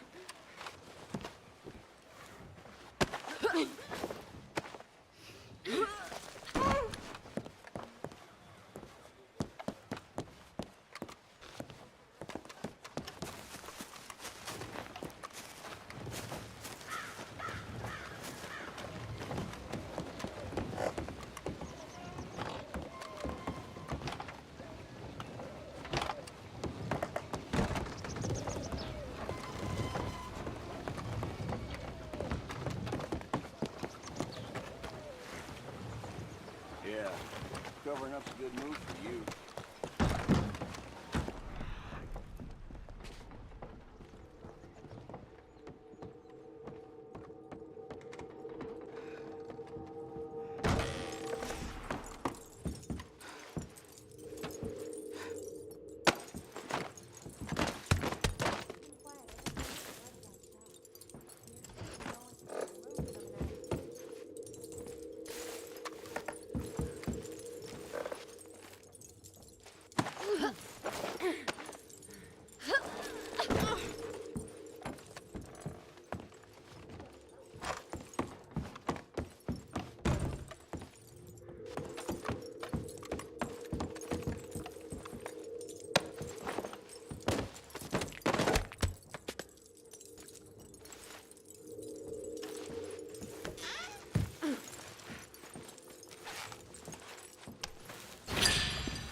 Oh no, don't rob me, please.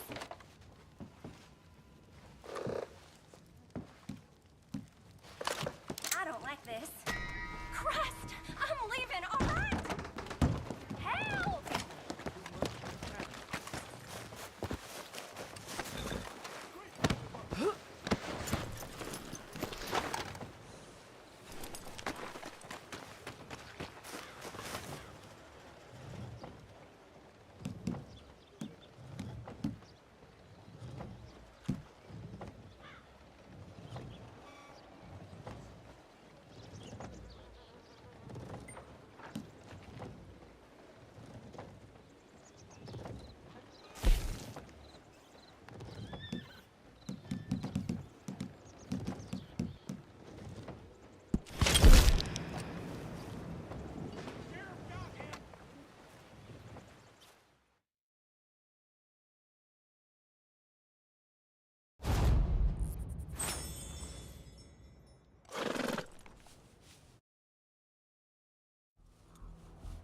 Jean Beau Finley.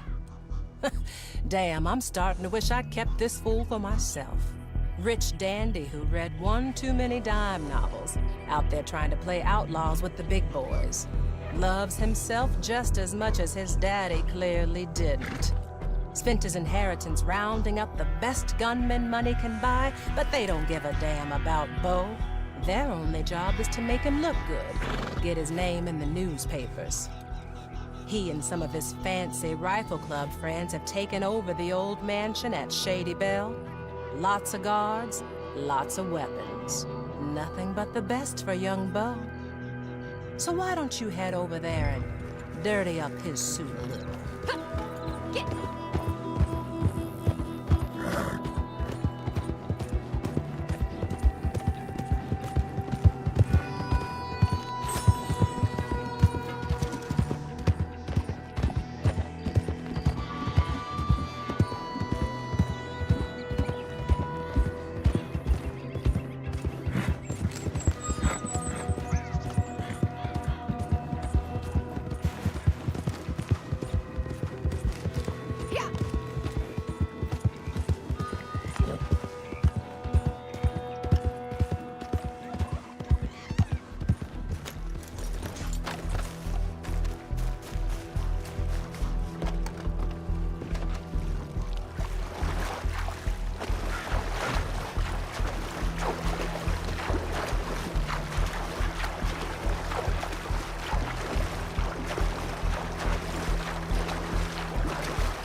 Don't shoot!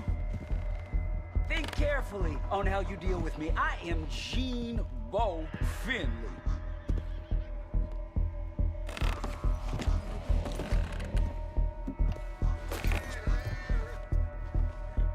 Stop! You'll ruin my jacket! Get your filthy hands off me!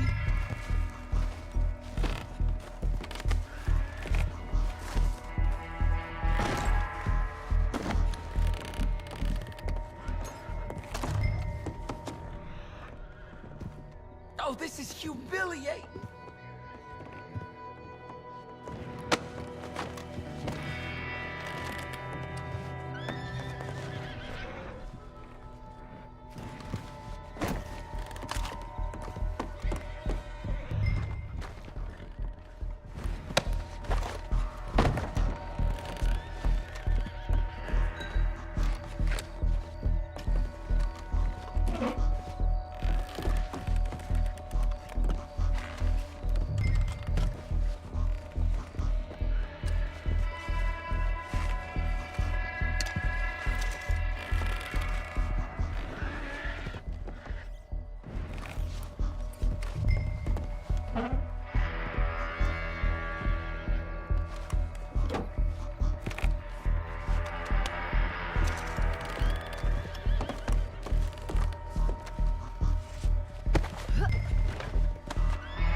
Did you kill them all?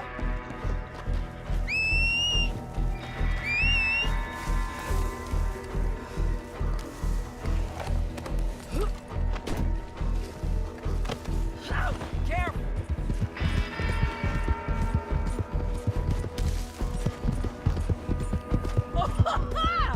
Hurry on, y'all! Oh, you're sure in for it now. Don't you get away clean, huh? You are done for! Well, me! You are indeed something major, aren't you? We're the same, we are. Uncommon, extraordinary. We should be riding as one, but see, folk don't want that. Yeah, it's a notion that's got you all split up and your wits perplexed. I know, trust me, I have been there, but I promise I'll give you direction. We take off now, and I'll get you more riches than any mind can fathom, and have you living a life undreamed of. Hey, you understand what I'm saying here? Riches! Hey!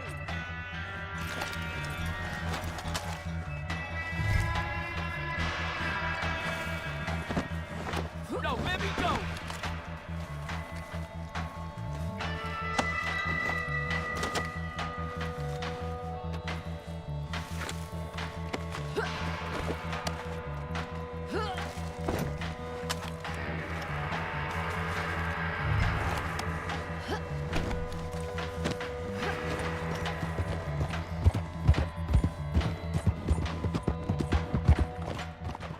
I was just this second gonna head out there and bring that one in myself.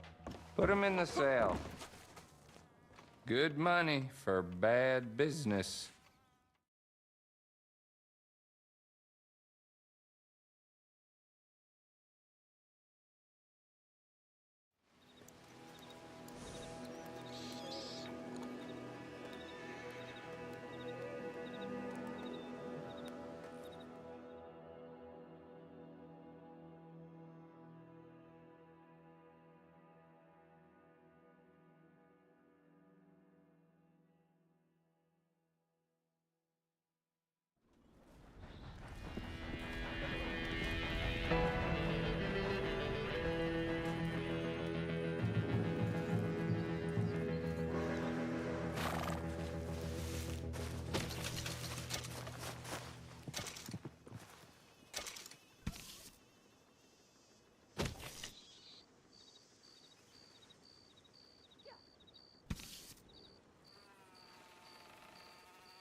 There ain't no need to hide your face, is there?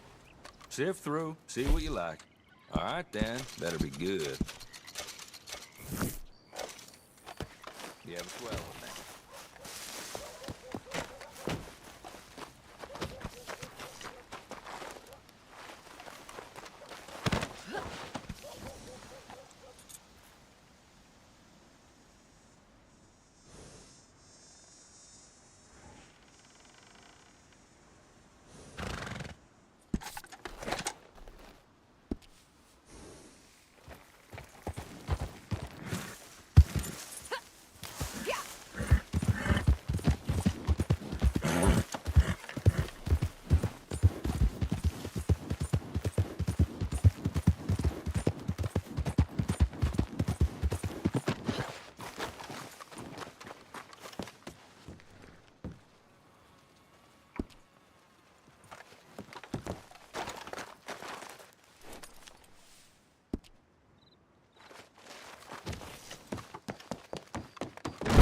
Remember me? Welcome back. Good to see you again.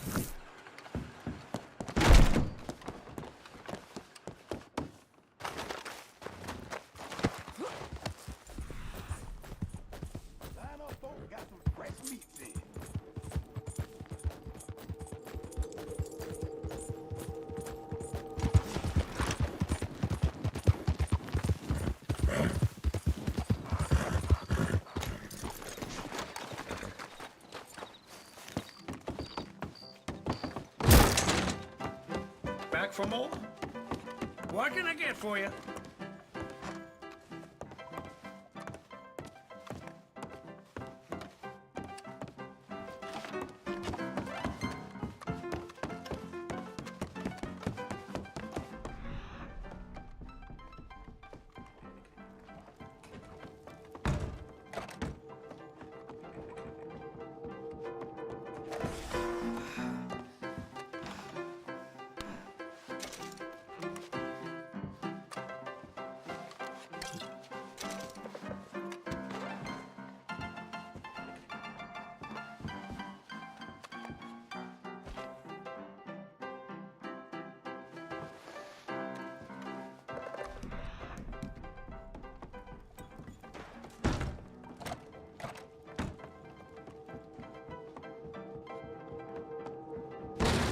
Farewell now.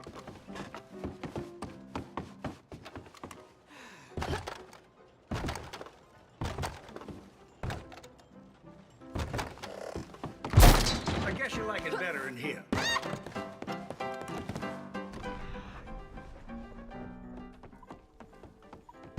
Come back soon.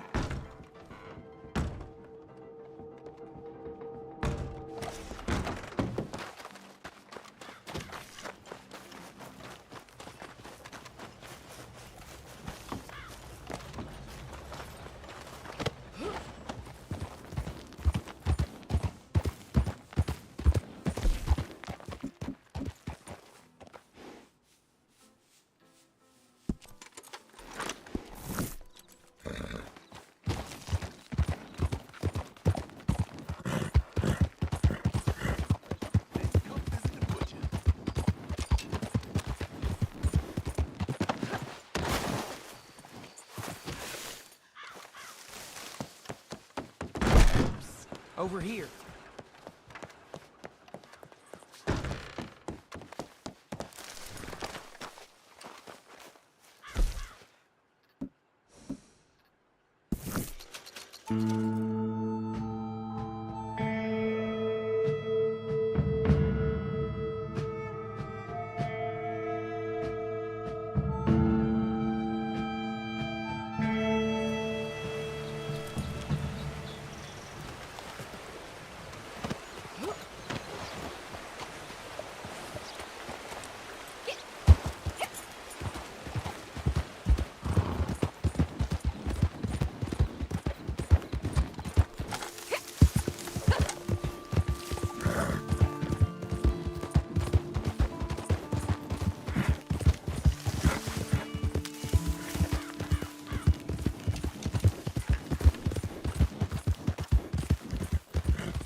ankle. Oh, I did something to my leg. I can't hardly walk. I need some help to town, please. You're gonna help me, right? Oh, thank you. Whew. Ha! I got you. I know him now.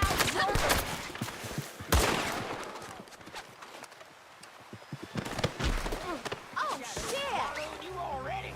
On Tommy now!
Please, just please.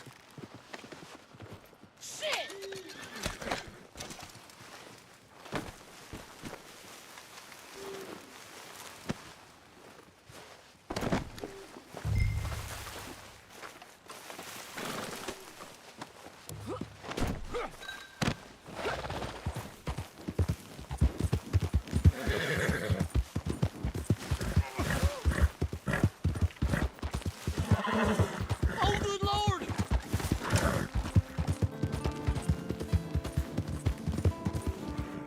Shit!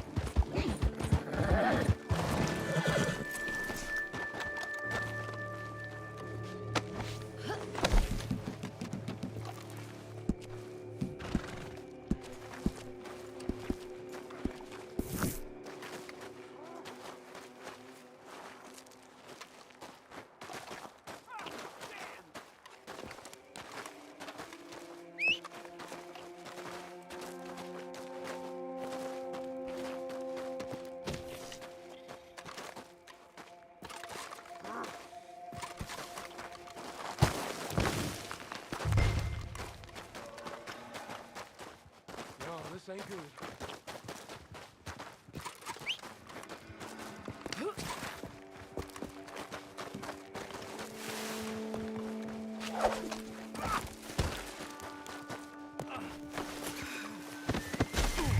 What the hell? Just untie me, damn it!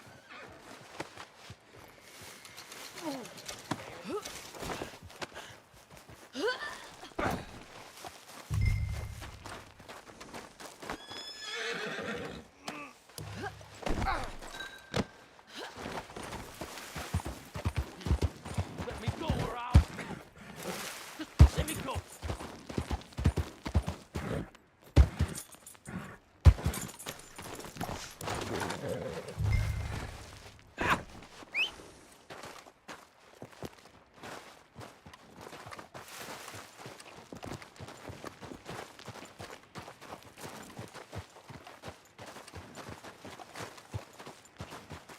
Ah, hell.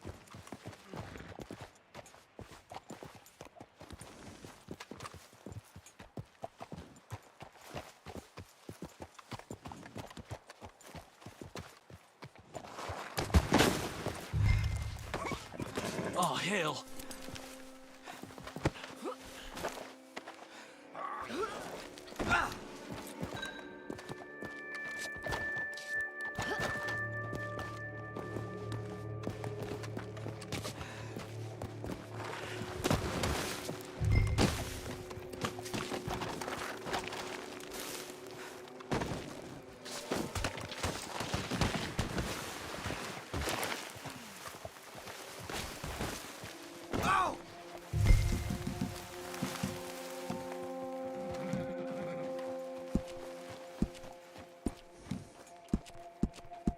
You'll pay for this!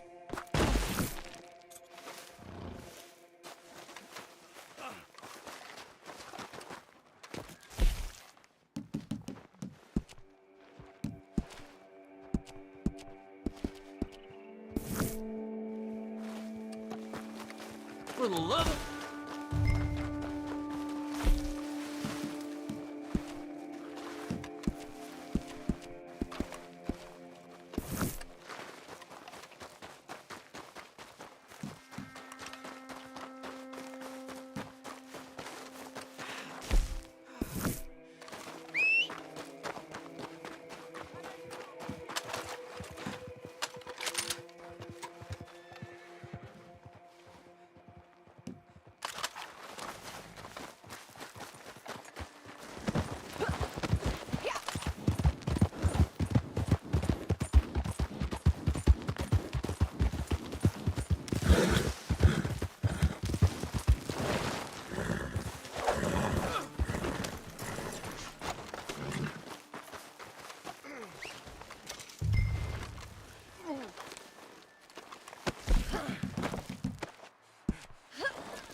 No! No!